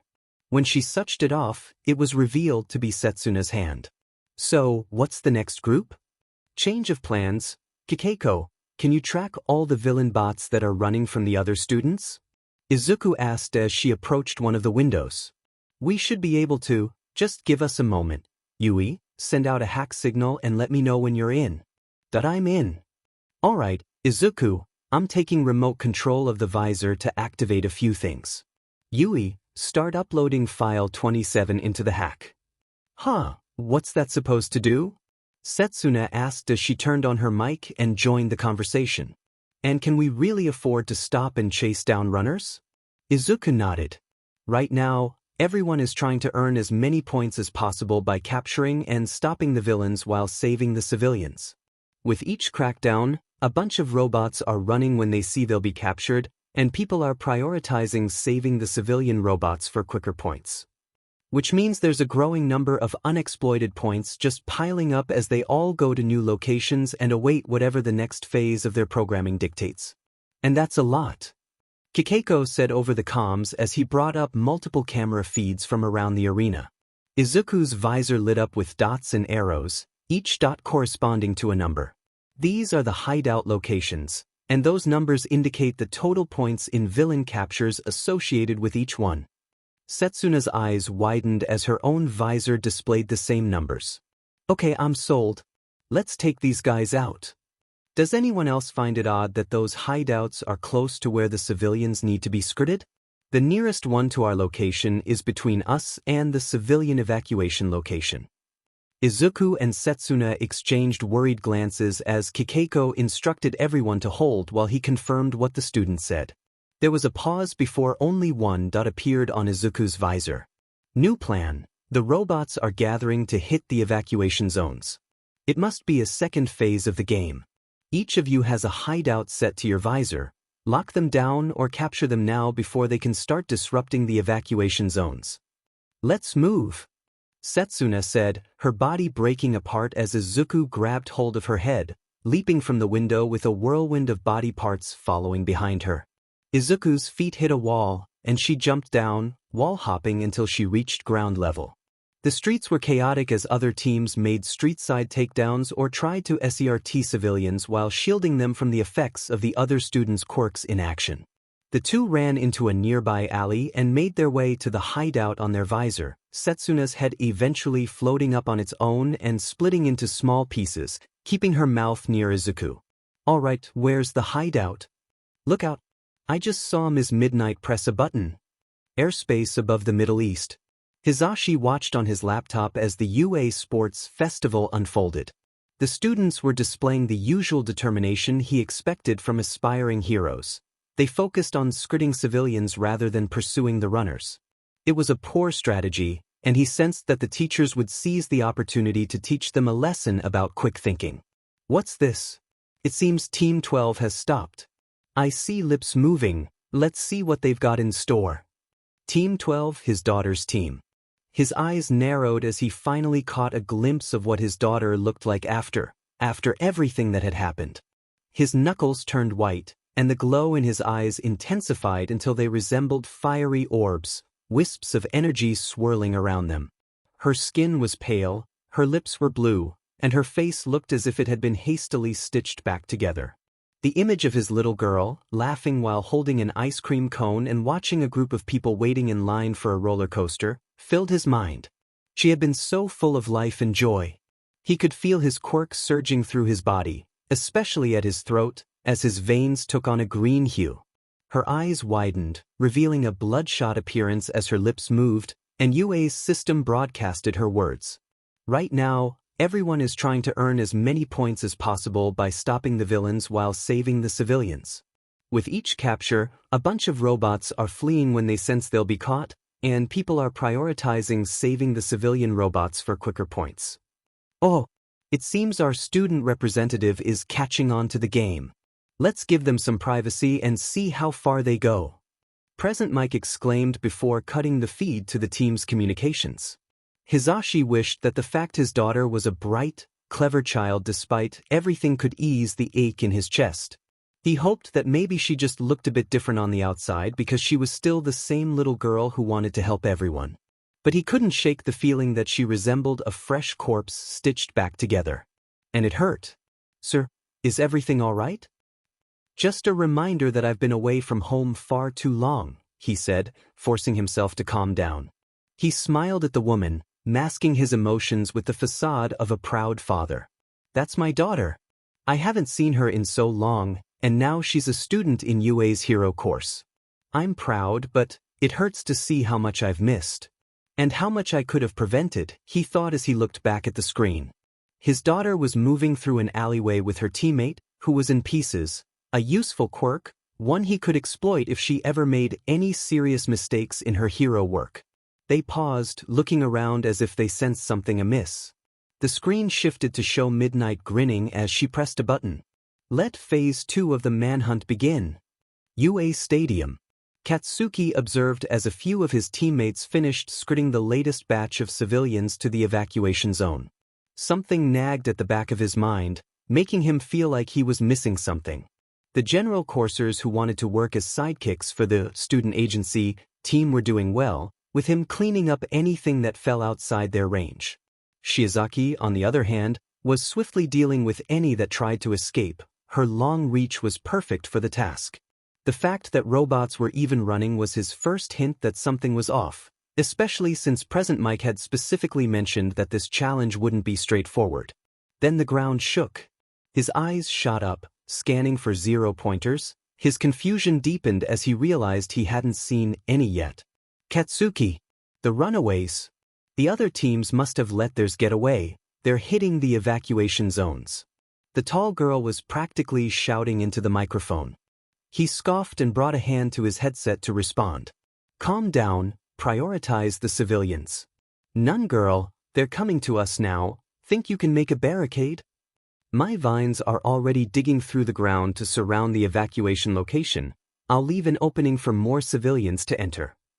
Katsuki cracked his knuckles and grinned, surveying the largest concentration of villain bots rushing toward the evacuation zone from the street. Good, I'll move to flank them then. Support from the evacuation zone, and don't let any of them get close, he declared as he threw his hands back and set off an explosion, propelling himself straight at the villain bots with his leg pulled back, ready to drive his knee into one. The robot had just enough time to turn its sensors toward the explosion before Katsuki's knee, complete with a rounded metal guard, slammed into the stomach of the robot, sending it flying across the street and crashing into a wall.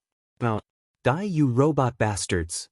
Katsuki felt a rush of excitement as he slipped back into some of his old habits. If he had learned one thing from Mirio and the other members of the Big Three, as well as his research into retribution, it was that he had one useful tool for taking down villains unharmed: intimidation. And he was confident he could sell that. His hand crackled with micro-explosions to reduce the amount of nitroglycerin on his palm before he moved it forward, triggering a larger explosion that engulfed the robot he aimed at. His team's score moved up to 3rd place, and the ground shook again. Now wa? A glance at the skyline revealed what he needed to know. Wait, are those the 0 pointers? Well, they had to throw a bunch of them at us at some point. We were only expected to deal with one during initiation, Katsuki said, refocusing on the robots around him. Hey, thorny nun. I'm already on my way to the nearest one. I'd like to go on record saying I think this is a bad idea. Now that I've said it, this is going to be so awesome. Kikeiko, walk me through it. The 0-pointers were one of the first things we learned how to fix, and if these are the same models we repaired, then there should be an access panel inside. You can get in, right? Izuku was clinging to the hip of the 0-pointer while Setsuna's body parts whizzed around it, searching for openings in the plates and joints. The mouth next to her grinned, and the parts all converged on one point before her mouth zipped back to her reforming body. I found what looks like an access door. There's a 15 on it. Izuku, we've got this. Head down to help with the small fry. Izuku nodded and let go, allowing herself to fall from the machine and spin around to face the ground. Her backpack opened up, and 2 thrusters slowed her descent, steering her toward a nearby group of villain bots, all designed like robot centaurs with scorpion tails. She curled her legs as the thrusters spun, increasing her fall speed and directing her to the back of one of the robots. Once she was close enough, she extended her legs, kicking the robot with reinforced shoes and rocket-enhanced super strength. The villain bot buckled and dropped to the ground, and she seized its tail, swinging it like a flail and knocking another 3 back. Izuku liked her lips and tilted her head, dropping the robot villain she'd used as a weapon and rushing past the rest, then continuing to run. The robots turned to follow her movement, chasing after her as more robots emerged from hiding. Izuku grinned as the plan began to come together. She took a left back toward the 0-pointer as it turned to face her and started taking steps, followed by the large machine bringing a fist down on the villain bots that were pursuing her. Hey Izuku, we convinced him to help out for a lesser sentence. Kikeiko was very persuasive. Izuku's grin widened as she watched their points skyrocket into the top 5. They weren't going to just move on. She planned on winning, just like she said she would. When life gives you options, select all of the above and make it happen, somehow.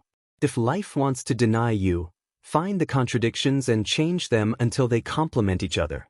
This Wickerbot was told to either lose weight and get a better job or sit around on a computer and stay the same. This Wickerbot wrote underneath those choices, see, all of the above. It might have taken a while, but by Jove, he did it. The makings of a heroic duo. 4-year-old Izuku looked over the piece of paper that 4-year-old Katsuki had handed her. Then she looked up at him, then at the paper, then back at him. But what's it for? Stupid Deku. It's your power sheet. You can't play hero the normal way, so we gotta play it the way Dad showed me. Izuku looked back over the paper, then at a few books Katsuki had put on the table between them. Watching over them from behind a screen, Masaru smiled. He hadn't been sure this would work, but from the looks of it, this might help ensure they stayed friends until Izuku's quirk came in. The 2 children looked over the books, filling in their pages. Soon, they were filled out with some help from himself and Inko. Mitsuki had never had the patience for this game, if he was honest. Right? So, you arrive in the town of Norbrook, a quaint village on the edge of the kingdom's borders. Both Katsuki and Izuku grinned and started giggling, already getting immersed in their first game of Dungeons & Dragons. Hitoshi covered his face as rubble shot in every direction, a result of Rikido grabbing one of the more violent robots by the face and planting it into the concrete. Robots again. It made his head hurt knowing that every test at UA would involve robots. At the very least, all the important ones seemed to. Thankfully, he wasn't completely out of luck. Another robot burst from the wall of a nearby building just as Hitoshi lifted his arm. Strapped to it was a single barrel with a side-mounted grip and trigger. His other hand came up to it and he pulled the trigger, launching a bola at the robot. It wasn't much of a weapon, but it gave him something for situations where his quirk wasn't useful. Like this entire test. The tethered ball wrapped around the robot before magnetically clinging together and sending a jolt of electricity through it. A click from his arm-mounted cannon let him know a new bola had been loaded into it, and his teammates moved to finish the arrest. With those targets dealt with, Hitoshi moved back to his computer to go over what they knew. His quirk's lack of use put him in the back, working with the support student and a few general students. They'd made a temporary HQ at one of the evacuation points, providing covering fire for skirting teams and sending out their own rescuers. The fact they were earning a small amount for assisting in the rescues was not lost on the other students, who started avoiding that evacuation point if they could. Either way, it controlled the flow of points and gave them an advantage. Rikido, there's a small team getting overwhelmed east of you. Tetsu, make sure he doesn't get lost. On it. I'm not that slow yet. Hitoshi sighed and looked over to the north, seeing what looked like a zero-pointer going wild on something. No, on more than one something. Further from that and slightly more westward, a pair of zero-pointers stood encased in ice. West of him, he could see other teams fighting off zero-pointers, and despite the names of the machines, he had a feeling they were worth a lot of points in this event. Thankfully for his team, they were situated at one of the evacuation points, not close to a runner hideout or nearby, at the evacuation point. That meant the zero-pointer near them was being handled by someone else. It being handled meant he didn't have to try to predict and evacuate the civilians in its path.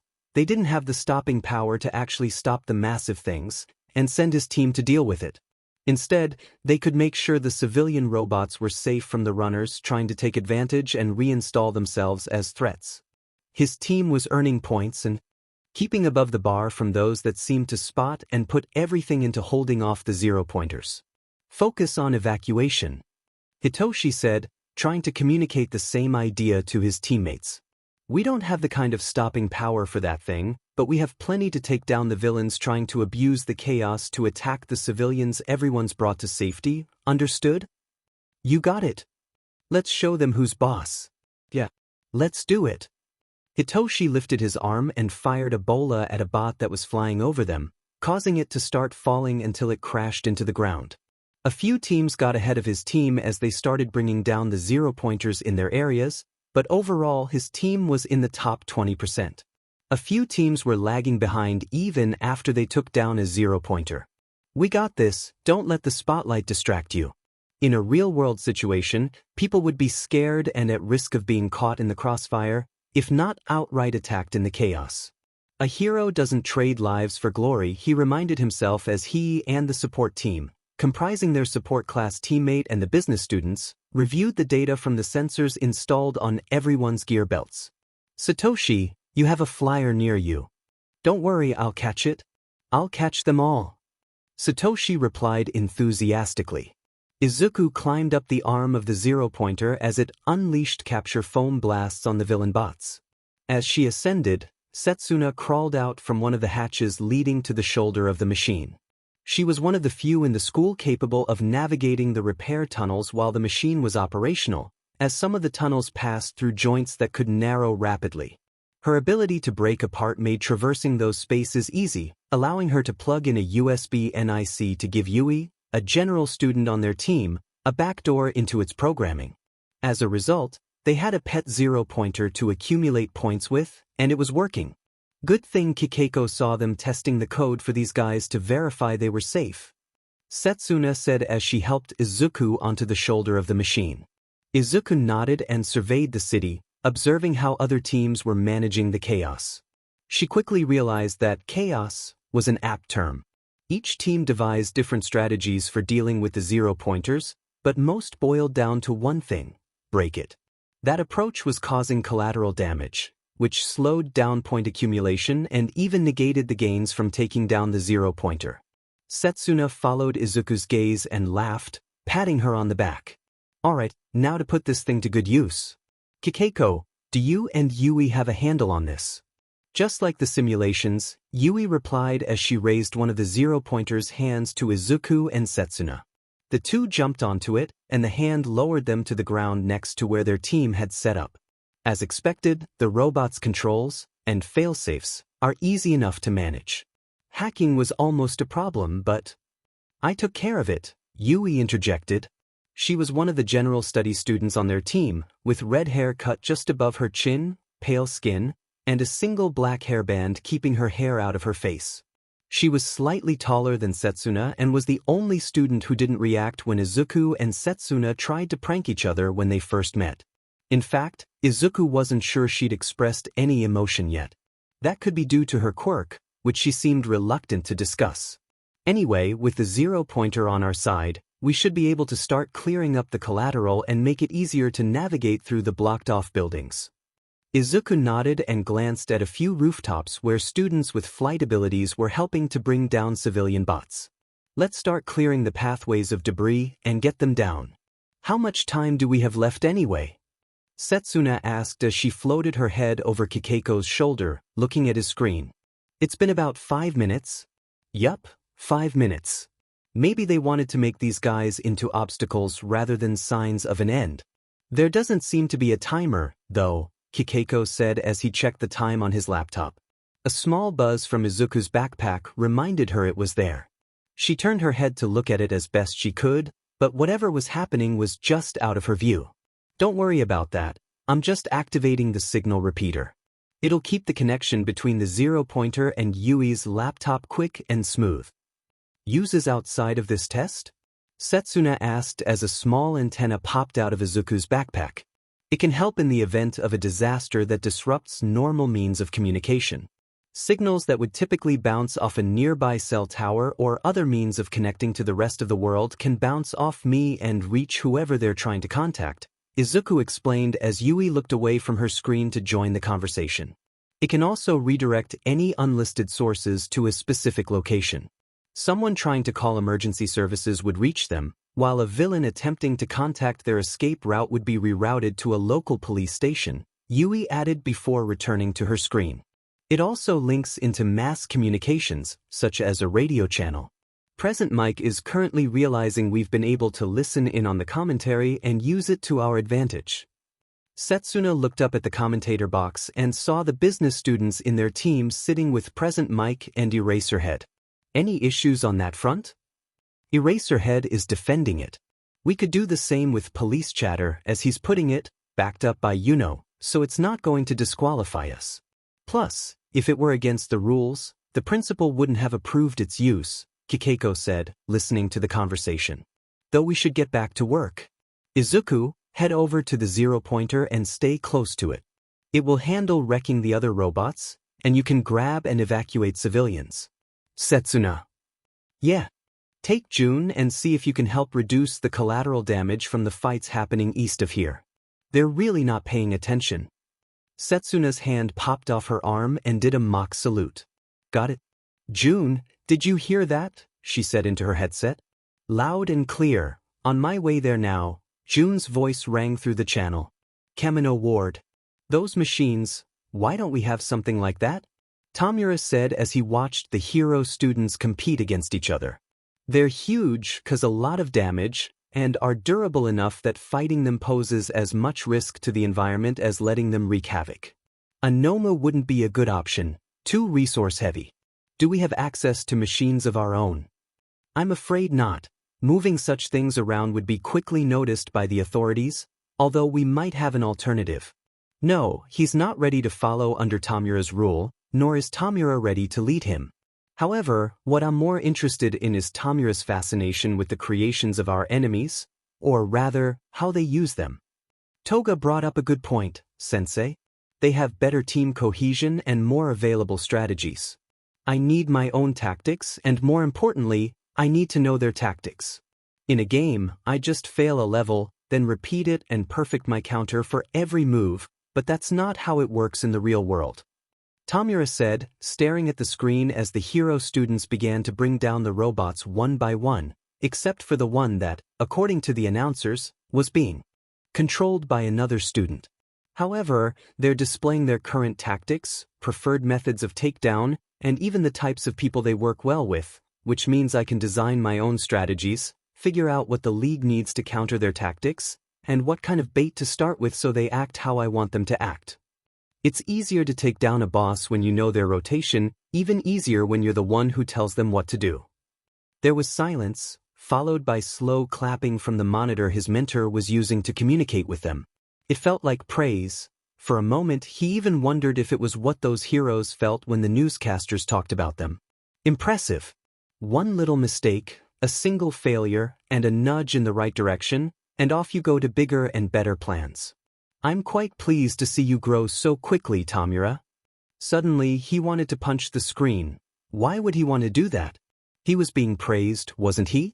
That eccentric Toga was laughing in the background. Maybe it was because the screen was closer than she was. Plus, taking a swing at her, as pleasing as it would be, would likely go awry fast. HM? Is something funny? Maybe. It's hard to tell with the big blue hand on it, but I think Handyman here is making a bit of a face. My work is done, though apparently, can I go watch this in my private room? He really wanted to retaliate against her, but by the time he turned to lunge at her, she was already at the door leading down into the basement. After the effort they had put into her, the extra work to make her capable of causing real chaos, she had been given a room downstairs where they could monitor her. It wasn't special, but it was supposed to inspire loyalty or something. Tomura hated it. He had considered asking Sensei to take her quirk from her and give it to him, or maybe one of the experimental Nomu the doctor was making, but at the same time, he had been told to value her insight, to appreciate the way her mind twisted around issues rather than just charging through them. Perhaps he would get to deal with her once he figured out how to do it himself. Is what she said true? Did my comment perhaps embarrass you, Tomura? He really needed to work on that. The urge to destroy her was strong. No, Sensei, I'm glad I was able to prove you were right to pick me. That sounded more like him. The strange feeling had to be pride. People often called it ugly, perhaps because it didn't feel how they expected it to feel. A small chuckle came from the monitor, and he felt that feeling grow stronger. He held back from smashing the monitor and focused on the screen in front of him. Most of the teams worked well together. Some had more firepower than others, which was clear as day. He thought that would be the pattern for victory, but some teams were falling behind despite having an overwhelming advantage in firepower. They weren't playing smart, they unleashed all their firepower without strategy. While most games rewarded collateral damage, the scoring system for the festival actually docked points for it. Weren't they informed of their objectives beforehand? Why cause that much damage if it's just going to ruin your final score? Tomura looked at the monitor to see it had been turned off, and Kurogiri was back to cleaning glasses. Realizing he wouldn't get an answer, he moved on, noting it for later. Hey, Kurogiri, I need a notebook and a pen. No, pencil, no both. A notebook, a pencil, and a pen. I don't want to risk forgetting something. UA Sports Festival. Shoto felt his frustration mount as he watched his score remain steady in third place rather than grow and surpass first. Another wave of ice practically buried a group of robots that had burst from the alleyways to ambush him. His score fluctuated before settling on a final tally. He was receiving negative marks for taking down the villains. He clenched his jaw and used a pillar of ice to launch himself to the roof of a nearby building to get a better view of the chaos below. Everyone was fighting, causing chaos as they tore through villain bots and evacuated civilian bots. Score totals were fluctuating left and right. Almost everyone seemed to be having the same issues. The only ones who weren't were those who seemed to avoid fighting the large robots and focused on evacuation. Everyone else was either still battling theirs or had already taken it down. What was he missing? Hey Shoto, do you copy? A general studies student from his team was talking to him through the comms. What was it now? I copy, go ahead. Can you keep the collateral down? Those ice waves are crashing into the buildings and shaking them. It's hitting our points harder than we can build them up. Shoto blinked, then clenched his jaw and fists as he realized what had happened. In his rush to score points, he'd forgotten to be careful with his attacks. He had prioritized glory over heroism. I understand, I'll be more careful from now on. He looked over everything once more. Some groups were being too cautious, allowing the larger bots to cause more damage, while others, like him, were being overly aggressive and causing damage themselves. He wondered how many people were watching this without realizing the implications. Did they just see the spectacle and cheer it on? How many heroes were watching and dismissing them, dismissing him as too destructive? Perhaps if you had your fire, you could make amends. No, he would not. He didn't need his fire, not for this. His father was watching. To use his father's fire to fix an error he made using his mother's ice would only give his father satisfaction. Still, his score could be better. It needed to be better. He had to come out on top with just his ice. But how? He watched as one student dodged an attack only for another student, one from his own team, to take down the robot. A thought came to mind of how All Might usually swooped in at the end of difficult situations to save the day when other heroes were failing. That was the play. New plan: take out the robots that are gaining the upper hand on other teams, give them a chance to evacuate civilians while we deal with the threats. What? Are you asking us to steal takedowns?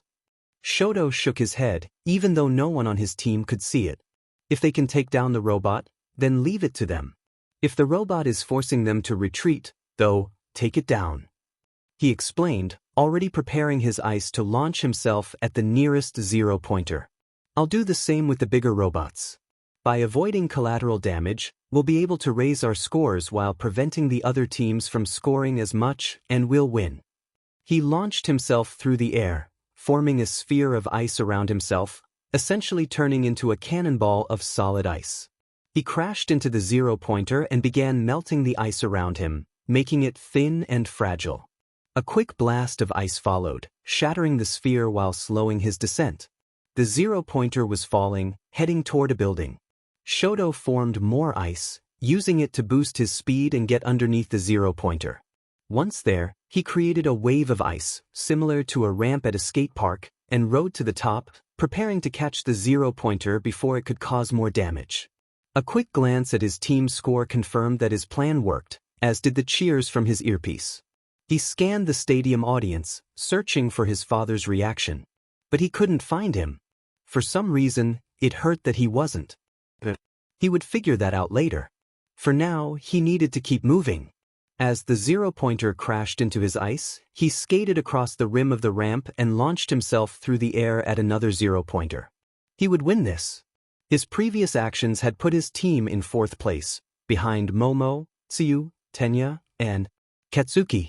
How was Katsuki ahead of them? How was he tied with Momo for 2nd place? Who were their teammates? Ibra and Itsuka. He had no idea who those two were. Whoever Ibra was, she must be the one keeping Katsuki in check so he wouldn't end up causing chaos. If only his teammate had done the same. Who was his teammate again? He couldn't even remember. Aside from letting them know his intentions, he wasn't sure he'd bothered to find out more about them. Why would he? He didn't need any additional gear. The general education students were either unable or unwilling to join the hero course, and the other classes outright didn't want to be heroes. As for his Class B teammate, well, it hardly mattered. They'd likely end up fighting for 1st place anyway. He didn't need a teammate. Crackle! He heard the word, then the sound, a thunderous crackling before his ice shattered into powder as a student from Class B, no, his teammate, destroyed the ice he'd left behind. Was that where it had been going? Wait, if his teammate was cleaning up after him, that was one less person getting points for their team. Shoto's fists clenched at his sides. He shouldn't need someone cleaning up his messes.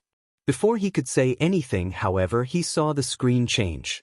A quick glance showed his team had been overtaken again. This time by Izuku's team, and her score was rising faster than those above her. He needed to step up his game, and he needed to do it now. His father's fire wouldn't help with this, and even if it did, he refused to give the man the satisfaction, which meant he needed to respond with either his ice or his actions. Wait, part of the issue was the damage to the city. The memory of how loud the support beams had been during combat training echoed in his ears. Hey, is everything all right? Why aren't you moving?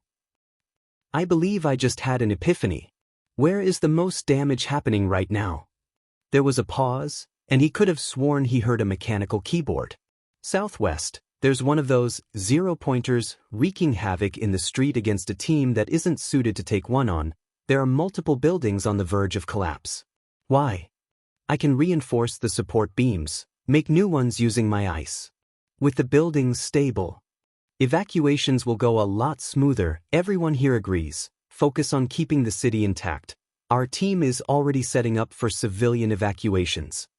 Shoto heard a click as the logistics side of his team moved to a separate channel, likely connecting with the rest of the team to detail his plan while he moved toward the first zero-pointer he could see southwest of him. Ice formed on the street as he kicked off with his left foot, letting heat build up in his leg. As he slid across the ice, his leg melted the ice behind him, allowing him to create a path of black ice and slide rapidly toward his objective without leaving chaos in his wake. His father was known for exceedingly high numbers of villain takedowns. What he needed was something different. Destruction didn't make a hero, but saving people did, and that's what he was going to do. As he approached the fight, he launched himself into one of the building's windows, letting his hands slap the walls and ice freeze over the side. It was time to get to work. Here you go, the medical tents are that way. We have other heroes making sure the path is clear, go. Izuku said as she swung down to the street using muscle strings, a civilian robot riding on her back. The robot played a pre-recorded thank you and ran down the street. A few villain robots tried to attack from the alleyways, but other students picked them off to keep the civilians safe and earn more points for their teams. She activated her backpack, and a set of jets popped out to boost her as she jumped into the air. They held the advantage, now they just needed to maintain it. However, as other zero-pointers started to fall, she wondered if they would begin targeting the one they hacked. If they attacked it, the result could cause more damage and directly affect their points. They needed to arrest it and remove it from the battlefield before that happened. Hey, I think it's time to bring the big guy in. Can we send him to the evacuation camp and declare he's been ordered to surrender for questioning and complied with that order? Reason being? The other teams are running out of zero-pointers and might come for him. Ah, that's agreeable. Yui is on it. Izuku landed on the rooftop of a nearby building, waving as the zero-pointer made its way to their evacuation point. Now she needed to get to work taking down the villain robots herself. Her bracers severed her wrists as she fell, landing in front of a pair of villain bots. Muscle fibers stretched out to her hands and reattached them, giving her the chance to dig her fingers into the asphalt. The ground cracked under her hands as she was pulled down to it. Dead drop. She positioned herself to have her feet hit the ground first when she landed, knees bent. Once she was close, she kicked her legs out and stomped the ground mid-landing. The asphalt cracked under her feet and rose up, knocking the robots over. She leapt on top of the closest one and took hold of it, then rolled off. The other robot began to get back up when Izuku threw the robot she had a grip on at it. The sound of metal grinding against metal filled the air as the two collided, two white flags popping up to indicate the villain's surrender. A ping from her headset confirmed they were considered beaten, and she started running to find more robots. The exam felt like a larger version of the entrance exam, just a step more difficult and with a higher concentration of heroes in one area. Maybe it had started here and then evolved into the entrance exam? She was curious and wanted to ask so many questions. She jumped and twisted in midair to avoid the fist of a robot that had burst out from under the street to ambush her, but now wasn't the time for questions. She lashed out at the robot villain's fist with a kick, crushing the hand and, based on the sound of shearing metal, dislocating its shoulder. Now was the time for answers. She fell back to the ground, grabbing the ruined arm of the robot and ripping it from under the street and into the air. She was prepared to jump after it when a net, sailing through the air via 3 cannonballs, wrapped around the robot. The momentum of the cannonball-weighted net took the robot with it, landing in a nearby alleyway. Now that she looked at it, it appeared that whoever was using those had the area's airspace on lockdown, taking down any robots that got knocked into the air. And just like that, the zero-pointers are all destroyed or, miraculously for one of them, merely subdued and changing their ways. Present Mike declared through the PA system. The cheers of the crowd echoed from the buildings. The audience was being broadcasted from the PA system as well. Let's take a look at their scores. But I didn't get to show off, Izuku said, looking up at the scoreboard. I just acted as the zero-pointers handler for most of it. That alone did a lot. Look for yourself. Izuku's eyes widened as she saw her team's score at the top of the leaderboard, just 2 points away from being in second place. Second place was tied between Momo's team and Katsuki's, with Todoroki right behind them. We won. Kiyoshi Airport. Isashi let out a breath he hadn't realized he'd been holding as the scores lit up on his phone. He stepped out of baggage claim and headed towards a food court, intent on finding his wife so they could get home and figure things out. Plus, he was craving some ramen. He missed proper ramen. His little girl was at the top of the UA Sports Festival. He could scarcely believe it. He knew she was bright, extraordinarily so, and he recognized that she had an even brighter future ahead of her. This just wasn't what he'd expected for her. He felt proud, devastated, and angry all at once. Isashi bit his lower lip and rubbed his temples. It wouldn't do for him to get angry in the middle of the airport. He sat down at a table and looked back at his phone, reviewing the details regarding the festival. The top-scoring teams had been fairly close to each other in score, with a few even tying, and according to Present Mic, the top 10 teams would advance to the next round. A little less than half of the first years made it through, more than usual, which meant either the next game would cut the numbers significantly or the tournament itself had been changed. It was a risky move on Nizu's part. The entire shift from solo work to team activities was a gamble, but he could admit to agreeing with it. Heroes worked best when they had someone watching over them, whether it was another hero or someone like him.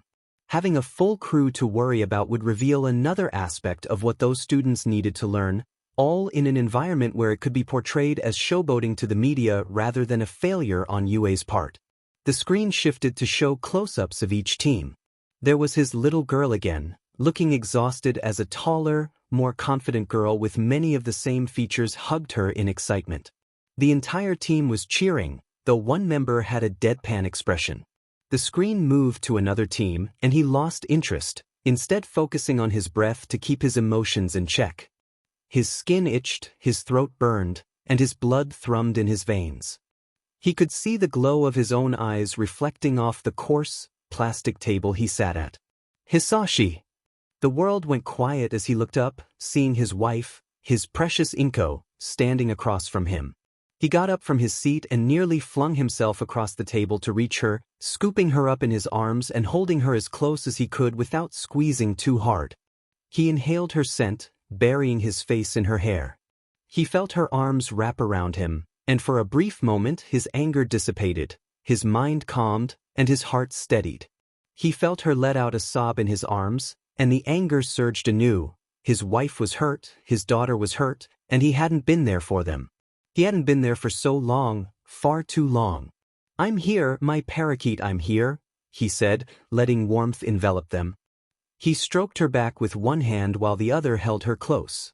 "I won't be leaving anytime soon. Not until everything has been answered for," he thought to himself, pressing his lips to the crown of her head. "Now, let's go home," he said, and she nodded into his chest but didn't move. Isashi's phone buzzed twice, and he buried his face in his wife's hair once more. Perhaps they could stay like this for a moment, especially since he'd have a head start on getting some answers now. UA Sports Festival. Welcome back, listeners. Present Mic and Eraserhead here with the official scores for the top 10 teams. Present Mic announced as Eraserhead pressed a button on his computer. 10 scores appeared, each with a team number listed next to them. Present Mic looked them over, nodded, and turned back to his microphone. In 9th place, Team 3 might be at the bottom for now, but they showed plenty of skill during the first round. Who knows, maybe they'll leap to the top. "Mike, that was terrible," Eraserhead said as he reviewed the team's roster, noting Tsuyu as one of its members. In 8th, we have Team. Those who were paying attention will remember them as the team that got out of the gate the quickest. A team effort according to the team's liaison. Above them is Team 20 in 7th place. Proving that sheer firepower isn't always what's needed. Despite having a number of combat-oriented quirks, Team 20 managed to push through with only one real combat-related quirk, supported by the support students in their team as well as the general education students. Present Mic said, flipping through the team's roster. Only Rikido had a quirk that helped in a fight with robots. The others relied heavily on their support gear. On the other hand, in 6th place is Team 5, who not only had a few combat-ready quirks, but also showcased a non-combat quirk capable of aggressively countering the robots used today. "We might have to change up the testing methods with her," Eraserhead explained as a video feed showed Ozor using her quirk to jump inside and control one of the robots, causing dissent among their ranks. Present Mic chuckled while watching the 5-second video. "I am so turning that into a meme later."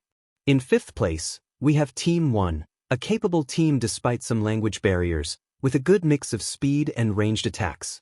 A few standout general education students are showing yet again why we offer the chance to join the hero course to those who perform well here. Despite similarities to the entrance exam, these students in particular showed that they can go beyond where they started and become trainable. I'll be keeping an eye on them and a few others. Don't disappoint. In fourth place is Team Straight Out of the Shadows. This team went from near the bottom to runners-up for the top 3 spots, as expected for a pair of darkness specialists. Present Mike said as he looked over the last 3 spots. Taking third place is Team While they had a slow start, they picked up serious momentum near the end by shifting gears from sheer villain apprehension to damage control and evacuation. Good thing they did, or they might not have made it to the top 10, thanks to 2 teams tying for the top 2 spots. Teams 6 and 19, one specializing in rapid villain apprehension while the other utilized on-the-spot production of support gear to end fights before they could lead to additional collateral. Of course, this leaves our last team, and the team to take the top spot in the first round. Team 12, who seemed to take a page from every part of the hero handbook and put it to good use today. Villain apprehension, civilian evacuation, and collateral moderation. Then, to top it all off, they managed to utilize the zero-pointer for their own team rather than outright take it down. Each member of the team actively utilized their abilities, and while the margin was small, in the end, it won them the first round. Eraserhead sighed with his mic on mute while Present Mike let everyone know the next challenge was about to start, then muted his mic as well. You okay, Shoyuta? I know you'd prefer to be elsewhere, but this does give you the best vantage point to use your quirk if we have an emergency. It's not that. Just thinking about how I'm going to ensure the rest of my students get the spotlight they need for sponsors, Eraserhead said as he looked through the emails on his phone. Thankfully, most of them were already getting offers, though the winning students were getting more. An alert on his phone, however, gave him pause. It wasn't an alert he received often, and as far as he was aware, there wasn't anything going on that warranted it.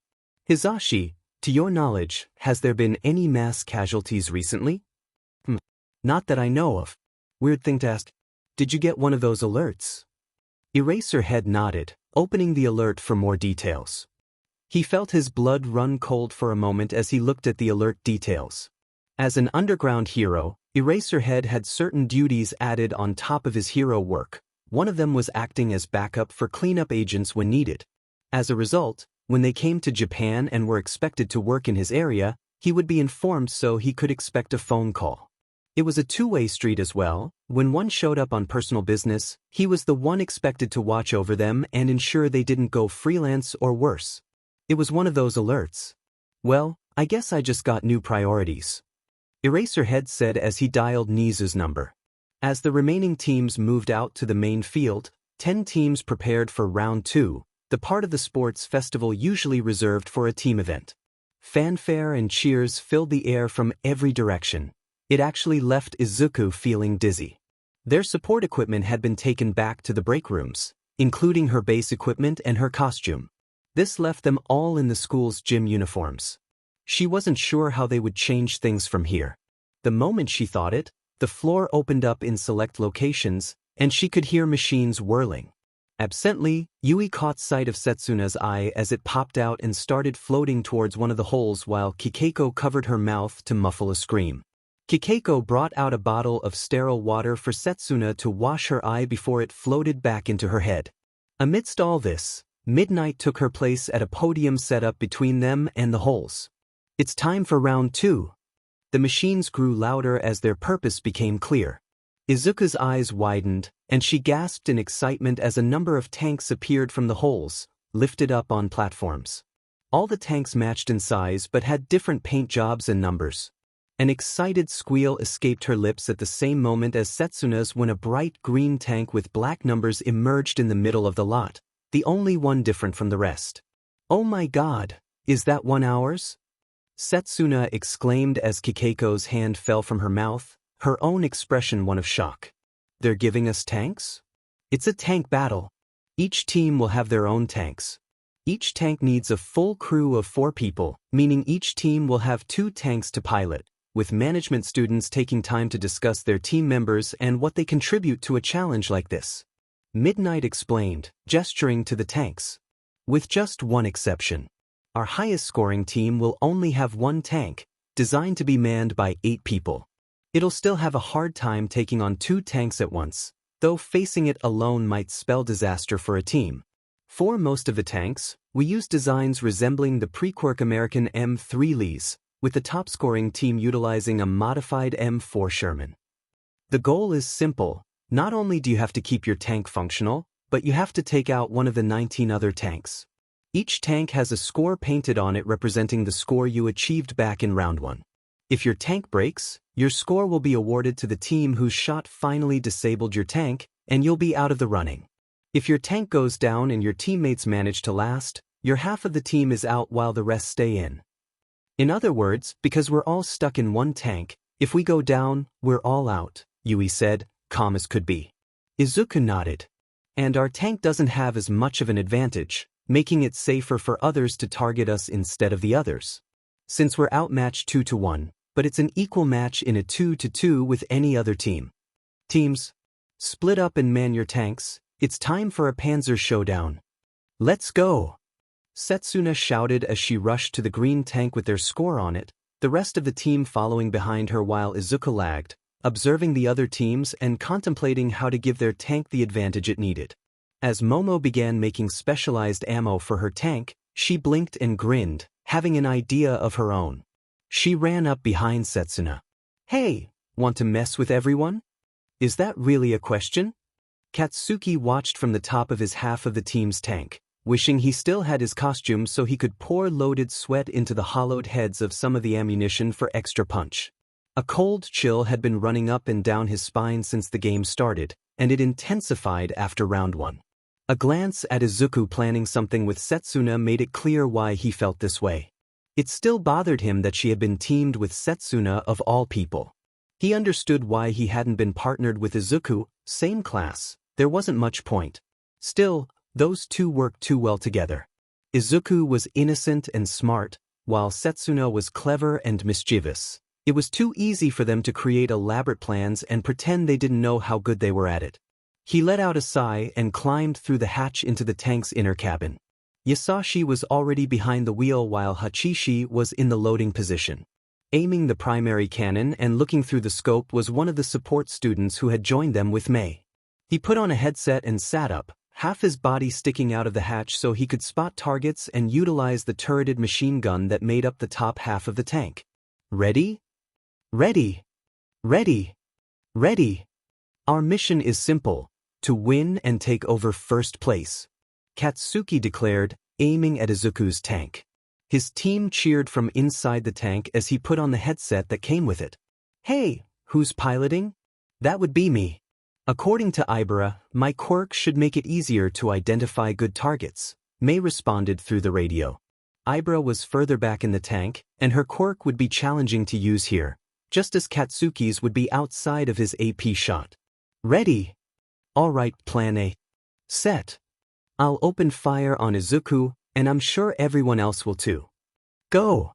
Let's make them think we're going after her, and then we'll attack them while their guns are occupied. Isashi, take us to the left. Hideo, target the pink tank at 10 o'clock. Katsuki commanded, bringing his hands together and aiming at Izuku's tank. AP shot rapid fire. Fireballs shot from his hands, but the first few exploded in midair instead of hitting her tank, giving them time to move forward and evade the rest. Mei, did you see what stopped the hits? He asked as Izuku's tank continued to maneuver and avoid additional fire. He noticed no one poking their head out from the hatch. Setsuna was likely the commander, and using her quirk to avoid exposure. Something metallic flew out from the tank. It blocked your AP shot and detonated it, Mei explained. Katsuki shook his head. Forget it for now, we'll deal with it when we shift our focus to them. For now, keep your distance and use your eyes. He turned the tank's turret toward the pink tank and opened fire alongside the main gun. The tank took a few hits before a torrent of ice erupted from the hatch, creating a makeshift wall that blocked their fire. Found Icy Hot's tank. Full speed ahead. Kaboom! The tank's treads spun for a moment before it lunged forward, most of the sound effects trailing behind them, with just the K crashing into the back of the tank. The impact turned the tank slightly, and Katsuki quickly located the attacking tank. Did he just shove a tank with his voice? Manga's pink tank charged at them, half of his team's score painted on the side, while his speech bubble-shaped head poked out from the top hatch. I admit, I wasn't expecting a tank fight. But I won't deny I like the advantage right now. Bang! Another word flew toward Katsuki's tank as he raised both hands to intercept it. Evasive maneuvers. Hideo, new target, 9 o'clock. Die.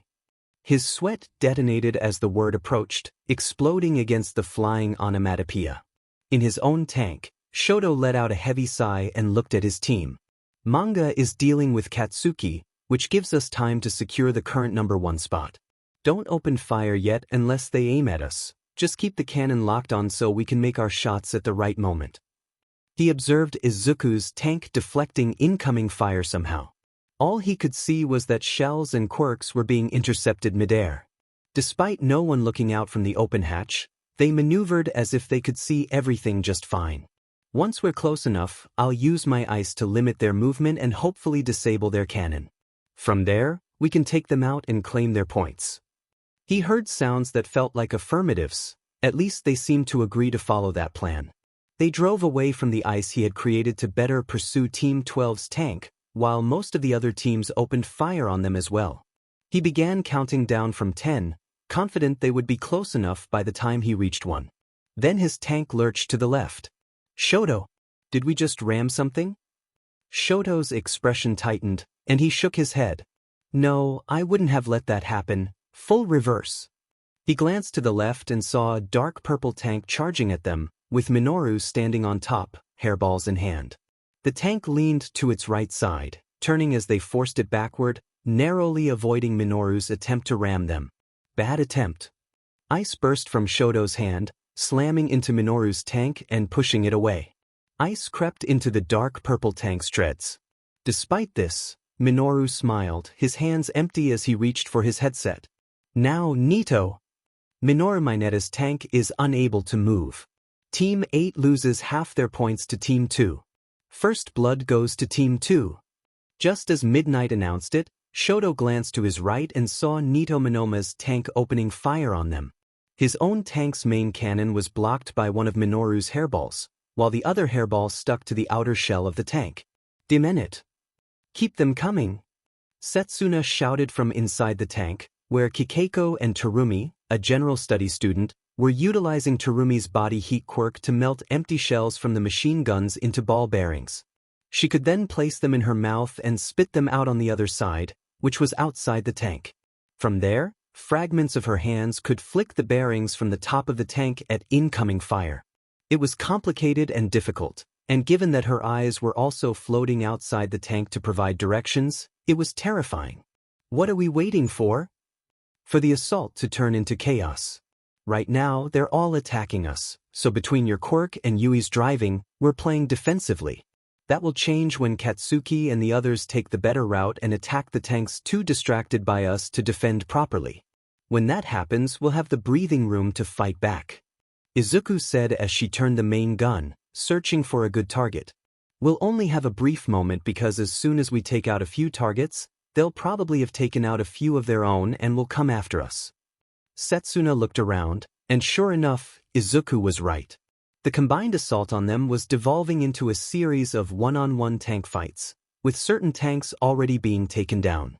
Quirks were being used as major weapons as well. Siu, for example, had literally used her tongue to lasso a student and pull him out of his tank.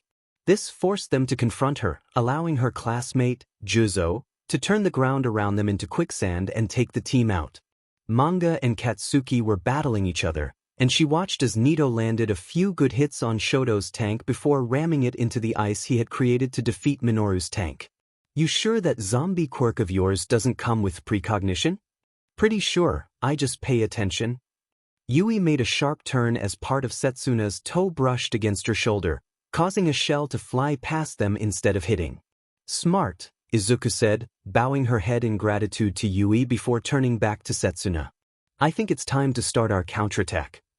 At the Midoriya residence in Mizudafu, Hisashi watched the sports festival with his wife beside him, internally amused by present mixed confusion over why his daughter's tank had managed to avoid most of the attacks aimed at it. Meanwhile, The other tanks began to fight each other, realizing they were easier targets. He hadn't expected the next event to involve literal tanks, but at least his daughter was safe inside the massive metal vehicle. Inko had fainted when nearly every tank on the field opened fire on Izuku's tank, and he nearly did as well. It also sounded like they had a new commentator, with Ectoplasm taking Eraserhead's spot. He ruffled his wife's hair and covered her with a blanket before heading to the kitchenette to prepare a glass of water for when she woke up. She had been crying. She was quite emotional, often brought to tears from teasing, mild frights, or even happiness. The sheer torrent of tears she would cry was one of the many things he found adorable about his wife. It was more enjoyable than it should be to tickle her in places like the beach or a local pool, where the tears couldn't cause any damage. Not to mention how she would become a teary mess of happiness whenever he surprised her with something nice, like flowers. He turned off the faucet as the front window closed and a dining. The chair was pulled from under the table. "So, is this the part where we confirm that it's your territory and I'm just visiting?" Isashi said as he set the cup of water down and walked over to the fridge. He opened the door and took out a bowl of ramen. "Considering you've maintained a consistent pattern of not showing up for the last 5 years, and before that it was maybe a holiday visit every 2 years? If you do show up, you better have better answers than that." Isashi hummed to himself as he heated the noodles with a glowing green hand resting on the side of the pot, the flames of the stove flickering up into his hand. "Well, jobs like mine take time, and I've been a very busy man. I'm sure you, in particular, are quite aware of that." He poured the pot of ramen into 2 separate bowls, walked them to the table, and took a seat. He paused for a moment, letting the aroma of the ramen fill the room. No chopsticks had been brought out. He had no illusions about the man in front of him eating the food set before him. After all, the man despised beef ramen, one of the many things they didn't agree on. "That said, you're right, it has been far too long since I visited, since I took the time to care for my daughter instead of just ensuring she has enough money." Isashi let the scent permeate the air, watching the man's face twist in distaste as he brought the soup to his lips and sipped the broth.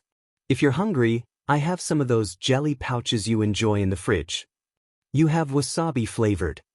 Isashi chuckled softly as Eraserhead shook his head in disgust. He sighed and took another sip of the broth, slurping a few noodles along with it. A hero, a sleeping wife, and a lot of questions. What a way to come back home. "So, I'm sure you dislike beating around the bush," Isashi said as he set his bowl down. His skin itched again, his blood thrumming in his veins. He could feel Eraserhead erasing the emitter portions of his quirk. In response, Isashi placed his hands on his bowl, bringing it to his lips for another sip of broth. He wondered if his file was still up to date. "And since I'm sure you know what I want to discuss, I'll be direct." Hisashi's eyes didn't need to glow for the hero to realize he wasn't in his civilian persona anymore. Just as Shoto was separate from Eraserhead, he was looking at a professional. Reminders in his alerts that the man in front of him was the highest paid cleaner in the business, along with the fact that he was in his territory, made Eraserhead want to hit himself for not making contact in a more logical and more advantageous setting. Right now, the man didn't see his handler. He saw the teacher of his daughter, the one who had helped her acquire her quirk by jumping from a near-death experience. What exactly happened to my daughter? And he wanted answers. Isashi observed the man in front of him. He took a moment to breathe in the air with his quirk deactivated. He always knew his quirk's heat caused the dust in the air around him to burn. No real difference in smell, though. It just felt like something was missing. He knew he wouldn't have to wait long for his quirk to return. Eraserhead wasn't attacking him anytime soon. It always went like this when he met with pro heroes. They invaded his space, showcased their quirk to feel secure, and then he reminded them that if they were the reason he was in town, they wouldn't have made it to the door. He would give Eraserhead credit, however. The man was holding his ground longer than most. Eraserhead's quirk deactivated, and Isashi felt the room heat up for a brief moment before the man reactivated it. Isashi waved his hand. "Relax, the room is going to be warmer when I'm this absolutely furious." Before Eraserhead could respond, Isashi continued. "First, I learned that my daughter resembles a zombie from some Monster Girl manga, Next, I discover multiple attempts to kidnap her, one villain managing to make the attempt during a class at UA and escape. Isashi gripped his chopsticks tightly. And now, I find my own wife being used against me by her teachers. Or, did you think I wouldn't realize she took me to our old apartment when she's been living in the UA dorms for protection? How? You're hardly the only professional in the room. Also, while you made a considerable effort to make the apartment look lived in, even stocking my preferred brand of cup ramen, you failed to realize that completely removing every speck of dust is a bit excessive. Some of it would have settled by the time she got back from the airport with me in tow, even if she'd finished just in time to hop into the car. Isashi said, tapping his nose. There was a pause, and then he pointed at the couch. Also, wrong brand furnishings. The company behind that couch in particular uses a pleather that is remarkably flammable. I could still sneeze and turn this room into an inferno without the dust. Isashi then placed a hand on his chin. Telling her to head to the local supermarket first so we could pick up a few groceries and snacks for the festival was a nice touch to explain the nearly empty fridge. He made a show of wiggling his nose as if he was about to sneeze. This only resulted in Eraserhead's eyes lighting up with his own quirk. Relax, I have better control than that. Eraserhead stared for a moment before deactivating his quirk as Isashi dug into his pockets. He pulled out a small bottle and placed it on the table. Eraserhead looked at him with mild irritation. What is that? You prefer this brand in particular, right? You have good taste in medicine, by the way. I almost couldn't find any dirt on this company, Isashi said, leaving the bottle of eye drops on Eraserhead's side of the table. Given the damage you withstood at the USJ, I can't imagine being in my presence is doing any good for your dry eye. Eraserhead stared at the bottle of eye drops as if it were a bomb, already trying to figure out when Isashi could have bought them.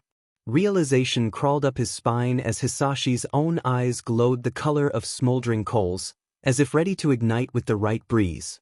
You were wishing you'd remembered to bring some, right? Is this the part where we counterattack? Setsuna half-screamed as the actions of Katsuki and Monoma's teams changed the dynamic of the battlefield. Now it was nearly every tank team for themselves. With the addition of quirks, the fight had become something out of a video game or a strange dream. Setsuna was reasonably certain that hitting Ibra's tank would be impossible through the Dome of Vines, but Nigenjiki was making a strong attempt at it. She was fairly certain he was using his quirk, Twin Impact, to give the shells an extra boost just before they landed. Meanwhile, Osora was hopping from her tank into the tank of a nearby competitor, forcing their aim off before jumping back to hers to fire a shot. The resulting retreat put her in an even better position to shoot her target, which she assumed was Itsuka's.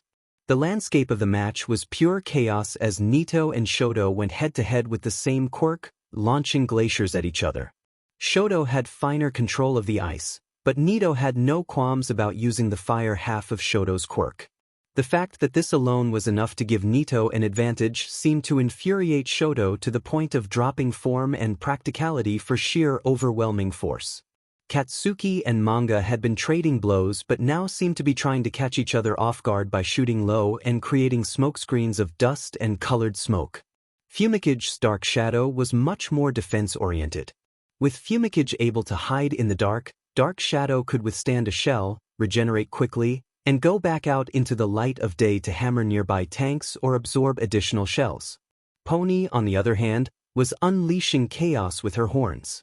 Remote control ammo was wreaking havoc by jamming itself into main guns or treads. Juzo was being forced to climb out and soften the horns so they could shoot through them. Because we should really start taking people down before they go back to attacking us. They're figuring out their stride. Izuku nodded to herself as she listened to Setsuna.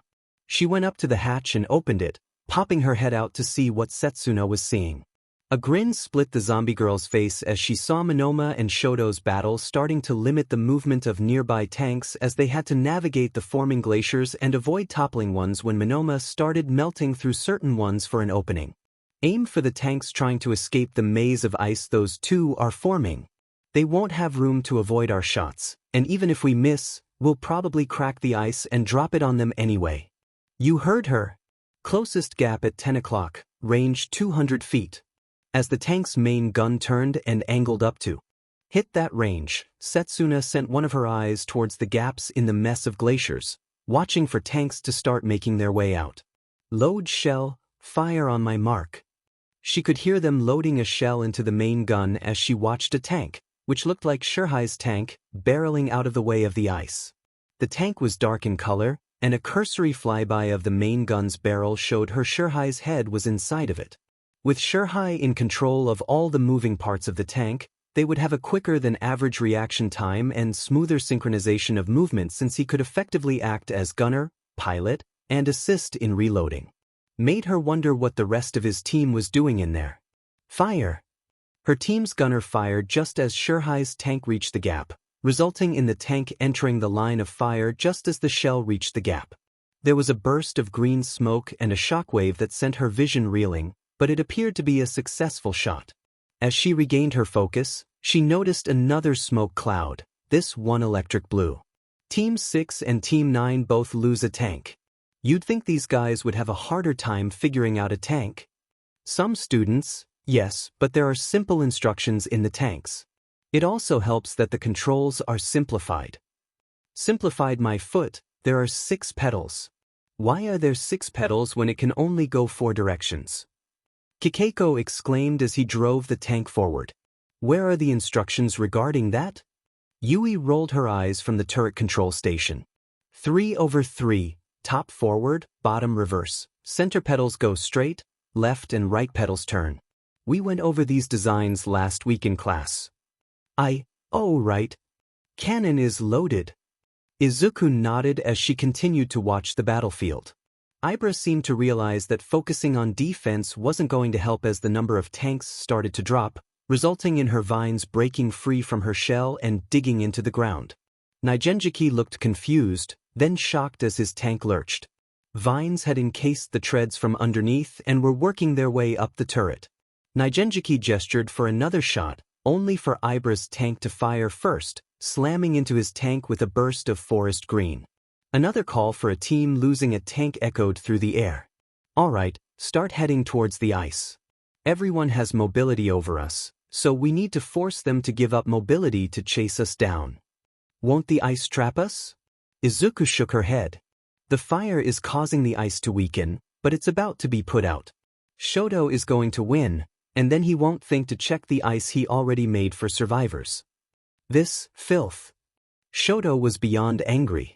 At first, he understood his opponent. Faced with any quirk on the field, his was at least the easiest to weaponize, though why Mineta had willingly sacrificed himself to set it up didn't make any sense to him. His understanding gave way to rage when the copycat proceeded to use his father's flames to melt his ice. A part of him slowly pieced together who the copycat was. His little scene with Izuku was well known around Class 1A. It seemed he hadn't learned his lesson about boundaries. If he were in his right mind, Shoto might have admitted the boy had no way of knowing. Shoto wasn't in his right mind, though, he was far from it. It didn't help that he'd only just gotten free of Mineta's hairballs forcing him to the top of his own tank. It had hurt to freeze them while still on his skin, but he had managed to break free. He knew exactly how he was going to end this. There would be no recovery for their tank. Load and hold. I'm going to guarantee a kill shot. As if you can, class A. Nito laughed as his team fired another round. Ice deflected the shot, and as expected, Nito melted the ice. Shell loaded. Shoto used his ice to manipulate the turret controls, lining up his barrel with Nito's. He then created a wave of ice to hide a tube of ice connecting their main guns. Nito, unaware of the real threat, simply tried to melt the larger ice wave. Shoot now. The round fired into the tank barrel, the ice guiding it perfectly. Ice blue smoke plumed from within the tank, and emergency escape hatches opened to aerate the tank faster. What? You got too used to using just your arms because I was. Shoto decided to brag a bit, letting him know where he went wrong. Maybe if you hadn't been focusing on my father's fire, you'd have realized I can form ice from my entire right side. Both of Team 8's tanks are down. Team 8 is disqualified. It seems ambushing Team 2 just isn't enough when faced with a quirk like that. Shoto has a unique advantage in this event. While the act of riding or even driving a tank or SCRT vehicle might limit most people's options quirk-wise, his quirk provides an extra means of defense and offense due to its range and versatility. "Hell yeah, we got an entire team on our own," one of his teammates said from below. Shoto tensed a bit. That was a good point, and it meant they couldn't rest yet.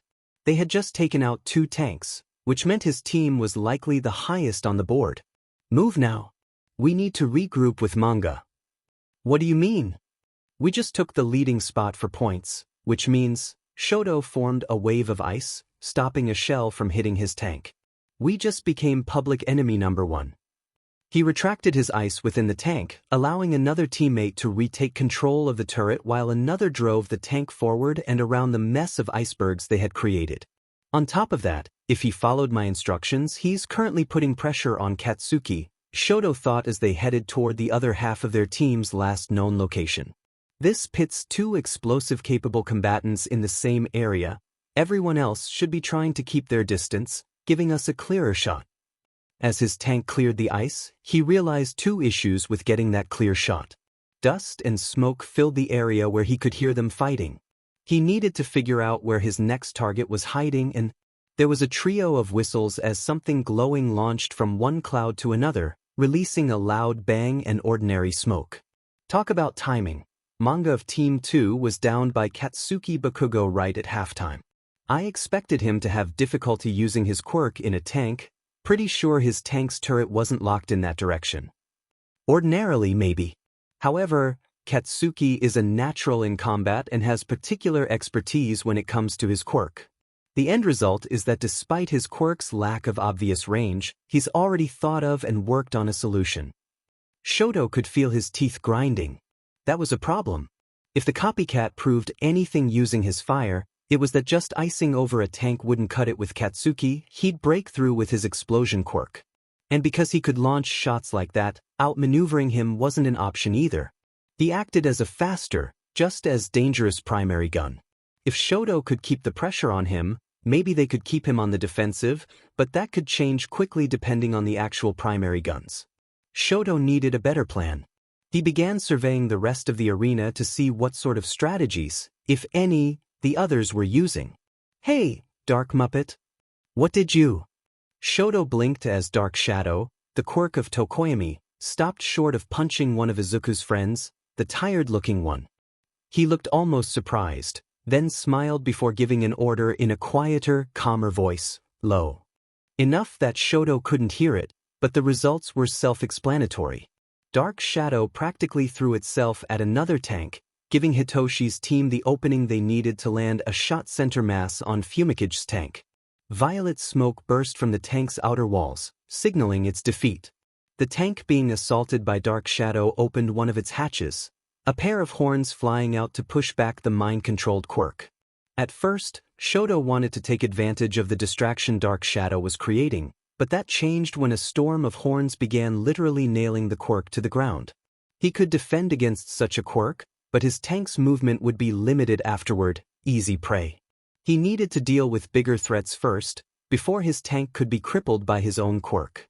All that was left was Izuku and her partner's larger tank, which he'd lost sight of, as well as Katsuki, the source of those horns, a tank he hadn't seen any quirks from yet, and Katsuki's partner, who was using vines to try and form a mix of offense and defense. She would be a problem if he let her continue, but her vines gave him an idea after what he'd done with Nito. 8 o'clock, we're going after her. But she is going to give us the opening we need to take her down, Shoto said. Plus, it will get us back the points we lost when manga was beaten with interest. High risk, higher reward, someone else in the tank said in what Shoto assumed was agreement. What's the plan? When she sends her vines, I'll freeze them, with the ice following her vines. It will reach her tank and spread to the denser vines, locking her in place while the ice around us is still thin and fragile. Did he just interrupt him? So that's what it felt like. Yes, and I apologize for my previous interruptions, your point is made. There was a wave of laughter from his team as they started to zero in on the tank led by Katsuki's partner, getting her attention. Now let's win. I admit, I was confused about what this would showcase. I still am, but I'm caring less and less, Isashi said as he relaxed back into his couch. Inko was still unconscious, and he was just moments away from getting a handful of smelling salts to rouse her. She would likely cause some level of chaos if she woke up after their daughter won. I mean, I'm sure most of the audience thinks it was Nedzu's attempt at creating an environment where the less powerful students could show off, only for the powerful hero students under the amazing hero teachers to demonstrate their cleverness, but we know the reality. There is no outsmarting Nedzu. He knew exactly who would shine, regardless of the stated purpose of giving everyone a fair chance. Eraserhead dropped his hands from his face, no longer putting pressure on the inner corners of his eyes, and opened them. The eye drops were already working wonders for his dry eyes. No one ever knows what Nedzu is thinking, especially when it comes to the students, and I don't get paid enough to ask.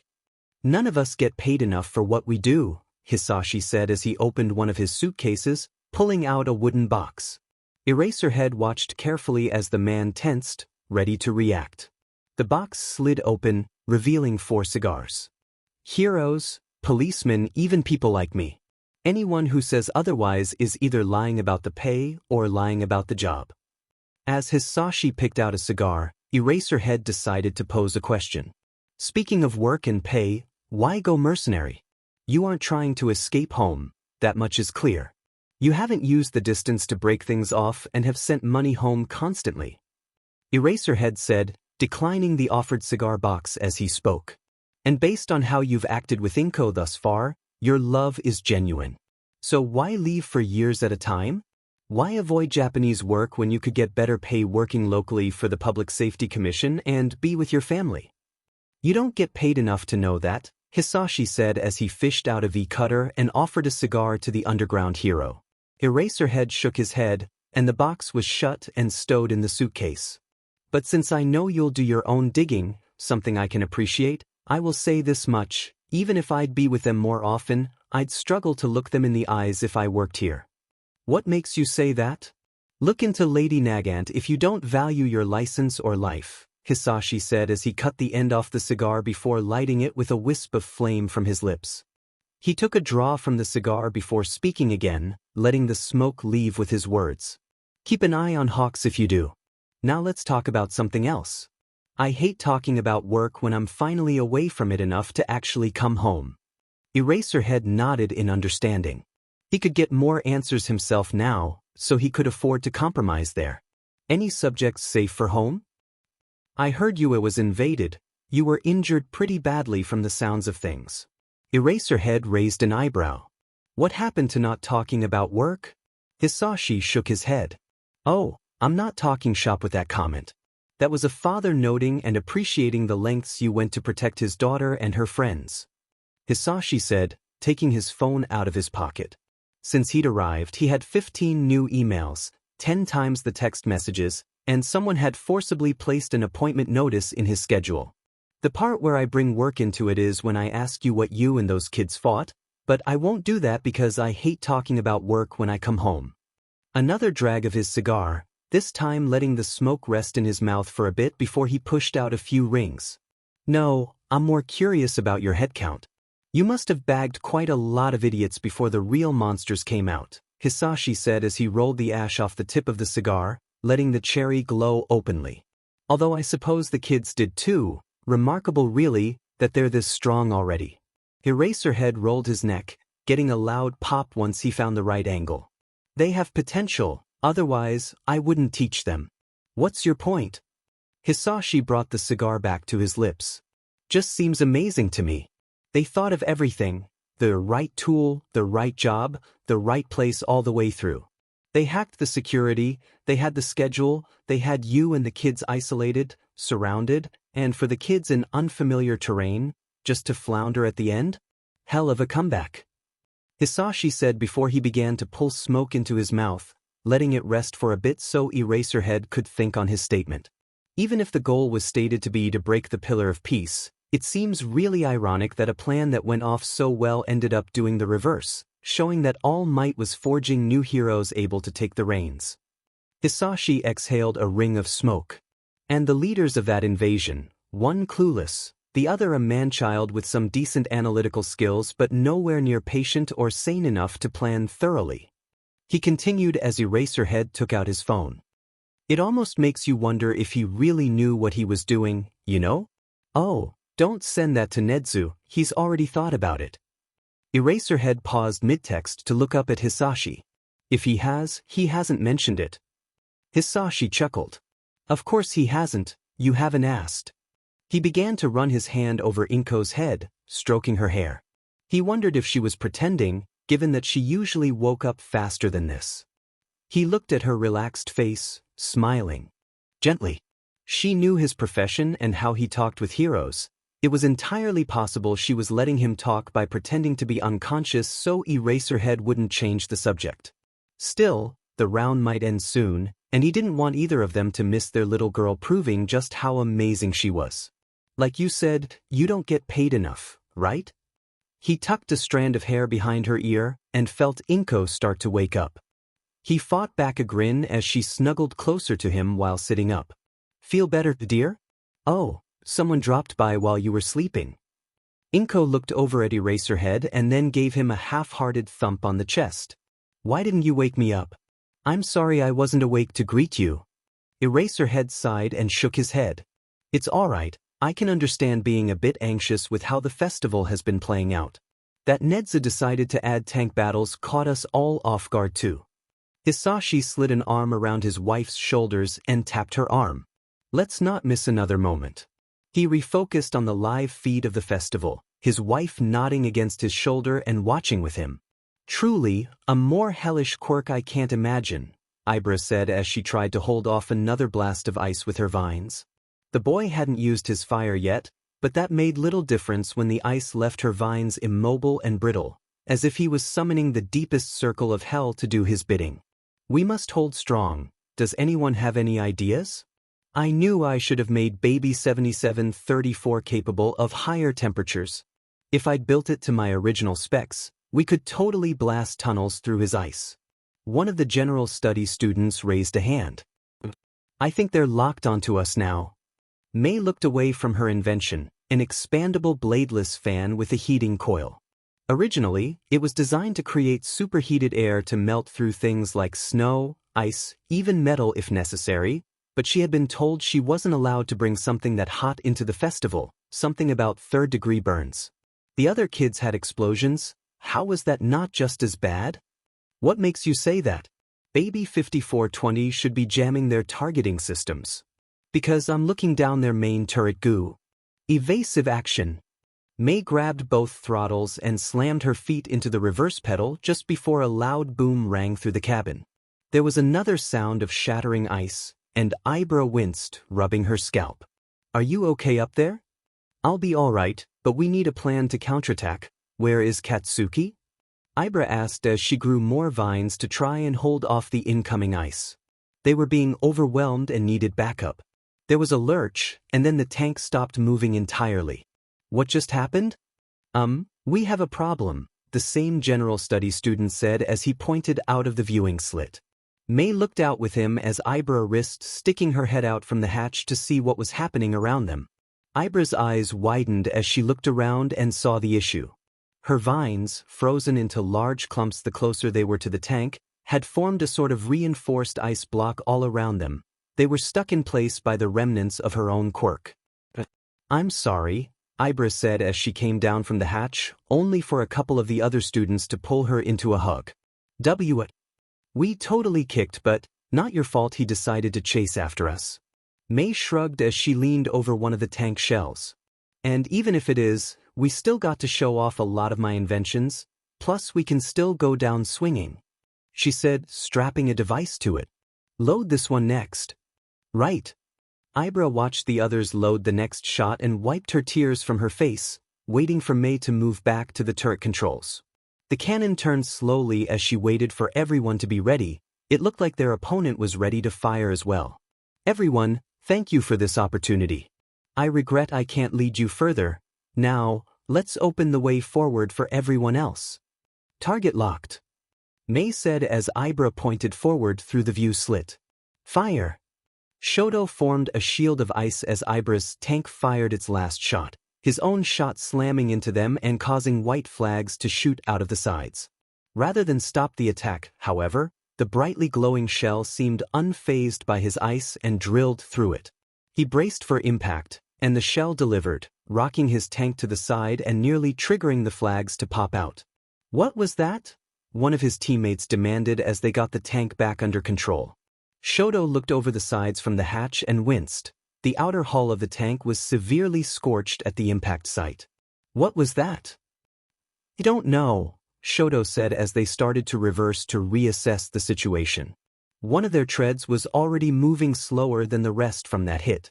Shoto cursed under his breath. They weren't out of the game, but they weren't getting any further anytime soon. They'd need to play defensively until the round was over. It wasn't like they'd lose at this point anyway, their scores were certainly high enough. Still, he wanted to go even higher. However, the damage is obvious. We need to stall for time. "No kidding, all we can do is spin in circles." Shoto clenched his fists and jaw in frustration. Maybe if he iced the other tread, it would even out, and they could keep going. Before he could make the attempt, a series of explosions erupted, followed by an electronic horn louder than any of the tanks. The board shifted to show a set of 4 zeros. Time was up. And that's time. Good thing too, this was getting crazy. Not to worry though. Despite how chaotic some of the shots were, these tanks were built for this sort of craziness. With live feeds to verify that no students were harmed by the jarring movement and numerous interior design features to soften impacts, all of the students are fine. Did they replace Eraserhead with Snipe for the commentary? Must have been called in for something. When did they SWs? Elsewhere, Izuku and Setsuna were the first out of their tank, followed by the rest of their team. Izuku looked at the ice around them in awe. "Wow. Do you think Shoto could help with Christmas events as a pro in the future? Let's stay focused on the next event," Setsuna said as her head popped off and started to float up for a better look at the screen. She bit back a TSK at the sight of the scoreboard. Despite losing teammates in their assaults, Teams 2 and 6 take the lead tonight with first and second place, while our biggest tank, Team 12, is steady in third. The other 4 teams also lost their partners, Mike, those being Teams 1, 20, 19 and 3. This gives us an initial set of 7 teams to make it to the final round. At least we're in the top 3, I guess. Unfortunately, while I might find a bit of luck in the number 7, especially as I'm counting my shots, it's a strange number to base a tournament around. Which brings us back to all those points you fought for. Now that you have them, you get a choice to buy back your teammates into the running. Setsuna floated back down to her celebrating team. "We made it!" Izuku shouted as she ran up to Setsuna. The greenette grinned, and the two swept each other up in one-armed hugs as their other arms pumped into the air. Pick your friends, figure out who's still in the game, and prepare for the final round during this brief intermission. Also, if your tank took a hard hit, you all know who you are, head into the medical center for a quick evaluation. An intermission? Izuku nodded to the general education student who voiced the question. UA always has an intermission between the second and third events, so the students can cool down and the staff can check for less obvious injuries like concussions, Izuku explained as she broke from Setsuna, or rather, as she walked away and Setsuna's left arm, shoulder, neck, and head continued to hang on to her as it split from her body. It also helps to plan for the tournament now that they know who will be participating. "So, who's participating?" Setsuna asked from her spot across Izuku's shoulders. "I mean, I know I'm participating and I assume you are, Izuku, but you all earned your shot too, so who wants in?" The team was quiet as they looked back and forth. Eventually, Yui raised her hand. "I wish to utilize the tournament to test my latest designs. I'd be up for that too. It'd be a good chance to show how my Quirk interfaces with technology," Kikeiko said with a grin as he stuffed his hands into his pockets. "If no one else wants the spot, assuming we have enough points for 2 spots. Eraserhead let out a relieved sigh as he watched the festival with Inko and Hisashi. Snipe's a good pick, the commentator's box gives him a good vantage point, and he's serious enough to keep things straight when Mike gets too into it, he said, and Hisashi nodded. Does he ever explain why he never picks up anything with a higher caliber, or at least more options for ammunition? Isashi asked, getting a huff from Eraserhead. Something about the inner workings of his revolver and its size let him classify it as support gear, similar to how Midnight's laws were changed as a result of his equipment, but he was able to more or less get away with it even after the crackdown. Eraserhead leaned his head back to let a few droplets fall into his eyes. Hisashi Midoriya was an odd person, though for reasons that would normally make a person seem normal. He had a loving wife that he cherished, a daughter he clearly cared deeply for, an overseas job to support them, and a bad habit or two based on smoking. All normal. But he was a cleaner. He was an international mercenary, a private investigator, and a corporate spy all mixed into one very dangerous job. His quirk was both known and unknown. Cleaners had the bare minimum of their quirks recorded officially, giving them plausible deniability when they needed to go against the playbook to get answers. Hisashi's quirk was fire-breathing, but the way he acted made it seem as if he produced a kind of eye drops based on Eraserhead's longing for one, a longing he didn't physically or verbally show. It reminded him of one of his students, but without the glittering glow or exposed skin. How did fire-breathing enable that? He also blew out very little smoke for how large the cigar was and the drags he took. Was he absorbing the smoke for something? Looks like they're going on intermission. I'll get a pot of tea started, and some wagashi. Hisashi leaned in and nuzzled Inko's neck, getting a startled jump and a blushing smile from his wife. That sounds lovely. It's been a while since I had proper tea, let alone wagashi. Hisashi said before breaking into a hearty laugh as she gave a mild swat at his shoulder. We have a guest. Sorry. Europe is a bit more open to public displays of affection. Seeing it around as much as I have might have rubbed off on me a bit. Inko smirked and stood up, walking away with a mild sway. Well, behave, or I won't be held accountable for what happens next. Eraserhead choked on his jelly pouch, earning another laugh from Hisashi. He shook his head and cleared his throat as Inko started preparing the cooking space. So, thoughts on your daughter getting third place? Pretty good, all things considered. I'm curious how long it will be before she and that teammate of hers start referring to each other as sisters, Hisashi said as he blew out his dying cigar. The remaining ashes were flicked into a pile forming from the prior rolls of the cigar. Hisashi cupped his hands over it, blew into an opening he'd left at the top of his cupped hands, and pulled them back to show the ashes had disappeared. Neat trick, huh? Makes cleaning up from this habit of mine a breeze. You know it's bad, but you still do it, Eraserhead said, giving a mild glare. Another odd gimmick of his quirk, no doubt. Why do it? This coming from the man who refuses to eat anything other than nutritional jelly. I do it because it keeps me sharp. You seemingly ingest ash and smoke, you can breathe fire and read minds, and you can make things out of thin air. Just what exactly is your quirk? Eraserhead asked as he leaned slightly closer. Hisashi was quiet, then slowly let out a chuckle, followed by a laugh. What's so funny? I can't read minds, not really, Hisashi said as he started to glow, looking at Inko with a relaxed, adoring gaze. He loved how she knew, how she always knew exactly what to do. It's more like certain kinds of thoughts tend to share themselves with me, and I go from there. Eraserhead felt himself relax a bit as Hisashi's eyes glowed a soft green. At least it was full mind reading, something too dangerous to keep quiet about, even in Hisashi's line of work. He frowned slightly as he realized something. That doesn't explain anything. No, but nothing else you said needs to be officialized, not in my line of work.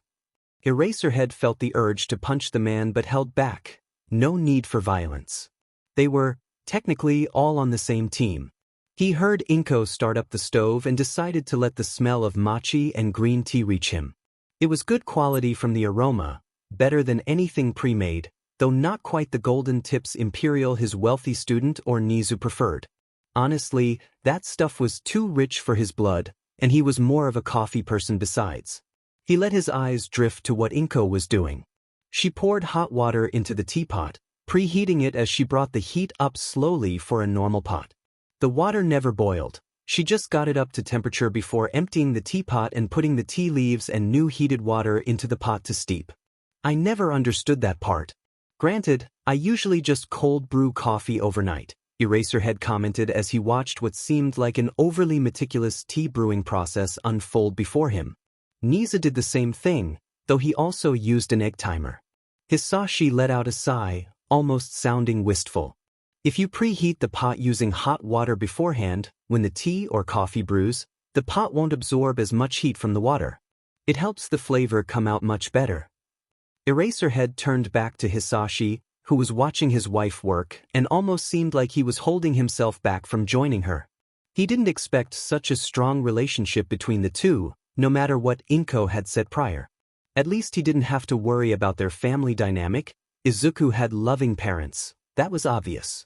Now he just needed to make sure one of them didn't go full vigilante. You sound like you haven't had anyone do that in Europe. Hisashi made a face. They prefer espresso with milk and English breakfast tea.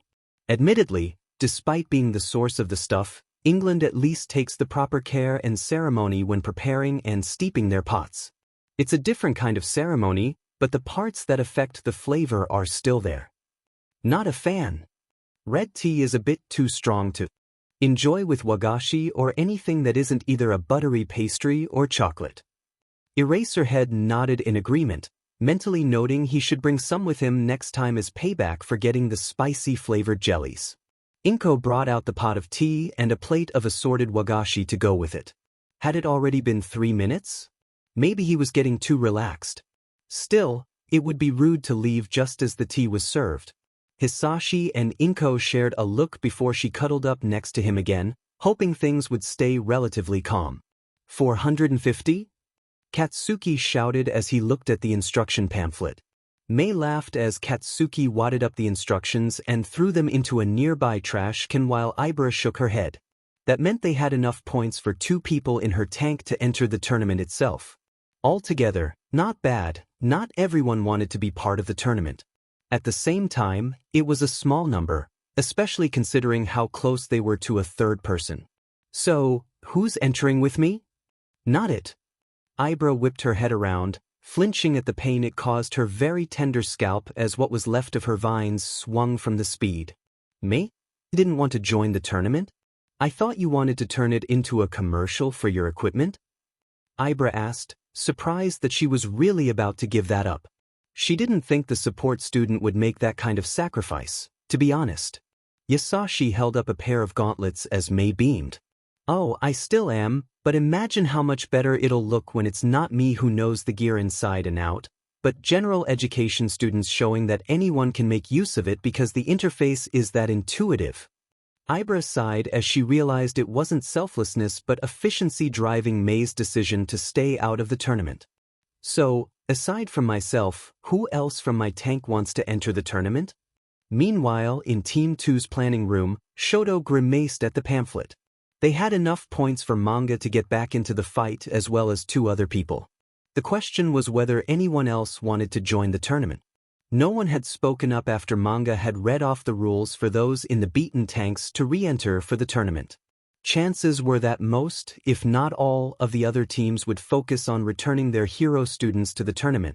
He had to prepare for that. Does anyone aside from myself and manga want to fight in the tournament?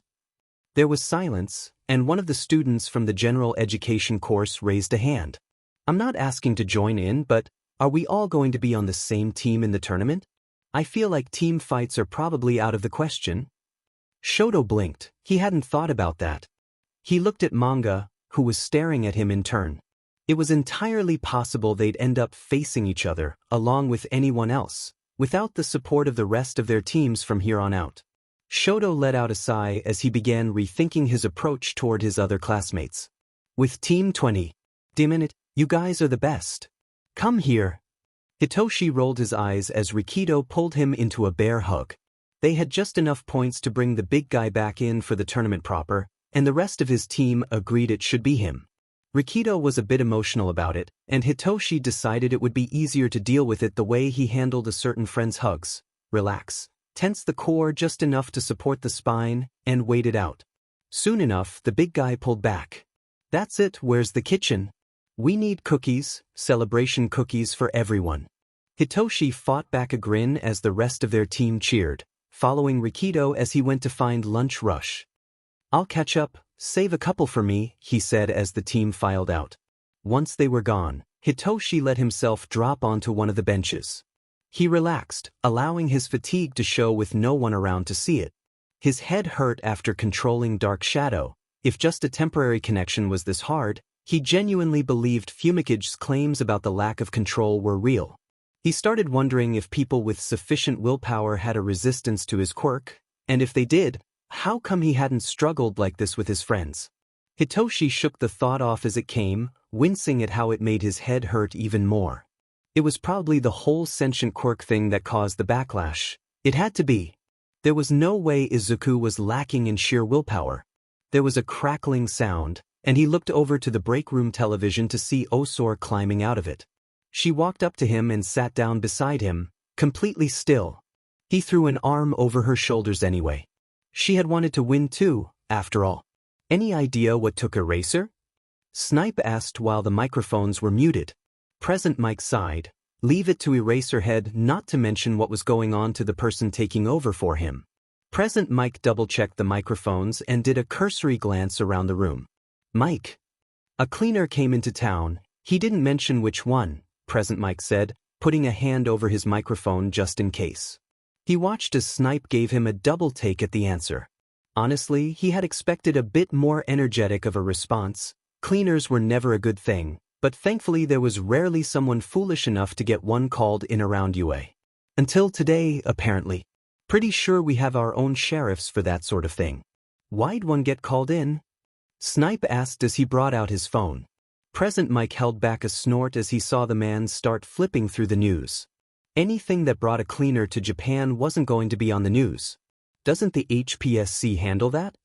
Present Mike nodded. "Normally and preferably they would. That's why checking the news won't help narrow down the reason. If they needed to call in a cleaner, then they don't want any Japanese ties to whatever happened. Eraserhead's just doing his job underground and verifying whoever it is knows the rules." "The rules?" Present Mike nodded. "Boundary setting for the most part, going over who's in charge, where to direct information, as well as literal rules about how far they can go." He watched the students come out to the main field. Midnight was in charge of this particular event. The intermission rarely needed commentary. It was usually something fun like a treasure hunt or some kind of hidden clue game. Something to remind the audience that these were children and therefore each participant would end up being even more powerful than they were showing off now. Snipe looked perturbed. "You know an awful lot about this?" Present Mike looked over his sunglasses at the cowboy-themed hero. "You wouldn't believe how many coded messages go through my talk show disguised as awkward questions, same with the replies," he said before looking back down at the pitch. He contemplated calling Eraserhead to make it clear that despite being underground, he had allies who expected him back. As the kids moved onto the pitch once more, he shook his head. No cleaner would be that foolish. "Plus, I tend to act as an intermediary to Eraserhead. Like hell, I'm not well versed in what they're asking of him. What are the girls wearing?" His phone immediately started buzzing, with Eraserhead's name showing on the caller ID. Denki was a lot of things, and he understood that well. He was smarter than most people believed, especially in areas like language arts, fitness, and to a certain degree, electronics. He was quick on the uptake too, just not with traditionally academic information. He could read a room and figure out what sort of person most people were from a distance. Denki was the kind of person who knew who to approach for various situations. So when he realized their teacher was currently away, he knew exactly who to go to. "Really? He went to you?" Momo asked as Denki rubbed the back of his neck. The plan was relatively simple. There were 7 girls in his class, one of whom would probably hurt him for his trouble, and another who might go too far. The goal was to see if he could get the girls in his class to wear cheerleading outfits before the main tournament. It would be harmless and might even boost their popularity. It wasn't because he wanted to see how great they would all look. Definitely not. More like I happened to be in between him and wherever he was going. He was in kind of a rush. He said, "Cheerleading, intermission, make sure they know," and left. Denki shrugged. making sure to keep his gaze aimed at Momo's face while looking at the bridge of her nose. Body language was important, and the quickest way to get caught in a lie was to break eye contact while being questioned further. But he also didn't want to see her disbelief. It would make him question how he was doing. Looking right between her eyes, however, gave the illusion of eye contact while detracting from the visual distrust on her face. Momo raised an eyebrow and started calculating how much of her reserve's 7 cheerleading uniforms would take. If this turns out to be a lie, Denki, you won't like the result. Denki had a feeling it would be worth it. It was so worth it. Momo filled every part of the uniform just right, as did Mina and Achiko. Jiru's expression and defensive posture next to the open and technically invisible Toru created a great contrast, even if he only knew where Toru's limbs were because of her shoes and pom-poms.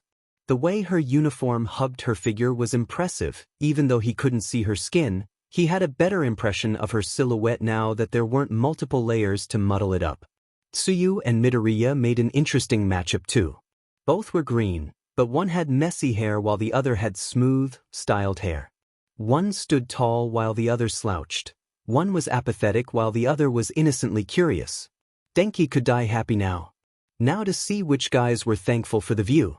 Katsuki was his first guess. There was no way he wouldn't appreciate a good eyeful of his childhood friend.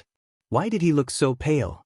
So did that purple-haired guy from 1B and Minoru too. He'd expected Minoru to start freaking out. He followed their eyes to Izuku's stomach. It was impressively smooth, save for one set of stitches across her stomach and hips. I'm a zombie. He suddenly felt like he had no electricity in his veins. Isashi was still as the world shook around him like an earthquake, and there was a high-pitched tone drowning out almost everything else. He'd heard about his daughter's quirk, how the stitches disappeared over time except for certain ones, like the ones on her head from when she'd, and now he could see there was another set across her stomach. Jagged and imperfect as if she'd been. Isashi, it's on your knees. The voice was foggy and distant. He felt bile rise in his throat. Everything looked fuzzy and blurred, save for that small spot in the middle of the TV where he could see the proof that his precious daughter had been. He grabbed the metal bucket Inko had placed on his knees and vomited a mix of bile and fire, the bucket glowing from the heat. He coughed, tears and smoke pouring from his face into the bucket as Inko pulled him into a hug. He could hear Eraserhead yelling at something. It was faint, as if it both was and wasn't there. He leaned into Inko's face, shielding her from his mess. She rubbed the back of his neck in between his shoulder blades, and he felt her lips just brushing over his left ear as she whispered. He knew she was whispering, even as the words seemed louder than the TV and the enraged hero's roar. I'm right here, Izuku's still here, we're all still here. It's okay. Isashi nodded as he started to breathe again. When had he stopped? He forced himself to take a breath. 1, 2, 3, 4, 5, 6, 7, 8. 1, 2, 3, 4, 5, 6, 7, 8, 9, 10. It took another 10 breaths to realize he hadn't been still while the world shook. It had just been him shaking. He forced himself to his feet and looked at his daughter's teacher. The man stared back, his hair down and his eyes dark. We're seeing our daughter. Either you move or... Alasirdiu. You're not entered into UA's system yet. Isashi gave a curt nod as Inko linked her arm with his, helping him stand straight as they walked to the car. 1, 2, 3, 4, 5, 6, 7, 8. 1, 2, 3, 4, 5, 6, 7, 8, 9, 10. Green smoke began to wisp off his body, fire glowing in his eyes and cheeks. Inko squeezed his arm, and the glow and smoke dimmed but didn't disappear. And whoever thought it would be funny to make my students dress up like that is going to become intimately familiar with regret, Eraserhead added as he took the driver's seat. Isashi let a bit of fire color his breath as he spoke.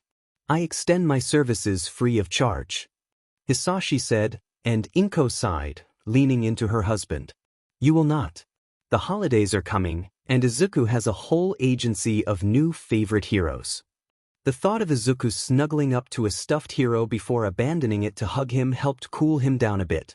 At a discount then. Are you okay? Katsuki felt something on his shoulder, and the world refocused. He didn't know the specifics of what happened in the clinic. It was one of the few things Izuku seemed tight-lipped about. He knew it was bad, and he knew she had seen someone die. He didn't know that she had died. Izuku seemed unfazed by the fact that the cheerleading outfit exposed the stitching. She hadn't realized it yet. Why hadn't she realized it yet? She refused to talk about it, but then she let the evidence show on live TV? Why was she even in a cheerleader outfit? Definitely not the grapehead. No way he'd relapse this hard and risk both a beating and a flashback mid-festival. The bird brain and his rockhead friend didn't seem the type, and more importantly, they seemed to be actively trying to avoid looking at the girls. The masked octopus was indifferent, or maybe just hard to read because of said mask. Shitty hair was out, if only because he seemed genuinely surprised and looked like he wanted to get a male cheerleading outfit to join them. He probably thought it was manly, to motivate your friends or something, a good way to look at it. Katsuki's first thought was who had the audacity to try and sideline a chunk of their class based on gender. Tenya looked confused and was trying to get an explanation from Momo. Now Momo looked embarrassed. Great, someone was getting a beating. You lied to me, how could you? Katsuki drew a line from her eyes to the first person to be properly called out, a mix of smugness and uncertainty in his actions. Dun's face scratched the back of his neck as his pale face looked away from Izuku's stitches and tried to save face. Katsuki was about to walk up to him when a hand dropped on his shoulder. Elbows wasn't holding him back, but the hand anchored him before his anger could slip. He could really get mad at Dun's face. If you're this mad now, imagine how angry Mr. Aizawa is going to be when he gets back to find his name was used to make this happen. Amusement flooded his system as Dun's face overheard elbows and paled enough to look physically sick, even losing some motor control based on his slump and stumble. Katsuki took a few breaths before giving a low chuckle. Good point. Elbows? Zero hanta. No promises. Elbows shrugged before letting go of his shoulder while the girls seemed to divide on whether they should roll with it or change back to their uniforms. Eventually, the vote came down to rolling with it, and between a few competitive games during their little intermission PRD, they started cheering on both sides. Aizawa's future punishment aside, he made it a point to go against Dun's face throughout those games. Let him embarrass himself in front of all the girls. Soon, the games came to an end, and it was time to find out who he was taking down first. Alright, and welcome back viewers to the UA Sports Festival. The first years have been giving it their all, and now it's time to see who's going to win it all. Their teams have brought you this far, but only one person can be the true winner. Soon, our own Cementos will be forming the arena where you all will compete head-to-head. Each of you has been matched up in brackets, with winners advancing to face each other until only one student remains as the champion. We have 16 students ready to prove themselves, but which one will come out on top? Midnight cracked her WHP to get our attention as we all gathered in front of her. The rules are simple, so don't make me punish you for breaking them. Mineta, who stood beside her, reacted to the provocation with a nervous laugh. If I hadn't already been eliminated, I would break all the rules. Katsuki snorted at the comment. It seemed that most of the male competitors were thinking the same thing. Rule number 1. This is on national television. Don't do anything that would require censorship, no matter how much I might want to encourage otherwise. Isn't the age of consent 16? Should she really say things like that to us? Elbows whispered next to him. Midnight cracked her WHP again. I'm 16, Katsuki whispered back. Rule number 2, if I call the match, that's it. The match is over, and all combat stops. As part of Rule 2, just because I'm mid-sentence on my call doesn't mean you can vent off any extra energy with cheap shots. You don't want to rile me. Keep the firepower controlled, you can be flashy, but it better not approach lethal force. As she finished, the ground beneath us began to rumble, and squares of concrete pushed up from below, moving around with us on top of them. To win, you can either push your opponent to surrender, get them out of the ring, or leave them unable to continue fighting. Show me just how strong you all are. I think she might be worse than me. Mineta half-shouted as he struggled to keep from falling off his concrete block. Concrete squares lined up with 16 students in the middle as the rest of the students were moved to the outer edge of the arena, surrounding them. Katsuki looked around to see who had made it in. Some he recognized, while others were unfamiliar. Now let's see who's facing who. Another chunk of concrete burst from the ground, this one as large as the entire arena, with names and brackets pre-carved into it. Katsuki took one look and felt his eyes twitch before growling. You put my match last? Seriously? Rounds 1 through 4 featured Hitoshi, Tsuyu, Izuku, manga, Yui from the support class, Isashi from general education, Rikido, and Shoto in that order. Rounds 5 through 8 included Ibara, Hachishi from general education, Momo, Setsuna, Kikeiko from the support class, Tenya, Pony, and finally himself. Elbows began to laugh as Katsuki's hands started to pop. His patience had evaporated upon seeing how long he would have to wait. Will everyone but Hitoshi Shinso and UndeadIzuku please make your way to the observation seats? Hitoshi sighed deeply as he prepared himself. This was it, his proving ground. So far, he had made it by on the skin of his teeth. Expulsion or a class drop always felt like it was nipping at his heels. Class 1B might not have been his first choice, and if he was honest, part of him wished he had been at the unforeseen situation joint for all the wrong reasons he thought he had learned better than to dwell on after the clinic. If he had been there, he could prove just how amazing his quirk was for heroics. He shook his head and stepped out onto the ring, keeping a confident, ready-to-win smirk on his face. His opponent kind of looked like a frog. UndeadIzuku, her eyes were a bit larger than most, her face a little flatter, and her hands were fairly large too. He could go the body-shaming route, but that rarely worked well on mutants, not to mention it was just rude. Flirting was also in bad taste. That would definitely leave a scar somewhere. Maybe he could, that might work. His hair might be crazy, but you can bet he'll keep both his and your heads right on track. Let me hear you cheer for Hitoshi Shinso of Class 1B. Oh yeah, just go ahead and tip them off right from the start, thanks. She might speak her mind bluntly, but you won't find a sharper tongue in this tournament. Let's give a round of applause for UndeadIzuku of Class 1A. Ready? Midnight said as she prepared her WHP. Hitoshi didn't have much time. He needed to start now. Hey, a thought occurs. Tsuyu tilted her head. Hitoshi stepped forward and extended his hand. Quick show of sportsmanship? Shake hands, then return to starting positions. Go! Midnight shouted as she snapped her WHP, and Tsuyu nodded. Sure. Hitoshi nearly sighed in relief as he approached. Play cool, play nice. The two of them met and shook hands quickly, leading to an awkward silence from the crowd before they returned to their starting positions. First, he needed to initiate a secondary source for his control so that those who didn't know him would assume it was a trick. Now he needed to actually take control in the only way his quirk allowed. Well, if no one else is going to say it, good on the kids for showing some actual sportsmanship, Snipe said over the comms as the silence dragged on.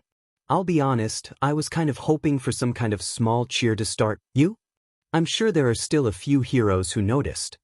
He felt his quirk make a connection, and he seized it, grabbing control of Tsuyu's mind and sighing in relief as her large eyes went blank. He was probably still going to have to apologize a bit, but to be fair, this kind of small talk would likely be his main way of getting jumpers away from ledges. Turn around and walk out of the arena. Wait, she's just walking away? Midnight waited, and as Tsuyu walked off, she cracked her WHP once more. He decided to release his control then, hoping to make it look like the sound was enough to snap people out of his control. Tsuyu is out of bounds. The winner is Hitoshi Shinso. Tsuyu blinked and looked at him, and he scratched his head while mouthing an apology. She closed her eyes, nodded, and gave him a thumbs up. He'd take it.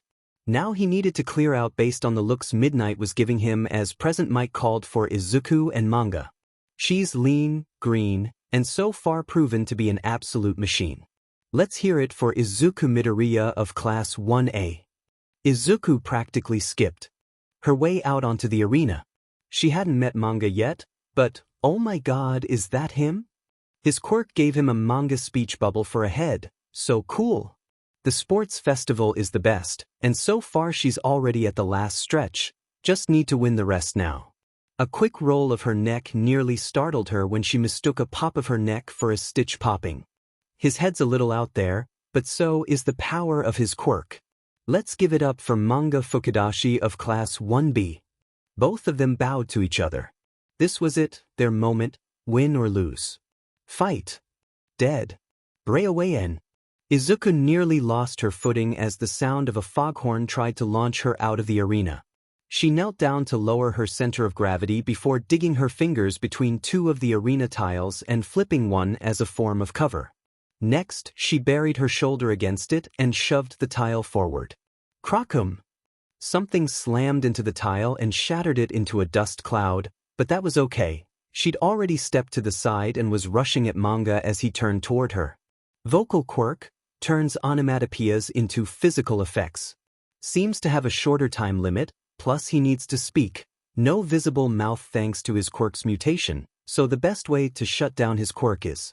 Izuku thought to herself as she lunged forward like a rapid zombie.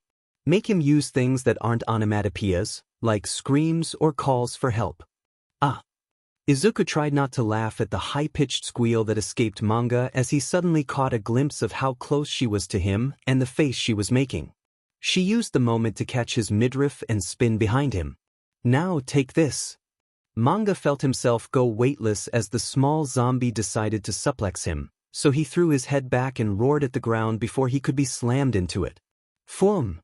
A gust of air not unlike the exhaust from a jet engine ripped through his mouth. If it didn't rip his throat apart, it launched him out of her grip and seemed to throw her off balance as he sent himself well above the area. Close range was never in the cards for him, and she seemed to specialize in it. Business as usual for him then. Crockum, crockum, crockum. He tried to track and anticipate her movements with his attacks, but she was not only unpredictable, she was also using the dust from his strikes as cover. Gravity was still pulling him closer to her. He just had to wait until she attacked, and then, what just flew by him? Did she just launch herself higher than him? How strong is she? Manga turned and saw a jacket with a piece of rock in it, and then he felt an arm wrap around his neck. Crawdash. His vision blurred as he was slammed into the ground. Izuku, dressed in a black undershirt and her pea sweats, grinned as she grabbed Manga from behind in a headlock and guided his body to fall headfirst to the ground. Thankfully, by blasting the arena with his quirk, he had created a few areas of crushed stone that might not be as dangerous for her to slam him into. He couldn't talk with an arm around his neck, but she couldn't do much more than choke him out in that position, and that didn't showcase her skills. So, option 3. It's hard to talk when your head is repeatedly hitting the ground, regardless of whether the surface is solid or broken. Izuku scrambled off Manga's back and neck as she grabbed his ankles and swung. She heard him start to speak just in time for her to slam him against the arena, cutting him off. She twisted and swung again, turning him horizontal for a moment before she shifted her feet and whipped him over her head to slam him vertically into the ground once more. That's when a whistle blew from Midnight's podium. Izuku froze and looked up. Winner by knockout. Izuku Midoriya of Class 1A. Izuku blinked and looked at Manga, whose head now resembled a dizzy spiral inside a thought bubble. Oh, I thought he could take more? Izuku carefully set Manga's ankle down as medical bots arrived to carry him away. Why did people feel so fragile lately? She walked out with the medical bots as she pondered this, eventually being guided back to her class's viewing area to watch the next fight with her friends. Hey Izuku! Nice fight, you totally rocked him. Achiko grinned at her, pumping her fists as if punching something. Hey, you seem a bit out of it. Did you get hit or something? Izuku shook her head. I kind of expected it to last longer. He seemed to knock out pretty quickly. Izuku, you slammed him into the ground headfirst like 3 times in a row. Hanta said with a grin on his face. And his head is kind of bigger than the rest of us. Just how tough are you expecting us to be? Tough enough. You know, if you actually tried meeting her expectations, you'd be nearly unstoppable. Katsuki snorted as one of his teammates entered the ring with the most average girl he'd ever seen. Hey, does anyone know who that is?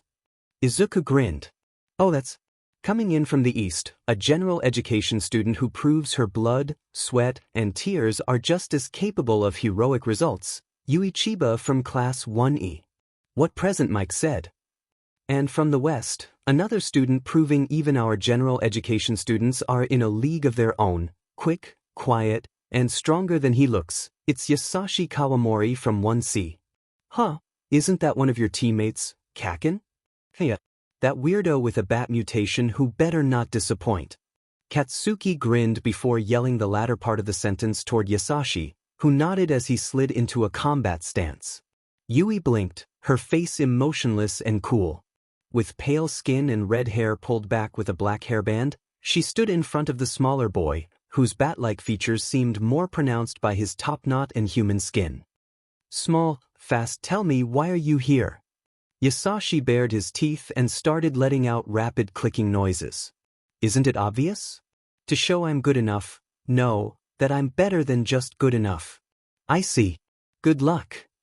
Isashi was expecting a lot of things, but he wasn't expecting the girl in front of him to suddenly manifest a ghostly copy of herself, forming half in and half out of her body, giving her an extra set of arms, legs, lips, a third eye, and a second nose. Another series of clicks confirmed it for him. Despite the translucent gray appearance, it was solid enough for him to get an echo off of it. The translucent copy turned in place until it was behind her, and then her backpack opened up. Support gear? A pair of drones unfolded from the backpack, and the translucent limbs took a seated position among the unfolding gear, which included a keyboard. That part must control the drones. He almost bit back a curse as the drones opened up to reveal what looked like grenade launchers. Seriously? Yui Chiba, Quirk twin, could create a copy of herself in the form of a translucent Siamese twin, allowing her to split her attention to complete multiple tasks or work in sync with her copy to perform more complex actions. Even though her family was known for twins, Yui was born an only child, leading some to believe her Quirk absorbed her twin while in the womb. Unfortunately, my sister and I have you outnumbered. 100. I'll still win. Isashi said as he pulled on a neck brace May had made for him. Once it was on, the crack of a WHP told them both it was time to go. The drones opened fire while Isashi jumped back and turned a dial on his neck brace before ducking into it slightly. The grenades exploded into foam as Yui pulled out an oversized revolver that seemed to have similar ammunition. He let out a scream into the microphone of the neck brace, a high-pitched noise he could only achieve due to his quirk. The neck brace took his high pitch and enhanced the volume while directing it. It didn't produce a concussive wave of noise like present mic but rather a directed, ear-piercingly high-pitched sonic assault. All four of Yui's hands stopped what they were doing to cover her ears, dropping her gun and halting her drones. Isashi rushed forward and grabbed Yui's hair before using the more bat-like muscles in his shoulder and elbow to unleash a series of punches into Yui's face. His arm became a blur as he fired off 30 punches in just over a second. He stopped when he felt a crack and saw he had broken Yui's nose. She looked completely disoriented. His hand also felt like he had probably sprained or cracked something, so he let go of her. She dropped to the ground. Isashi could feel himself starting to hyperventilate. He hadn't meant to hurt her too badly. He just wanted to. I give up. He nearly jumped as Yui spoke from the ground, her quirk deactivated. Her voice was a bit off with the broken nose, but she was speaking clearly. I don't think I could take another combo like that. It's got me pretty dizzy, and I'm disarmed too. Midnight nodded and cracked her WHP. Winner by forfeit, Isashi Kawamori. Isashi felt excited and numb all at the same time. He honestly didn't know if he would make it this far, and it had happened so fast. He thought he'd have to claw his way up, but he also hadn't meant to go so far. A groan snapped him out of his spiral as he looked down at Yui. Sorry, let me help you to the medical area. Isashi said as he knelt down and, with Yui's permission, put her arm over his shoulder before standing back up. You're pretty fast for someone without a speed quirk. Isashi let out a nervous laugh. I'm still slower than an actual bat. They can move their arms nearly 60 times a second. I can only manage 30 punches. I imagine punching is more complicated than flapping a wing, be proud. Honestly, I'm not sure which shocked me more, the blistering pace of that beating or that she was still conscious and coherent afterward. Denki rubbed the back of his head as he watched the two walk away from the arena. How many times did he hit her? I couldn't keep count. Katsuki gave an almost proud grin.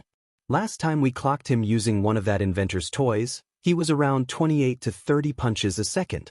The bat quirk also came with more rapid-firing musculature. He just didn't know it until we questioned him about it. Izuku sighed, seeing her teammate lose the first round. Poor Yui. Her quirk was pretty cool though, and those capture grenades. Maybe we should have Mei and Kikeho work together. Katsuki twitched. No. But she doesn't need more help making explosives. On one side of the area, ready to crash through anything in his way and with a sweet tooth like none other before, Rikido Sato of Class 1A. Izuku pouted at Katsuki for a moment before returning her attention to the arena where Rikido Sato was scratching the back of his head and waving to the crowd. On the other side, even from here, she could tell Shoto was mad. The air around him almost seemed misty? Foggy? Hey, Kaken? I see it. Half and half either isn't holding back at all, or someone set him off before the match, Katsuki said as he approached the wall dividing their class from Class 1B's viewing area. Before anyone could stop him, he pulled himself over the divider but thankfully didn't invade their space. Huh? Come to see what a superior. Can it? As much as I'd love to play the whole, who's better, game and win, let's be real, did any of you talk to half and half? Even we don't know all his buttons, and he usually has better control than to chill the air around him like this. On the other side, bringing about a modern-day ice age wherever he goes, it's Shoto Todoroki, also of Class 1A. Monoma looked like he was about to make a snarky comment when Kendo placed a hand on his shoulder and shook her head. Not that I'm aware of anyone? The other students all shook their heads or gave verbal negatives. Katsuki clicked his tongue and nodded. Something else then, Diamenet. He dropped back down to Class 1A's side just as the call to start the match began. 5 things happened at once. First, patches of ice and even a few ice crystals formed on Shoto's right side as he lifted his foot. Second, Class 1A's eyes widened as Katsuki rushed to the front of their viewing area alongside Ijiro, Mina, and Kyoka, all of them preparing their quirks. Third, Cementas's eyes went wide as he formed a large barrier between the arena and the spectators behind Rikido's side of the arena. Fourth, the window between Present Mike and the arena flew open as he stood up, possibly ready to jump down, his free hand twisting a dial on his directional speaker. Fifth, in a bar on the other side of the city, Tomura's eyes widened as he realized what was about to happen. Then, Shoto stomped his right foot onto the ground, only for his eyes to go wide as he felt his entire right side become covered in ice. What followed wasn't so much ice forming from his right side as it was the world in front of him turning so cold that the air itself froze, like all the oxygen and hydrogen in the air were forcibly recombined into water molecules and then flash frozen into a glacier that took up a quarter of the stadium. Cementas's barrier held, but Rikido's body was encased in ice, save for his head. Rikido Sato, can you move? Midnight called out. Rikido was unresponsive, save for his head rapidly shivering. Rikido Sato. Hey! People began to panic as the heroes sprang into action, everyone coming to the same realization. Encased in ice like that, going from normal to so far below zero, had likely sent Rikido into shock and was probably causing his body temperature to drop rapidly, possibly lethally. Present Mike gritted his teeth. His quirk would likely make things worse. Shattering the ice would only complicate matters further, potentially harming Rikido. Hey, Snipe, got anything for this? My bullets would just crack and shatter the ice, same as your scream. Katsuki's eyes widened as he saw the same issue as the other heroes. Dimenit. Spiky hair, can you get Mina to Rikido? I'm strong but not that strong. What would I even do? Mina exclaimed, already tearing up. If you could melt the ice. I'd risk melting Rikido. Momo ran to the divider and climbed over it. Hey, you, the one who worked with Izuku, can you reach Rikido?